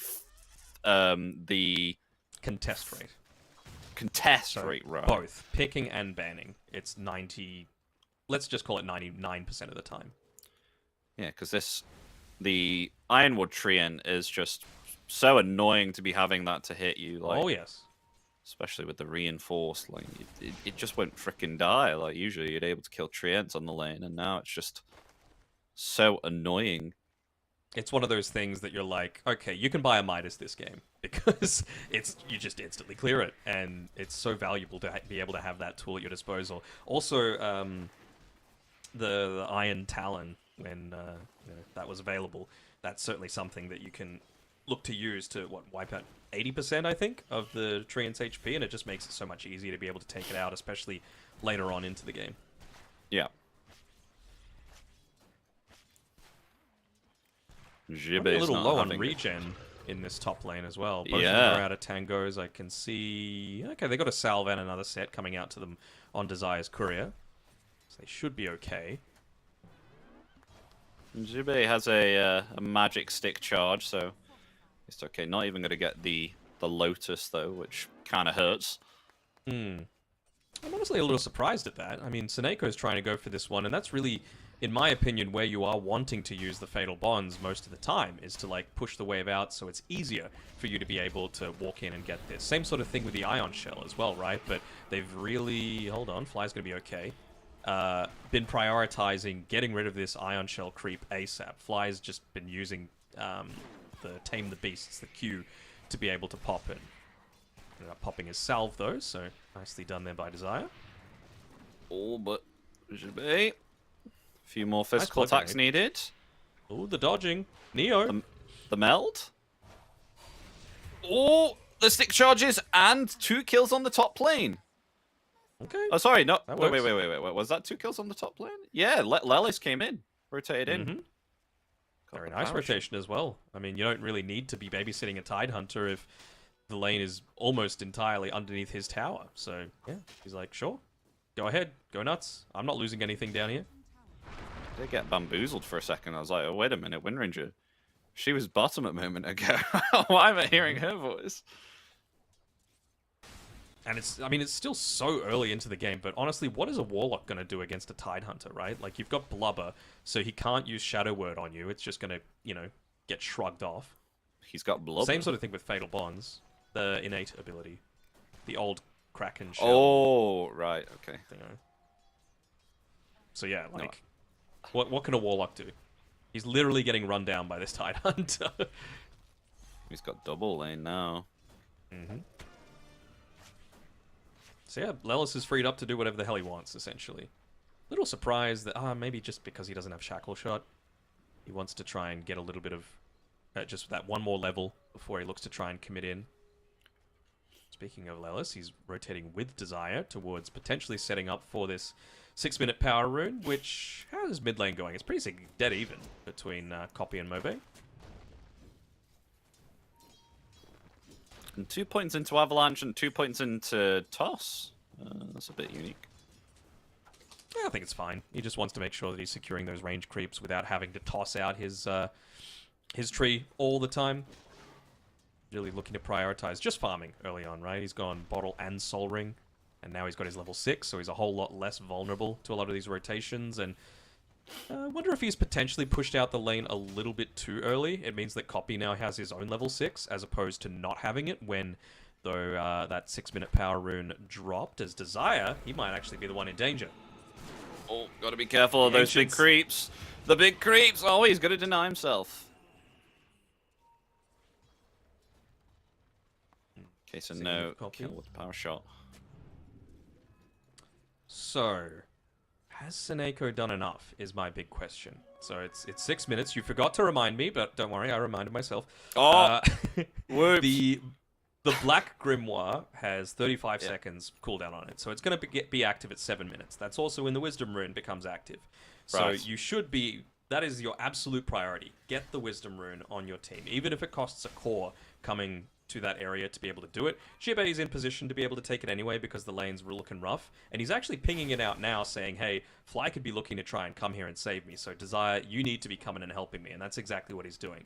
And the reason behind this is that Warlock's level 6 timing is just bonkers, and so you need to be doing everything that you can to try and accelerate that as quickly as possible. So if they gave up this Wisdom Rune timing, it would cause so much distress to the fact that they can't open up the map quite as easily. So good that they were able to claim it. Both Desire and Seneko get a little bit of extra XP. But most of the time at this stage, onto Fly. And there we go. Smiling Knight actually obtaining the kill there with the Wrath of Nature. And I actually like this. I honestly want the Tiny to stay out of the lane for a little bit, just to give Warlock a tiny bit of farm. You need him to get his level 6, and you need it to happen pretty much ASAP, because his Golem has about a 2.5-minute cooldown, and you want it available again at the 10.5-minute mark, so that you can use it on the mid tower. You want to be using it right about now on the enemy's safe lane tower after consuming that Black Grimoire. So they're looking to just try and shove out this lane as quickly as possible, secure the power rune, and make a rotation towards there, because it really reduces the amount of farm that the enemy carry is able to have on the map.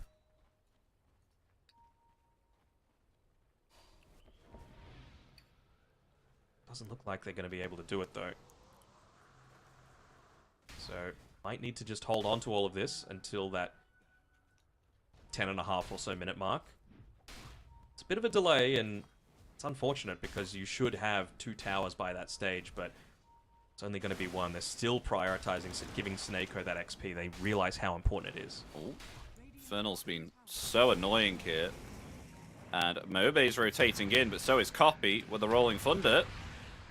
Affecting 2 there. Ravage comes out to play 2. Infernal is still going to be found there by Smiling Knight, but in return, the Swashbuckle finding the kill onto the Nature's Prophet. So it's a 1-for-1. Mobe in some trouble, actually tossing away Copy, but the power shot claiming the life of the Tiny.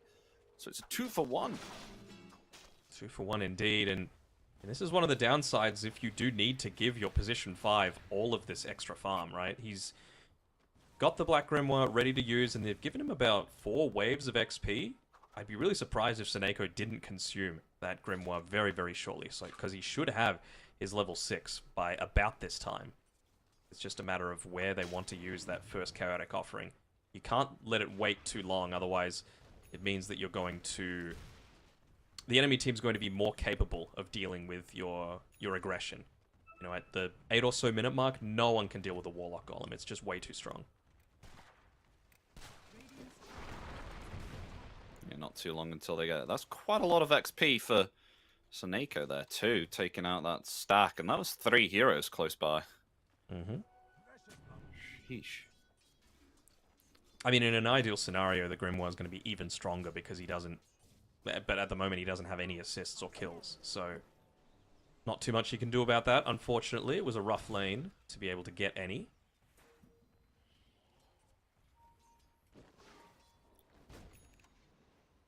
So we've reached that 10 and a bit minute mark, and by the time they clear out this next creep wave, I'm kind of expecting Seneko to just drop the rock straight away, but making a bit of a move back towards the rest of his team without that ultimate being available just yet.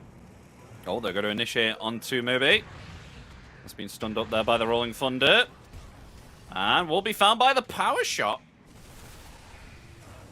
Actually goes to fly there, and the Fatal Bond's doing some damage to both the supports. I mean, he ended up using the Black Grimoire, but again, it was after Tiny was dead, so it's not stopping him from dying. I guess they might be able to take this tower with Jibei tanking up a few of these towers' hits and keeping that siege creep alive, so that's a good thing. Are they willing to drop the Golem onto the Tidehunter, though? They're even giving the Shadow Word over to the Ironwood Treant because that's what's going to be doing the most damage to this tower, and you just see all of the heroes coming through from Capybaras to try and protect this tower as much as possible. But I don't want to go sounding like a broken record, but it really feels like they've missed a big timing here with this Warlock. Were they meant to get way more out of Seneko being able to? Yeah, I mean, look at the net worth lead at this stage. It's going between 2 and 3k, just 11.5 minutes in. That's not really what you were designed to do. Maybe they'll try something now. So Neko's rotated top. Double damage activated here by Mobe. He sees them, though. They're walking around underneath traps. It's very nice defensive setup of the traps there by Kiritich, just to make sure that he's never in any real danger. He's hugging his tower. Yeah. Even willing to dive into him when Mobe has DD. Oh, the ultimate's ready, Mobe. Great oh my ulti. gosh! Not able to do anything whatsoever with that double damage. It's now Jibei is out of there. And still, the Golem is at hand. The Chaotic Offering. Yet to be played. It's a long cooldown, so I get why he wants to make sure he's using it in a really great time, but all he's done is just let Kiritich get uber farmed. And he might even be able to just quickly destroy it because of it. Like, he didn't have a Mithril Hammer, 4 minutes ago. Didn't have a Dragon Lance either. And for them to be the first one to take the tower is really surprising to me. It's a 5k net worth lead already.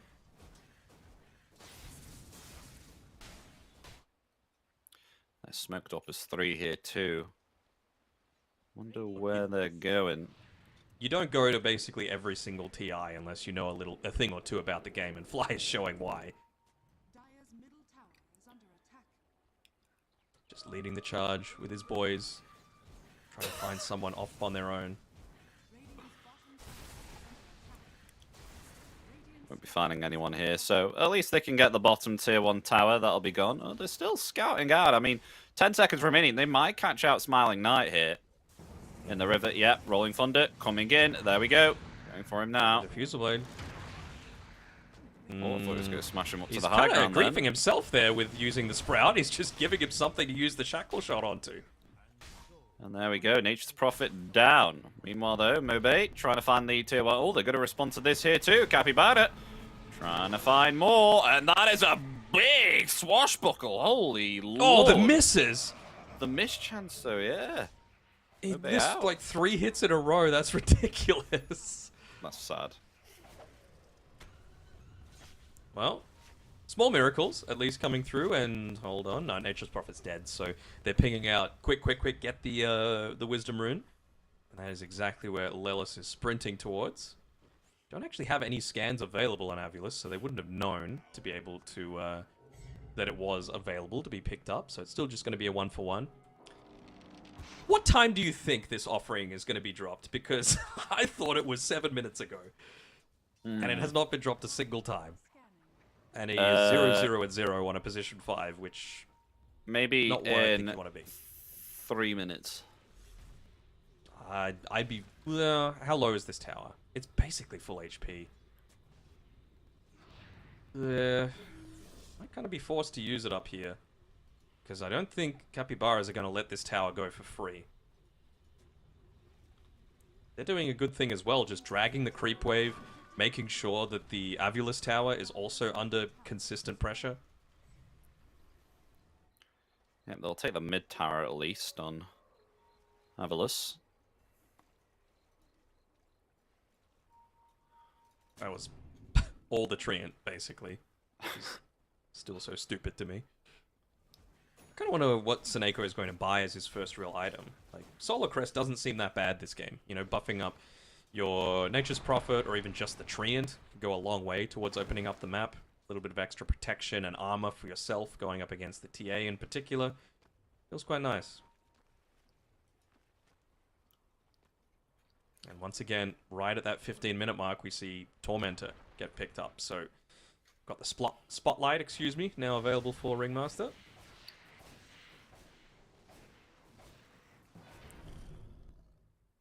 I can't even remember what the spotlight does, is it? Lots of beams, and if you stay in them, you take a lot of damage. Pretty Oh, much. is that? Oh, okay. That was the best description I've ever heard. Illusions mess take a lot around. of damage. Oh, It's okay. it's like a missed chance, more so for the actual heroes. It's still pretty good. You're going up against a Nature's Prophet. You can even afford to use the spotlight against like an Ironwood Treant, honestly, just to make sure that it's not destroying your towers for free. It's not that long a cooldown, just 30 seconds. I think I may have missed the mark here on this 3-minute chaotic offering. I mean, you missed the mark? What about me? I'm 9 minutes off. But it really feels like... I don't want to say Avulus are letting Capybaras do whatever they want, but Capybaras are just leading them around the map and doing whatever they want, essentially. And Kiritich is 25 gold away from being able to pick up a Blink Dagger, in addition to a Deso and a Dragonlance. So he is farmed as hell, and I would imagine that they're going to be able to trying to go for a gank now. Sorry, I'm just having a look at this potential D ward. Very nicely done by Fly, because they're going for a smoke fairly shortly, I would imagine. I think Roshan is ripe for the picking. Kiritich. Or they might meet. Mobe has a Blink Dagger ready. And TA has been revealed. And there's the toss. There's the Golem! The Golem has been... I think that is 3 minutes, you know. Mm-hmm. There we go, then. That's what they were looking for. But they were playing so well, Capybara, making sure that they didn't get picked off here. Yeah, I mean, I think he was farming in a relatively safe place. Both watchers were active at the time. He had a little bit of vision in his in the approach towards him, but they smoked. So obviously it was a little bit harder for him to be able to catch that one out. But yeah, finally the tower does go down, so it makes things a little more difficult. But the good thing for Capybaras is they've already taken the Tormentor, so at this point that tower isn't a huge loss. And I think the other thing is now you know that there's no chaotic offering available as well. So they're going to feel a lot more confident at going towards this this Roshan for themselves. Agnim's obtained now by the Pangolier too. Straight from Diffusal into the Ags. Kiritich on the front lines here too. Just attempting to take the middle tier one. Yeah. I mean, they got to be very careful here. Infernal's coming, and he's got a Mage Slayer, he's got a Vlad's Offering, so got to make sure he dies early, but I don't think they have the damage to be able to do it. And if they die, you're not just losing a tier 1, you're losing a tier 2 as well. In now. Yeah, Rolling Thunder, here we go. Dead in the water. Undesire. Rolling Thunder, connecting time and time again on the support. Support's in trouble here. There we go. The Meld will take down the Muerta straight up. Saneko will fall from the Swashbuckle. So both supports down here on Avulus, and look at that. They'll just retreat straight out of there, just picking off those 2 kills, and there's nothing to Roche that they can do about straight it. To Roche. Looks like it is. Straight to Roche. Mm-hmm. There's some defensive traps being set up there. Looking to quickly use that effective team fight to be able to do it. They're sending a couple of Ironwood Treants in here just to scout out, maybe scare them off a little bit, but I don't think they're going to be discouraged about going for this. I guess they have Wall of Replica, actually, and a Halberd and a mech finished up, so could they look to go for it? Nice use of the power shot to be able to break the Blink Dagger. Oh, the traps too, the psionic traps. And maybe all that they were playing for was delaying Roshan, because he's going to start moving down towards the bottom side and throwing people here, there, and everywhere. Yep, here he goes. Does he grab the Treant? I'm not sure. I want to see. Come on. Show us, Smiling Knight. They all smoke. The smoked us for. Ravage is ready here too. But Offering's back up as well. So another big thing that they've been able to delay for. Oh, okay. Didn't get thrown because he was under the smoke, but still got bumped by the Roshan. Did copy. Oh, and nice Wall of Replica. Rolling Thunder coming in now. They're going to focus right onto the Warlock. And Warlock's going to be found before the Chaotic Offering can even come off. Rolling Thunder controlling up the Darkseer here too. That is Darkseer gone. 2 down with ease from Capybara. So now they want to go for more. Desire going to have to activate the ultimate there. Going to save it for some time. But the damage is indeed there. That will not save you. And with that, the Moeta will fall also. So pretty much 3 for nothing there. Yeah, they're just moving so much faster right now on Capybaras, right? Like, well, they're actually TPing in here on the Nature's Prophet, and Fly sees it. He's got an ATOS. Oh. A little bit on your own here. What's he going? Oh, I mean, Spotlight? maybe perhaps get the kill onto Fly. No, never mind. No. There's Copy coming in with the shield crash. He gets himself a mega kill, taking out Smiling Knight. Yep, this is what I'm talking about, right? Like, Fly is attended so many TIs for a good reason. Like, he is just 5 seconds ahead of everyone else, and 5 seconds is an eternity in Dota, professional Dota especially. So he just got there a little early. They didn't have any scans available on Avulus to be able to check if it was actually a safe place to be, because Fly knew that he didn't need to be there to clean up the rest of the kills. It was far more important just to keep the snowball rolling with these Wisdom Runes, especially knowing that you're going up against a Nature's Prophet, and yeah, you got caught out on Smiling Knight there. Maybe they'll go for Kiritich here. Maybe not too far behind. We have vision here too with an Observer Ward. Yep, here we go. There's the Avalanche. There's the toss. Smiling Knight rotating in there with a TP. And an easy pick off there onto the TA, but the rest of the team rotating in. Ravage is ready here from Infernal coming into the back, but can they take down the TA before it's even cast? The save is there from Fly, and the Ravage comes out, connecting onto Free. Kiritich is going to be able to survive, and Smiling Knight has been taken out. The Rolling Thunder there as well. So Nako still not able to get up the Chaotic Offering. That is 2 down. With Capybara coming out on top now as they attempt to go for Jibby. And Jibe's found there too. That is 4 down with Desire also falling. Mobe's on his own. Will actually pick off Kiritich though there with a big Avalanche and Toss combination. It's in the river right now. Blink Dagger on cooldown for 6. 5 more seconds. Will he be able to get himself away? He will not. With Copy coming in there with the amplified damage rune and getting the kill with his swashbuckle. I think he was resigning himself to the fact that, you know what, I'm going to die for this, but I got to make sure this TA dies. We can't have a 4-for-nothing trade. And without TA, they don't really have a ton of tower damage, so they're not really going to lose any objectives off the back of this. And it's worth him sacrificing his life just to make sure that, you know, they weren't able to get, if not a tower, even just a bunch of TA traps, because he's got the Aghanim Shard as well around the Avulus side of the map, so it would have just been giving up way too much information. I mean, speaking of information, they have information right now on Smiling Knight with this Observer Ward being scattered out there by the Power Shot, and in comes Infernal, attempting to TP now within the Sprout, will not get away, as the Shackle Shot is there, and Copy claims the life of the Nature's Prophet once again. You were asking if there might be any, like, teething issues with the Avulus roster having a couple of these new people, and it does kind of seem like people are on different pages with their priority at the stages of the game, right? Like, one people wants to farm, some people want to get a little bit more net worth and experience for themselves, and they're kind of all over the place. It's 13k behind now, just at 24 minutes in. Yeah, it's looking rough. There's still an opportunity for them to always counter-initiate, though, right? You know, there is, but we've seen one chaotic offering 25 minutes in, and that's not enough for me. No, like, it's such a good spell. Did end up going the Solar Crest, though, so I like that.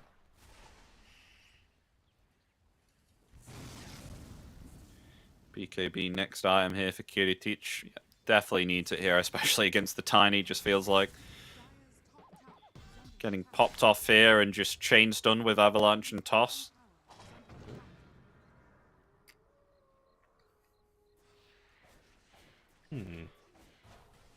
Wonder why they're backing off a little bit on Capybaras.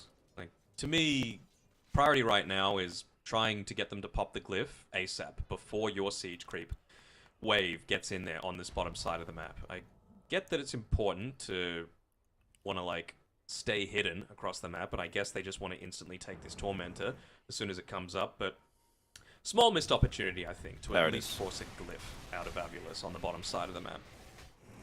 And they see Jibe actually. Copy not there for the Tormentor. He's got a Thunderbolt. He'll be fine. Oh, yeah, this Rolling Thunder doing work.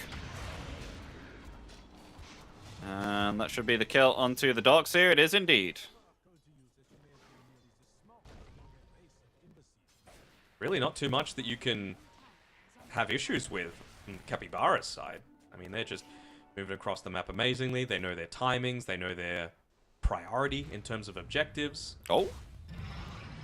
Infernal coming forward with information from the trap, but decides to get out. He's gone that Iron Talon as well, so again, just a really easy way to be able to clear these freaking treants that are going to be constantly giving them harassment. Does anyone else have it, or just him? Yeah, just him at this point. Oh, Kiritich wanted to go for Mobe here. I mean, it's just the two of them. Still laying in with the meld.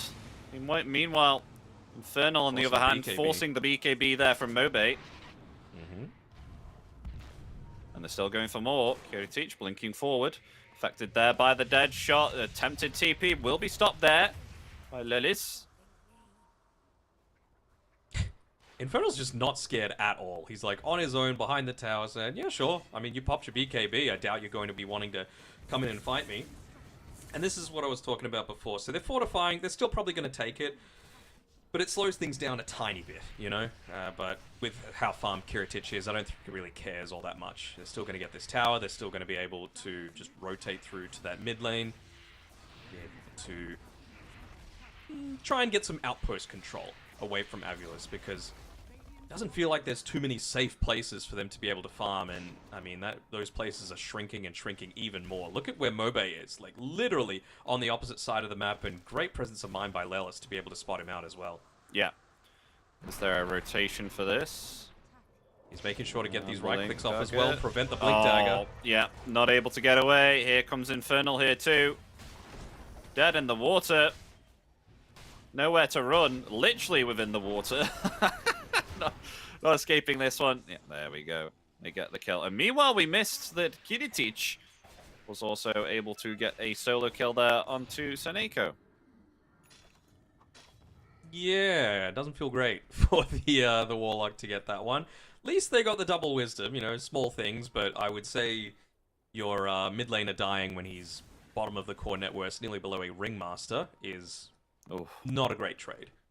It's not.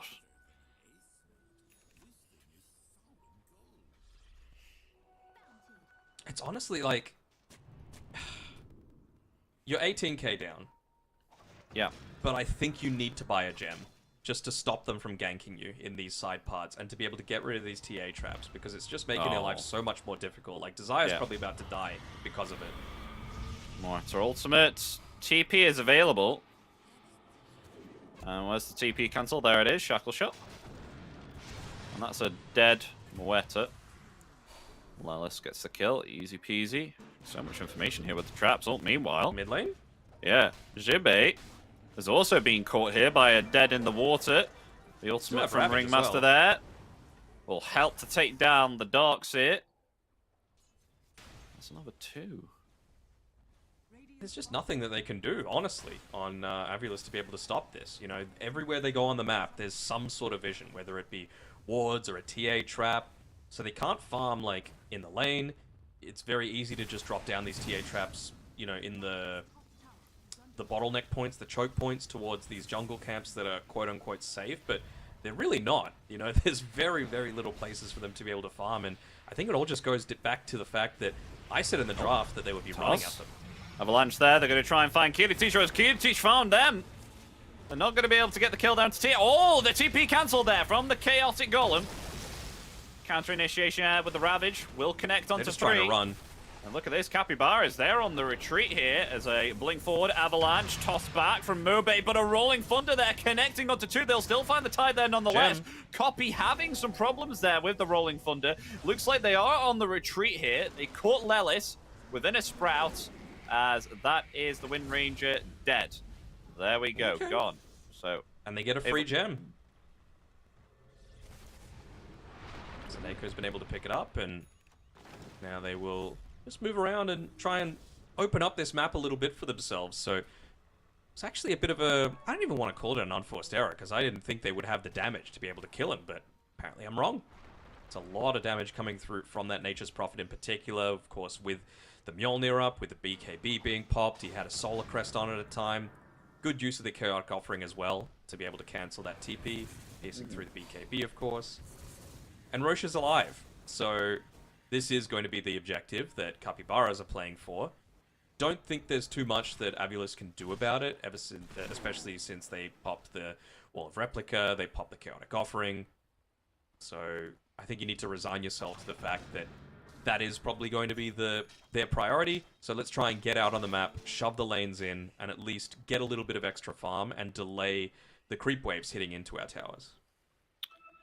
So Desire having the Agnims finished now, so able to clear waves much better and have quite more significant impact here with the dead shots. Though Roshan, up for a second time, he's going to roar and reveal to Avulus that he is being taken out by Capybara for a second time, and they're going to not contest this. Aegis in the hands of Kiritic once again. Yeah, nothing they can do about it, though. So I like that. I mean, again, they got out on the map. Maybe would have liked a little bit more of Smiling Knight using his Ironwood Treants up towards the top side of the map.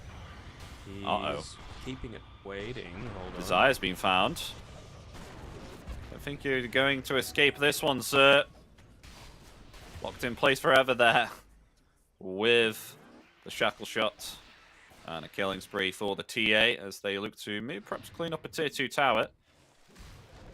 I wonder what item he's going to go next as well. Whether it's worth going a Shadow Blade or something along those lines if you're this Muerta. Just a way that's not like nullifiable coming through and being able to punish you. Even if it's just a blink dagger, wouldn't hate that as well. But 4-star Oh, do they like see? to go. Oh, they see Mobe. BKB is there. The TP attempt. And he's gone. Copy's queued up the Basher, making sure that that will not happen again. I mean, you're getting little bits here. Smiling Knight, surprisingly, he's 4, 5, and 2. He's barely behind this TA that's just died twice. 9 Oh, to he's a just been 5, caught and out. of course. Yeah. He should be okay, though. So trying to force a BKB out of him, but talk about that nullifier. There it is. I was going to say, is Lelis caught Smiling Knight or is Smiling Knight caught Lelis? Mm-hmm. It was a turn of turns, easy kill. And Smoke play, maybe perhaps they can catch Copy here too. I mean, they don't have the vision right now. Oh, now they do. Now they see Copy. Yep, there's a blink. Avalanche. Toss 2. They've got the calling with the silence there. There's no dispel. And with that, a monster kill gone. That is a lot of gold. And an instantaneous buyback here from the Wind Ranger. A Ravage comes out and only connects onto one. Mobe, though, with lots of damage being taken there by Kiritic, will fall. So the Tiny, at least dead. But the rest of the team gets out, apart from Seneko here, who falls with his fallen brethren on the Tiny. So with that buyback, they only get 2. It's a big kill, though, onto Copy. It was a monster kill streak, so getting 1,100 gold plus a bunch of assists for the rest of the team as well. It's a lot. Oh, Desire's been found. Ultimate committed. Desire the water for another 5. Oh no, the Gush. The Gush, the Gale Force, dead in the water. Oh, dead shot there. Yeah, you're not escaping from this one, Desire. Yep, there we go. Power shot gets the kill. It's a rough place to be in for sure, as they saw Smiling Knight with that Observer Ward walking into this top area. It's just a question of how long does he choose to stay around for. He's TPing out at just the right time. Maybe they just didn't notice the time of the map because 35 minutes, he's going to be right there on top of those Wisdom Runes. At least one of them to be able to secure that for his team. Oh, Jibe's been found. Gale Force there, stopping him from fleeing with the Surge. He's been ambushed here within this river. How many ults? There's no escape. Goodbye, Jibe. That was a lot committed for him, my gosh. Stamps down with authority. I wonder if they're going to go for another Tormentor. Or do they all have it already? Yeah, they do. So maybe just feeling like it's not worth the gold. But I feel like if TA was down at this bottom lane, she probably would just look to yoink it up really quickly. If for nothing else, to take it away as a possibility for Avulus to get some kind of net worth recovery.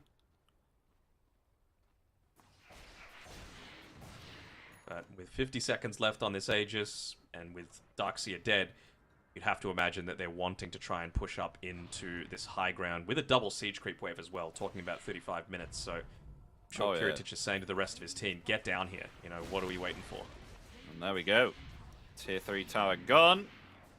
No defense here for this bottom set of racks, unless Mobe can do something here. He has himself the Blink and the Avalanche. They've got the Roshan banner to protect the catapults. And there we go. There's a lovely toss. And a dead shot there too, but able to get out of that Sprout. It's still okay for that time being as the Chaotic Golem coming down now. It affects 2 there, but it doesn't have the great impact that we once thought it had. There's the BKB there from Smiling Knight attempting to flee, but the crit damage there helps to take down the Nature's Prophet down for 90 seconds. Mobe's just able to get out of there. And Darkseer is going to be coming back. Lovely Ghost Scepter usage there from Seneko. Will stop himself from falling from the physical damage. But with that, Capybara, they take themselves a bottom set of racks. They take down the carry. And with that, they move themselves back for another fight. Sure, why not? I mean, they've got another glyph available because they did take out the melee racks, but I don't think you're afraid of that much. Kiritich didn't even use his BKB in that engagement. He's the only one with it left. Still need it. Fly keeps on saving him. Oh, Maybe there's now. the Avalanche and Toss. Kiritich, he's still okay. The BKB's there. Ravage Huge onto 4. Ravage. Boy, oh boy, and that is Mobe down. Along with Jibe there too. And Jesus Christ, the meld! One-shotted Seneko.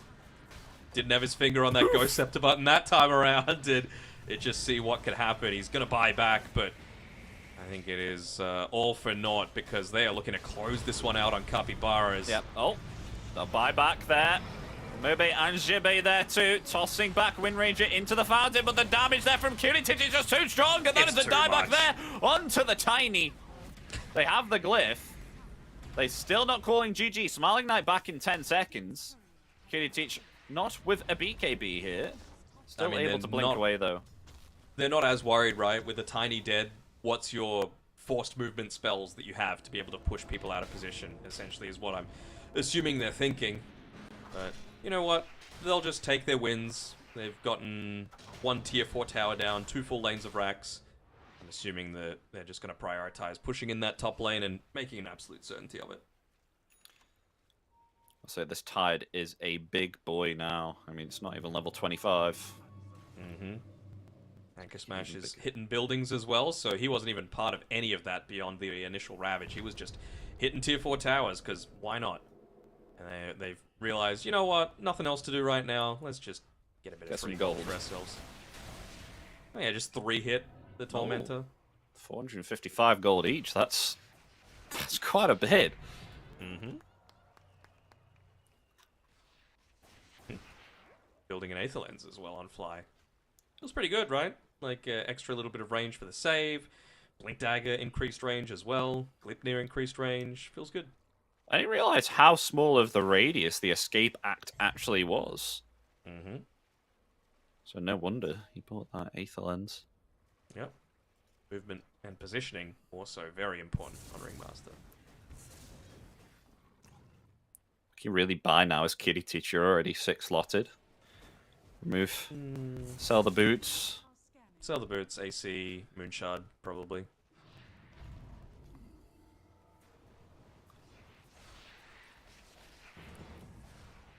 I'm a little surprised they haven't put more emphasis on this top side of the map, to be honest. Yeah, still tier 2. I mean, they might do so now. They're starting to move themselves. But I'm just waiting to see how big a Tidehunter will become at level 25 with this player Saw Eater. Mm-hmm. It'll be a big boy. I don't think we're getting a 60-minute game, so no extra late game Tidehunter. Not smoked up though. Speaking of Tide, though. Tide is going to get jumped here. There's Avalanche and Toss, and a break there too, right onto Tide, and Tide is gone.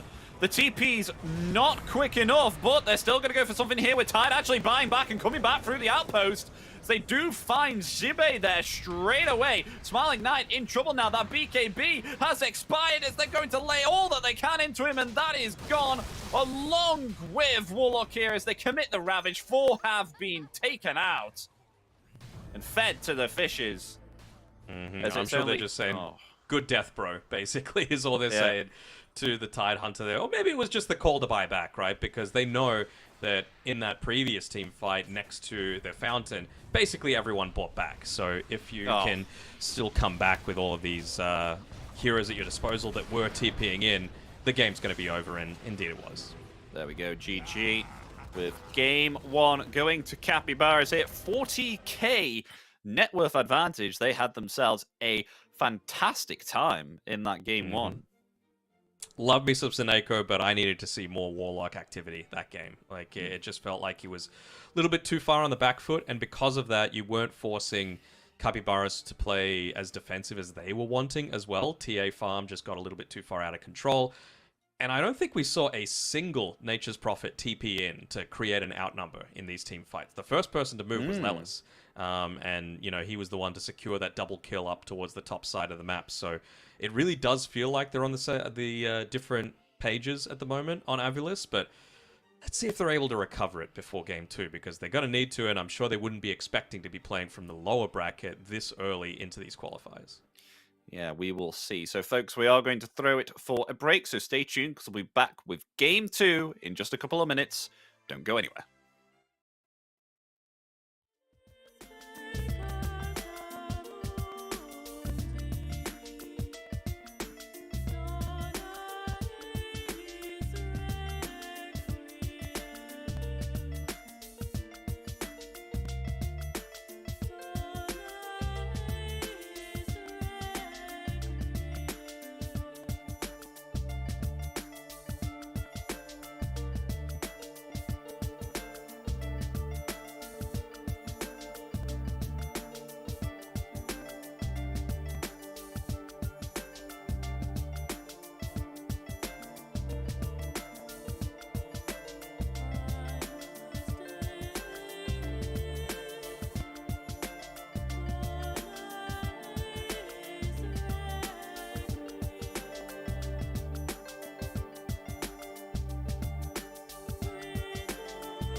As I went down to Galway town to seek for recreation, on the 17th of August, me mind being elevated. There's multitudes assembled there with tickets at the station, and me eyes began to dazzle. I'm going to see the races with me whack, fall the two, fall the tittery item dame. There's passengers from Limerick and there's more from Tipperary. There's lads from Connemara and a flare of married ladies, and people from Cork City who are true and loyal and faithful, who brought home the Fenian prisoners from dying in foreign nations. With me whack, fall the two, fall the tittery item dame. And it's there you'll see the pipers and the fiddlers competing, the nimble-footed dancers a tripping o'er the daisies. There's others crying cigars and likes and bills for all the races, with the colours of the jockeys and the price and horses' ages. Me whack, fall the two, fall the tittery item dame. And it's there you'll see the jockeys and they're mounted out so stately, the pink, the blue, the orange and green, the emblem of our nation. When the bell was rung for starting, all the horses seemed impatient. I thought they never stood in ground, their speed was so amazing. With me whack, fall the two, fall the tittery item dame. 500,000 people there of all denominations. There's Catholics, there's Protestants and Jews and Presbyterians. There's yet no animosity, no matter what persuasions, but sportsman's hospitality, those induce fresh acquaintance. With me whack, fall the two, fall the tittery item day. Agus foy Marishan Krushkin is Birk Shelan.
Hello, everybody. Welcome back to the West Europe Closed Qualifiers, coming in for Game 2 out of this Series 2 between Capybaras and Evolus.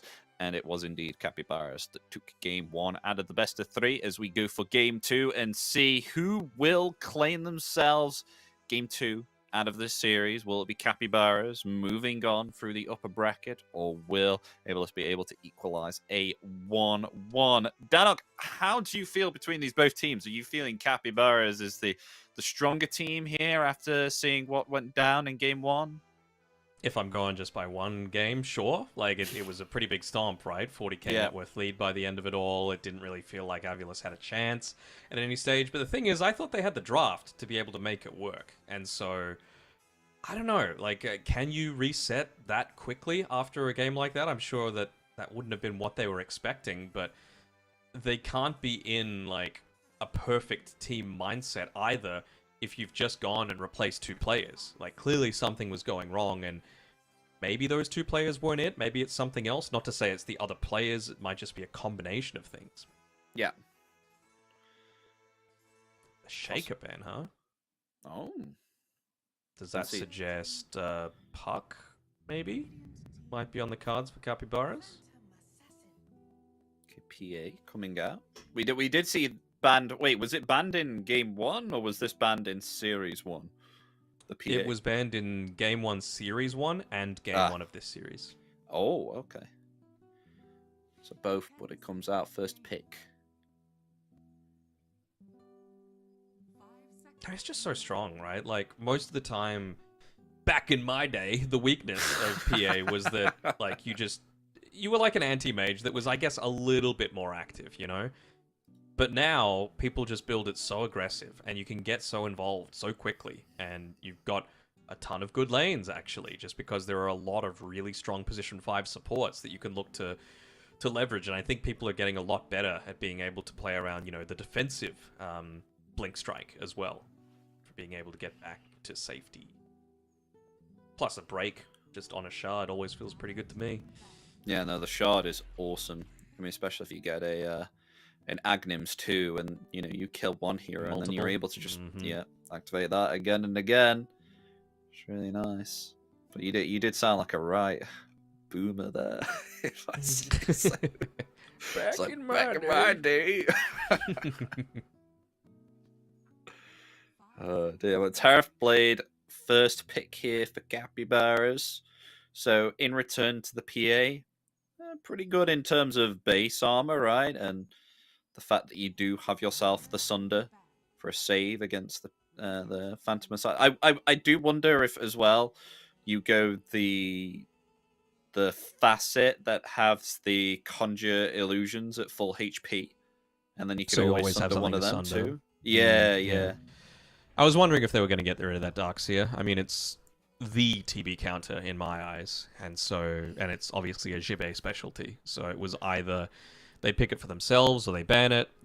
They've picked up the Warlock themselves. Maybe they just want to say to Avulus, this is how you play the Warlock, guys. You know, it's really just about front foot aggression. I said, you know, the back in my day thing with the PA, but the reality is she still does need to farm. You know, PAs need Battle Fury. It's just that Battle Fury is a much better fighting item now than it used to be. So I think they're trying to exploit that as much as possible by saying, look, if you're trying to get all of this farm, we're going to use Chaotic Offering to take away that space for you to be able to farm. So even though you've got the tool to do it, you don't have the safety to do it. You know, it's a lot riskier for you to play in these places where you're wanting to be able to pick up this early farm. And I mean, Terrorblade's a pretty decent early pusher as well. So I'm interested to see what else Capybaras are going to look to follow up this draft with. If I'm Avulus, I'm looking to draft really defensively now, and Mars is a nice defensive tool at just being able to... It's not bad. You know, the calling, you don't really want to walk into the calling. You don't want to walk into a Mars and get arena'd. You don't want to get speared back. Feels not too bad for me. Plus, you know, the arena just against a TB, right? The Metamorphosis, pretty useless against it. You just run out of it, and you're A-okay. I don't think the Muerta was the issue last game. I think Desire did everything that he could to try and salvage that game. I think Mars and Muerta lane, though, is kind of hard to try and find something from this, and Terrorblade isn't the greatest for taking out Mars, I feel. So I think offlane for Avalus is going to be A-OK, but Centaur Warrunner, I have not seen this hero in a while. I forgot that this hero used to be picked all the time. Why is he not being picked up recently? Is there any particular reason until now? I think he's getting picked up a little bit. He's not like a dead hero by any stretch of the imagination. It's like 12% contest rate with, I think, what's the win rate? Did I see 52%? No, 53. So it's not terrible. I think it's just like there are better offlaners out there, and it might come down to team specific. You know, I see Spirit play it, and you know they're one of the best teams in the world. So clearly, it's not a bad hero. I think for this game in particular, Yeah, you just wanted it because you're really caring about just positioning yourself around this arena and providing that extra layer of safety. And we also saw last game how much Capybaras can be enabled by having a fairly tanky hero that lets Lelis move around the map with his Wind Ranger and make action happen. So I feel like the Tidehunter's already banned, the Magnus is banned, the Darkseer's banned, the Enigma's banned. Just pick up the next big beefy boy that can, you know, be somewhat sustainable. So if I'm Avulus, I'm looking to pick a really high damage position 5 that's not going to let Centaur do that. Okay, so Dragon Knights. So they're yet to Tanky. pick the support. Last pick. I mean, all of these heroes are really hard to kill on Avulus as well, and I'm worried that they might be lacking damage early on because there's not exactly a ton of synergy with the Fatal Bonds at this stage. It's really just going to be tied in with whatever Capybaras pick with their last pick overall. So Monkey King's been banned out. I don't think you can go something like an Ember Spirit because it's most likely a DK mid, and DK will just stomp you in that regard. So I think they just want like a really solid mid laner that's going to have a good time against DK, but not many of them exist. Are they going to want to try and Viper them back? It's good against DK. It's decent against PA with the break that you get from it. I'm not sure Huskar's the pick. They do have I last wouldn't hate pick it. on Capybaras. I wouldn't hate it. Phoenix ban is quite nice too. Zoo is Shen. banned. Sure. I wonder why people aren't picking Enchantress as much anymore. Feels pretty great to me. Enchant the TB illusions, enchant against the Wind Ranger to stop the Wind Run, get rid of a potential heal that Warlock puts onto somebody. Feels good. And all of that pure damage against a Centaur. It's going to be quite nice. That's the one for me. That or Oracle is another option. Ooh. Oracle. What, always spamming Purifying Flames and stuff? That, but Fortune's End's the real thing for me. Like, it just an AoE Dispel against Fatal Bonds feels pretty amazing. They do ban out that Huskar, so really to secure this really good lane. What are they? They're not exactly lacking dive, so I don't think you can sniper on Capybaras to go up against this DK. No, I don't think so. Could they Storm? Maybe? Like Storm is a little viable against the Dragon Knight. Snapfire. Okay. I love playing Snapfire 4 in particular, but looks like they're considering it 5, and it is that really high damage position 5 that I was hoping for. So I could see it working. Is this Scatterblast or like Little Shredder? Like what would you? So just Yeah, 1 Scatterblast point for into sure. Little Shredder. Okay, yeah. One point's nice value. You know, you can deward more easily. You give a little bit of extra burst damage if you're trying to, you know, have a 1v1 skirmish. Take towers a little bit quicker. You're going to synergize with the minus armor from PA as well if she's looking to try and get active. I kind of feel like it's Viper is the pick here. It's not great, but I don't think there is a great pick. So I'm much preferring Avulus's draft this time, if, again, they're able to execute. But it wasn't exactly a bad draft last time. I just think this is a really good one. My one concern is, like, Mars doesn't really want to build something like Greaves or Pipe. So is that going to be up to a Muerta or a Snapfire to do? Most of the time when I play my 4 Snapfire, I say, I'm the aura carrier. Go be a carry, as a position 3. Just give us something extra. And your toolkit really synergizes with that. Just staying as far back as you can. Use the improved Scatter Blast. Use your Mortimer's Kisses and be completely out of harm's way while still providing your team Pipe, Greaves, whatever else you might need. And Sack King. Okay, I like it.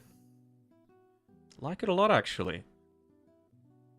You're gonna be difficult to play up against in that mid lane. He's not gonna get easy trades against you because you're going the Sand Shroud. It's another way to be able to dive in onto the back line, which you're going to be needing if you're going to be like effectively controlling with the use of the Centaur and the Stampede. Like it quite a lot. So what you go here is situation. Sand King mid. Is it like a rush into a Blink Dagger with Phase Boots? Is that still what it is? I think that is okay to go. I mean, the thing is, you kind of have to go this Sand Shroud because, yes, it's good overall for like the game, but if you're not going the one that allows you to like move around the map and farm as well, you're gonna fall off if you're going to try and go this like super greedy, the old Bloodstone build that people were going. It's not really Bloodstone as much anymore, but like, you know what I'm saying, right? Like, you need this one key item to get active early on and play around these timings that I keep talking about. So this time, it's Capybaras that have the Warlock. I want to see them get super active with this. Open up safe lane, prevent PA from being able to get a bunch of easy farm. Then at 10.5 minutes, with your Siege Creep, use it again, the Golem this is, and take that. Even look to invade into the triangle. See if there's something that you can take there, because you've got a freaking Sand King. You can very quickly look to take away a bunch of stacks. So again, if you're playing Warlock, aggression, and this time around, I am expecting to see that level 1 Fatal Bonds, because I'm expecting a Mars Muerta lane to be just spam central. They're going to be wanting to try and dive under that tower and punish the TB Warlock as quickly as possible.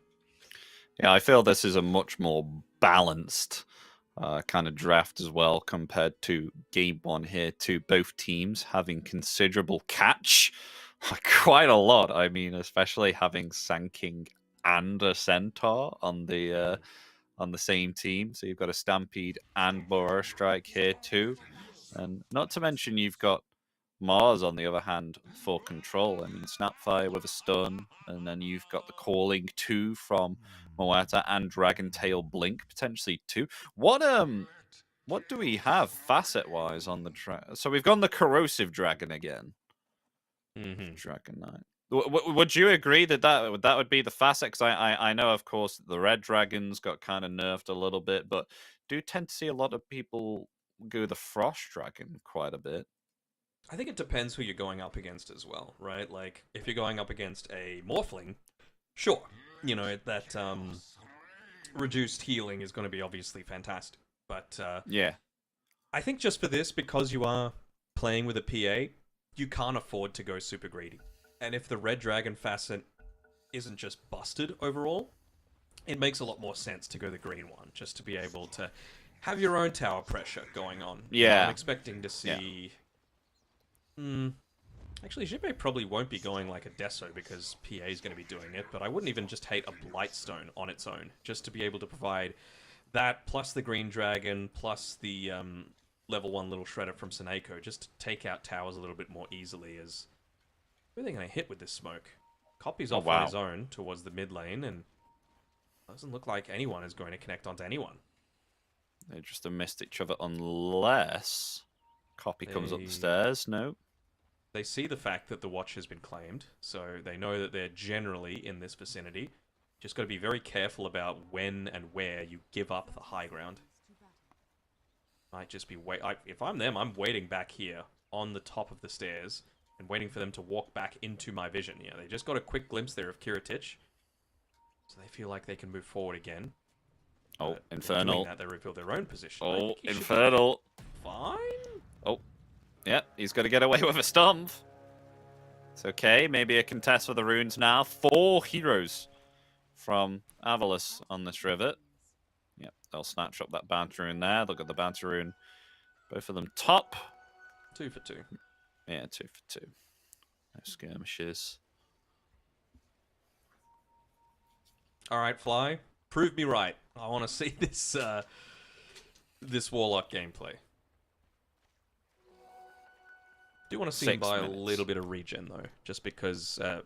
mana regen. Because I'm expecting him to want to be using these Fatal Bonds. I guess it's got a pretty long cooldown, so... he's not going to be that mana hungry in the lane. Mm-hmm. Yeah, they're just going to need to be very conscious of not allowing Avulus to shove the wave under this tower when, like, let's say the level 3 mark is being hit for the Avulus heroes.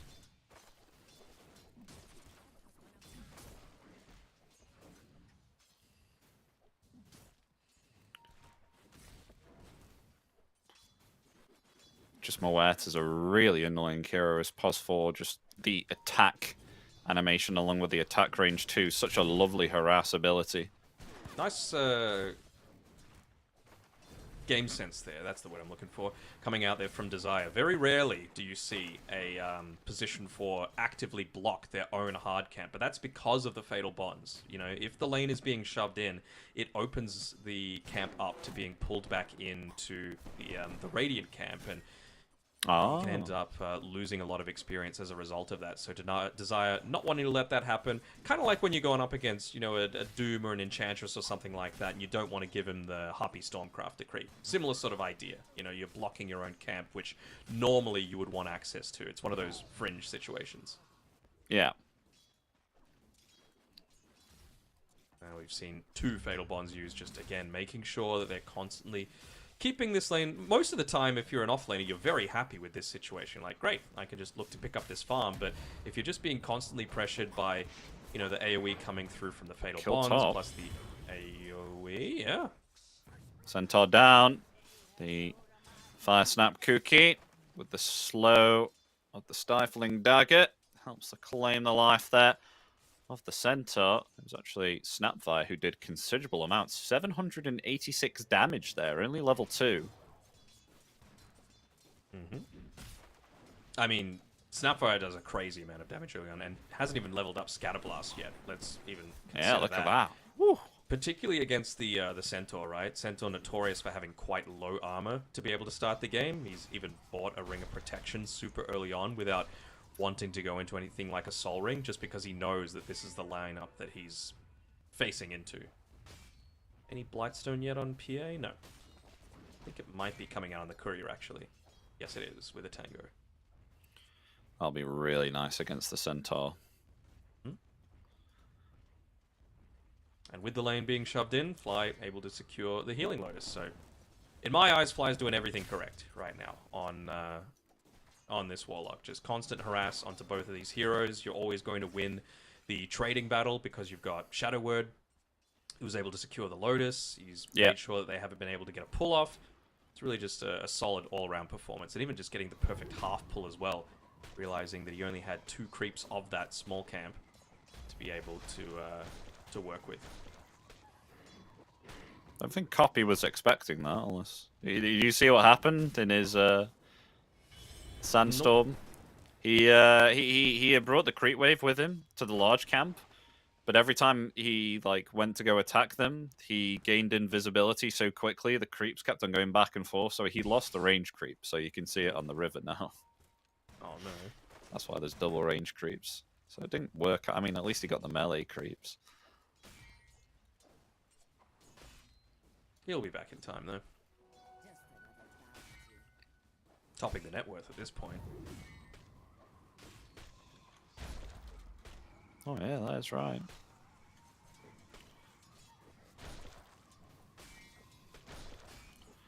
And stomp onto P8. That's considerable damage there with the power shot. Blood Grenade 2. Infernal actually backing off. Seneko taking some damage from Lelis there. Physical attacks. I'll be honest, was not expecting 2 points in the Little Shredder from Seneko. And I get it, you know, going up against Centaur in particular, with a PA that's got Orb of Corrosion, as they might be looking to make a bit of an attempt out to him once Dagger. again. Jump with the Blink Strike. Will you do it? No, he's against it. Smiling Knight. Yeah, Knows I mean, he could Infernal just fall. pump faked. He pump faked the hoof stomp, and I mean, anytime you're diving under a tower without a creep wave, it's always going to be very dangerous. Oof, Seneco's taking some harassing from Laos. I don't know if he can stick around. He's got 8 one charges. He's even got shot? a... Yeah, maybe. No. Oh, wait. What? Oh! Easy. I mean, Damn! he's been pushing back and forth his courier that had raindrops on it as well, so he would have lived if he just sent it forwards to him. Even with the kill shot? I think so. Because it wouldn't have given him the damage that it needs to be able to push him Fly below save. that kill amount. Not Fly. Snapfire Cookie connects. Smiling Knight. No. Infernal's protecting him.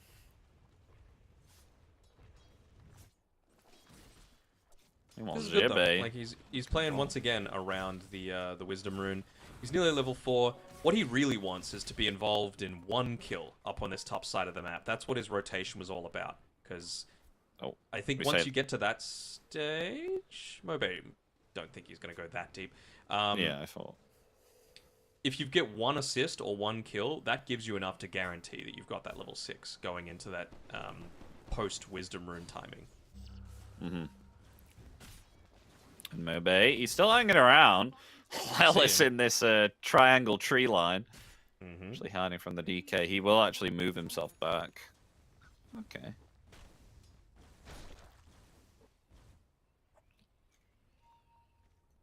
Kidditich here too. He's completely free farming. He is fine.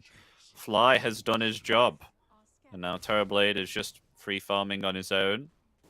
Making stacks now at 7 minutes. Yep. Making his own stacks. I think he's got a Clarity coming out to him as well as a Sentry, just to provide a little bit of protection. I mean, that would be perfect for Fly. If he's just got the Wisdom Rune XP, he's actually moving towards mid, maybe just wants 1 wave worth, which is why Copy's gone back to the jungle, so that can work as well. I really want to see him start to make a move back towards top once he's farmed up this wave. And if he can get a D ward as well off the back of that, I mean, the XP from the Observer Ward is going to be plenty to be able to put him in really good stead.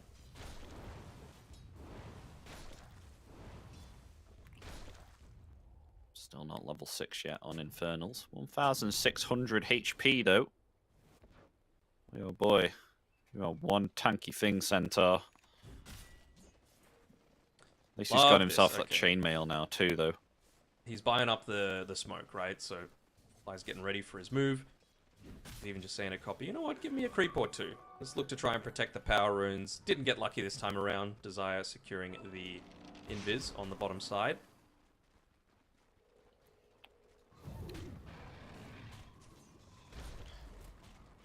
Oh, and Infernal. Attempting to flee. Oh, Blink Strike and Cookie at the same time.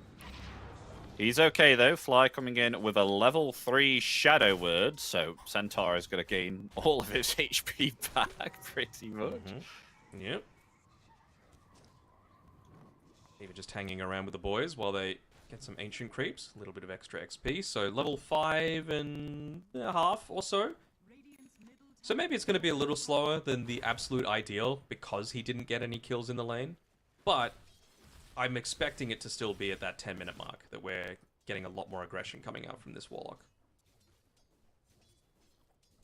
And that'll probably coincide as well with Infernal hitting his own level 6. So even if he's not there, he's still going to have that impact to prevent them from running away all that effectively from the Warlock Golem. Quite surprising.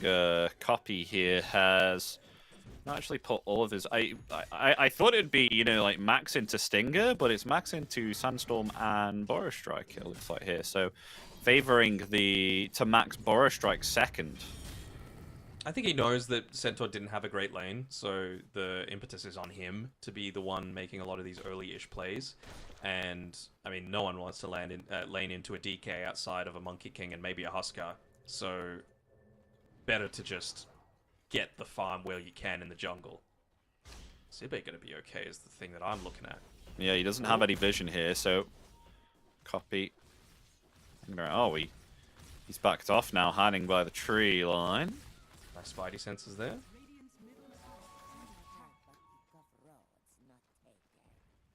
Alright. Time's a ticking, is all I gotta say. 10 minutes. Siege creep wave is here. But the boys are not together on Capybaras.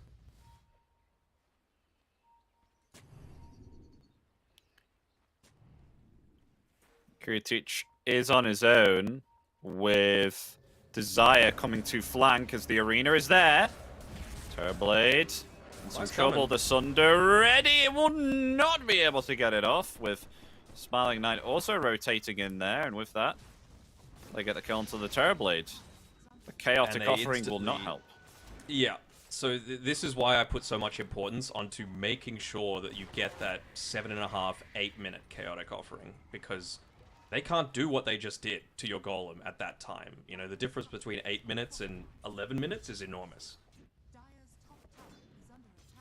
Oh no, now they're going to go for copy here too. The high ground. Oh, they do not have themselves the chain stun. Copy is fine. He's attempting to flee. Oh, the Stampede's there. The Corrosive Breath. Breathe fire in one. No. He didn't go for it. He's okay. Meanwhile, though, Smiling Knight. They'll take that. Yeah, found there. I mean, the Courier too. That's nice. And I think this is a Blade Mail finished for Infernal. It is. Blade Mail on the way now for the Centaur. Yeah, they ended up getting the tier 1 tower top anyway, without the Golem, so yeah, it's alright. Does really open up the map a whole lot more, and I mean, Smiling Knight's gonna TP here, but most of the time you'd be able to get basically all the camps that Infernal's patrolling in, plus the one to the right next to the Watcher. That would all be open, plus the ones to the north, but that's... With everything going down, that's 1, 2, 3, 4, 5 camps that you just cannot access anymore because this tier 1 tower is gone, so... It's just so much fewer net worth to be able to play with, and I'm a little concerned at how Smiling Knight is going to scale relative to this Terrorblade that doesn't need that as much, as well as a Terrorblade that still has a full HP tower to be able to play with on the bottom side of the map, so he's good.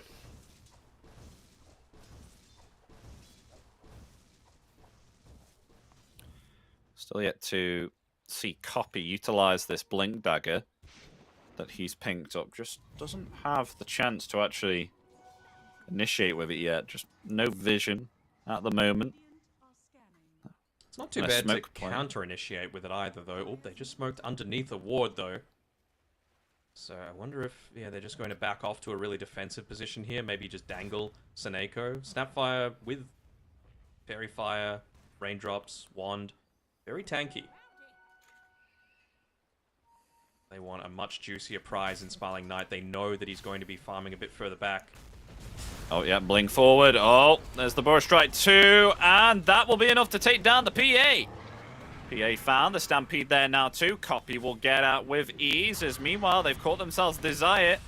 And the Power Shot claims the life of the Moeta. That was big damage from that Power Shot.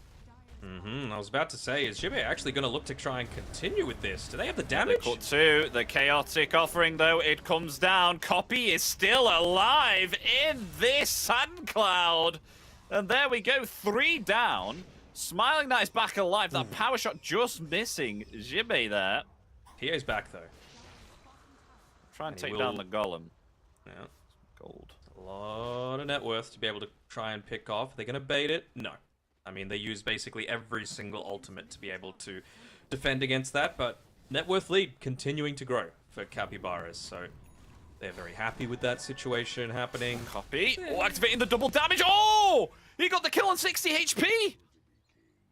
Damn! And it's just gone from strength to strength as well, yeah. Amp damage. Probably doesn't even need to head all the way back to base with the Shadow Word that he just got put onto him, but, you know, why not? Get a full bottle refill. Going for a BKB next now, surprisingly. Suppose identifying that the arena committed there from Jibe did quite substantial amount to him, so not really seen a Sunken get a BKB this fast before. He knows he's going to be the front line, right? Like, that's the real thing for him. His job this game isn't to do damage, it's to be a distraction for the rest of the team, to enable, you know, your Terrorblade, your even Centaur, honestly, to come in and, you know, be that other threatening presence that they have to be considering. Once again, very nice timing, though. Not with a TA, but still very, very quickly giving Fly his Aghanim Shard. So, doesn't actually have a point in the upheaval yet, so it's doing nothing right now. But it's, you can get one value point. Maybe not even next level, level 11. As a Warlock player, are you disgusted or are you fine with this? I'm fine with it.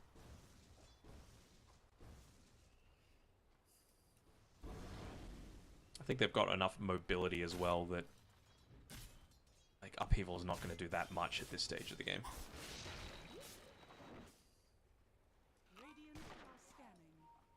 So, what was the other thing that I was looking at? It was who's going to be like your aura builder on the Avulus side, because Mars does not do it. You know, I think Jibe's build is correct. Like, of course, he's kind of suffering on the net worth front right now, but this is what you need to do as Mars. You know, you are the initiator. You're the one trying to spear back towards the rest of your team off the back of a Blink Dagger, even if there's no arena. Oh, hold on. Infernal's the main target, but he is very tanky, and he's even got a preemptive Shadow Word on him. Oh, Fly. Oh, yeah, that's Can he dodge? He's faded his blade mail. They'll go for Fly, yeah. Dead shots there, and the spear just helping Mobe get the kill. More importantly, though, it enables Infernal to TP away. So, yeah, it's only a support that dies. No biggie. His Chaotic Offering still had, I think, a tiny bit of time on cooldown, so it's not like he could have really done anything at that stage anyway, other than be a moving Observer Ward, essentially. Once he comes back, though, I'm really expecting him to group up with the rest of the team and get some sort of other objective. They might be able to get this mid-tier 1 tower just off the back of TB with the Demon Zeal. Not even showing the real hero. He's just close enough that they get the damage bonus from the Dark Unity innate. There we go. Tower gone. How is Mobe actually doing here? Going for a BKB on the Dragon Knight. Pretty close. That will really help, especially against the Sand King. Yeah, honestly, once you've got that, the only hero that you're really worried about is Terrorblade. And yes, Kiritich is incredibly farmed, so that is still going to be a cause for concern, but it lets you feel so much more confident in just jumping into the thick of things. A pipe finished for Infernal. So really much magical damage here for... Oh, plus, oh, Epicenter, Boros Strike connecting onto 2 there. Desire is found and taken out. Jibe. He's going to be able to use the spear there and stop Kiritich from coming forward, but a Boros Strike connecting onto the Mars, and Mars will be found and taken out. And that's 2 down. Wanted to try and go for more here, but Seneca will get himself back underneath that tier 4, and the power shot not connecting there either, or else that could have potentially been a kill too. Yeah, I'm not sure if the raindrops would have been enough to save him, but he almost connected with a full-strength Scatterblast onto a blade-mailed Centaur, so it would have definitely got him low enough for that that power shot to kill him if it hit. Still got a few power spikes to come, though, on Avulus' side. Obviously, just having a Glimmer Cape is going to be very nice for those sorts of dives. It probably would have kept Mars alive if it was available. Level 10 is pretty huge as well, just getting that extra 70 Scatterblast damage from the right side of the talent tree. Remembering that it does amp up as well by 50%. So you can get a lot of surprising snipes and clear creep waves from a fair ways away as well, which is really useful. Infernal? Yeah, they do see vision of Infernal. Pushed back there by the spear. Oh, now he pops everything. And the TP cancelled there by the Blink and the Dragon Tail from Mobe. Meanwhile, Desire is being chased here by Copy in the river. Here comes Kiritich. Activated Pierce the Veil. They're just not Not going scared to be at able all. to TP. They needed 3 heroes to kill the centaur up top. They know that there's not going to be any sort of backup coming for him. And yeah, there we go. Oh, Kiritich still gets the kill though with the illusion. Actually burned a lot of time on Desire. I've been really impressed with how he's been playing this Muerta, to be honest. I mean, 0-4-1, yes, but it's still... He's doing everything he can with the cards that he's got for himself right now. Surely you don't use the Epi just to kill Seneko. Yeah, no, just enough to get him scared, I suppose. He's a little low on mana, on copy.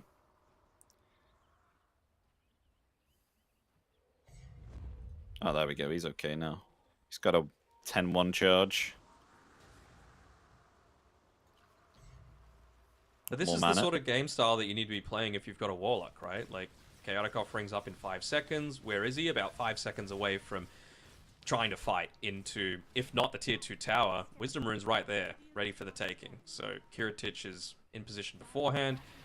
Hopefully, for his sake, he doesn't blink in on Mobe into his own death. Well, Mobe's just been revealed there with the dragon form. Well, he's got to come evading forward out the here illusion. for the Wisdom Shrine. It's now Copy coming forward where the epicenter and the sand cloud. Oh, is he able to survive through it there? Just able to BKB. activate the BKB and get out. He's got himself the Essence Ring. Able to survive through it. Is look at that. Oh. The Fatal Bonds is doing The work. teamwork. Jibe will be taken out. That was beautiful. I mean, he got absolutely everything. This is a team that is all on the same page, right? And that comes from having a strong leader. You know, they called out that they were baiting the Wisdom Rune with the TB illusion. Then he goes in onto the backline. The people that don't have a BKB, it still forces a BKB to be popped. Chaotic offering slows things down long enough, gets the Shadow Word off, gets the Glimmer Cape off, gets the BKB of his own off, and the Essence Ring, and it's enough to bring him back to safety. So it's just the perfect symphony of skills coming together. For not a full team wipe, but, I mean, what more could have you possibly wanted? You know, kill onto 2, you get the Wisdom Rune, and you get the tier 2 tower. Yeah, Maybe even very 2. nicely done.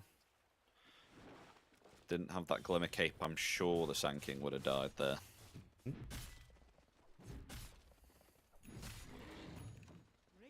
Speaking of Glimmer Cape, actually, do you think it should, you know, go back to its original form? Because I feel like it's a really strong item, Glimmer Cape, these days. When mid Huskars are picking them up, it's got to get nerfed a little bit, in my opinion. It doesn't need the movement speed increase. Like, I think that's just a little silly.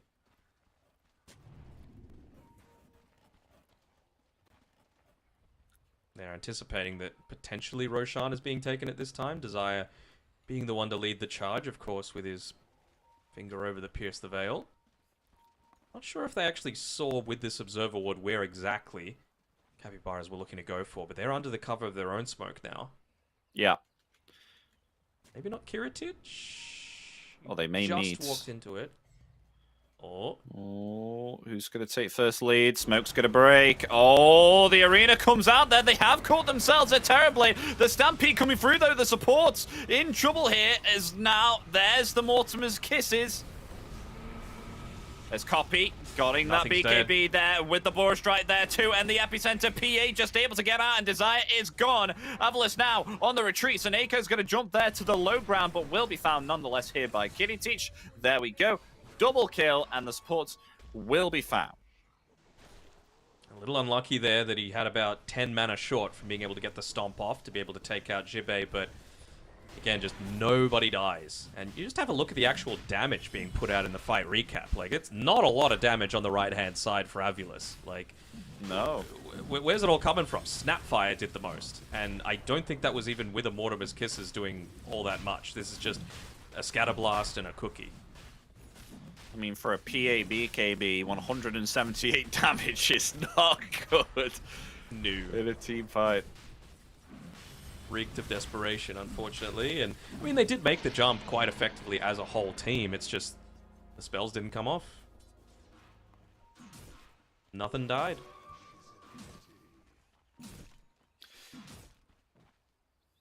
Don't think they had the best of jumps from Avalis, but it was just unfortunate for them that both of them came to meet each other with the smoke. Maybe perhaps if they got the upper hand with the jump, then it would be a lot different. But Possibly. it was quite close to that team fight, wasn't it? Oh, for sure. I'm just keeping my eyes on Copy. He wants a quick kill here onto Desire, and they will get it, even though he ends up walking into the calling off the back of his blink. That's still okay. And meanwhile, Arena, Lelis is still okay. Oh, And not even him living. Shibe definitely found here. There's the stomp. Yoink. Yeah. It's the new axe.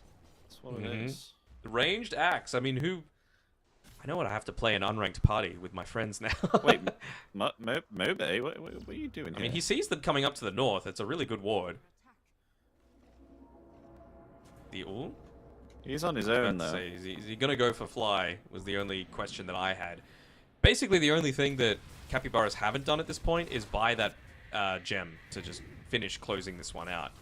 Would probably be Lelis that buys it just because of how important Solar Crest is going to be.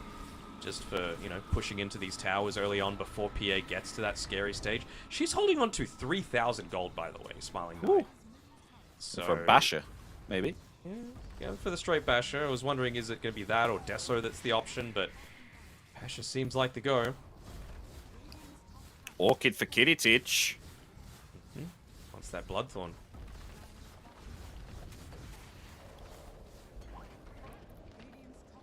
So there we go, finds the bottom set of ranks. Being able to have True Strike against a PA in these team fights is such a useful tool to have, right? Like, it essentially forces out a really early BKB. You just hold it and wait for the BKB to expire. Use your Stampede to kite people around. Use the Upheaval to slow people down and make them not want to fight, and then jump back in because you've got, 2 Blink Daggers to be able to do it. Shibe needs a good opportunity here with this Arena. He's going to need a great one. Bash from Dagger, but turn it around. Sunder and Boris Strike. Smiling Knight with the BKB is still okay. The Arena coming up now. It has caught 2. Copy is still okay here with the BKB. The Stampede is there now. Soneko's going to fall, and the Dragon Knight in trouble even for this BKB. Mobe is going to fall here by the hands of Kiritich. Double kill for him. As it's only over. 2 remaining. Yep, GG is called. Oof. That's how you play the Warlock, Happy. That's how you do it. Fly just constantly in the right place at the right time, playing much more aggressively, looking to try and use that Golem in a really strong stage, Like, whether it be in these team fights, playing a bit more around the team than looking to prioritize his own farm. And that wasn't even, like, the perfect storm of Warlock. It could still be better than that. And that's why this hero is such a high priority hero, at least in my books. 40% contest rate or something like that. But well, Avulus dropping down lower bracket already after just their first series, which is a real surprise, to be honest. I was expecting high hopes coming through with a couple of new stand-ins. Still think they can turn their fates around. I'm not sure. Do we know who they're playing in the lower bracket yet? I believe it's going to be Zero Tenacity. Let's see. And I know there is absolutely some crossover between these boys from Avulus and Zero Tenacity. LeBron and Stoikov in particular. But boy, are you thinking, like, if it was like MVP wise out of this game too, you would give it to Fly? Because it sounds like you're pretty impressed with his performance. I don't know if it was because of the Warlock previously and the Warlock now, or or you thought he was the MVP and just adapting. I don't think there was any weak links, to be honest, on Capybaras, right? Like, Fly, I don't think he could have done much more, to be honest. Like, his one death was protecting his Centaur from dying, so whatever, it doesn't really matter. Kiritich had an insane amount of farm, did a huge amount of pushing, fantastic job from him. He did more building damage than hero damage, and I guess that tracks because the game ended in 27 minutes. But yeah, it was just a really solid performance all around, and honestly, you've got these teams like Tundra and Gaiman and Navi Jr. looked pretty impressive, but Capybaras, they're a chill animal, but these guys have no chill. They are just wiping teams out from the very beginning, and they're going to move forward to play Gaiman Gladiators in 26 hours, I think, so tomorrow plus 2 hours, and I'm really going to be interested to see the outcome of that match, because that's going to be a real test. Oh, it will be. I'm quite intrigued to see how Capybaras will do. I mean, especially with an app. I'd say this was pretty much a swipe of a series here. I mean, ending it in 27 minutes, 18-4, just showing their strength here in the upper bracket. So intriguing to see how they'll do against Gaming Gladiators. Indeed, I definitely agree with you there, Danog. But that is it. That is it from us. We will not be casting a third series, I don't think. We are done. Not here, today. Right? Not Nope. today. I think everything else is being done on the mainstream. So they've got one more series today in 2 hours, which is Tundra versus Navi Junior. And then I think they've actually also got the rest of the games tomorrow. Team Secret versus Passion UA, Zero Tenacity versus Capybaras, and then Zero Tenacity versus Avulus, and then Gaiman versus Capybaras, and then you and me are back for the first lower bracket series. And that is about it. So for this channel, tune in 2 days' time, but might even send you over to the ESL Dota 2 channel, just so that you can be there ready and waiting to watch Tundra Esports take on Navi Junior. Any closing words, Epi? Nothing much other than thanks for having us and thanks for casting with us, Danog. That's about it. That's all I can say. Sounds small good. and short. I mean, it's 3 a.m. here. I'm happy to go to bed, so I'm all good to sign off. Say thanks to everyone for watching. We'll send you over to ESL_Dota 2 to watch that last Western European series of the day. But until then, we'll catch you soon. So see ya. Wives and sweethearts lined up on the quay, sir, with their arms all open wide. But we will push them gently aside, for they will have to wait for us until we've had our fill of good old English ale, sir. Had our fill of good old English ale, sir.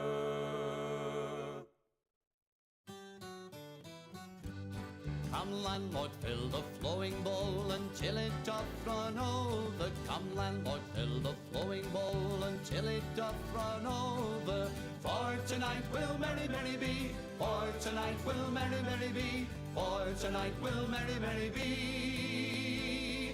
Tomorrow we'll be sober. Here's to the man who drinks strong ale and goes to bed quite mellow.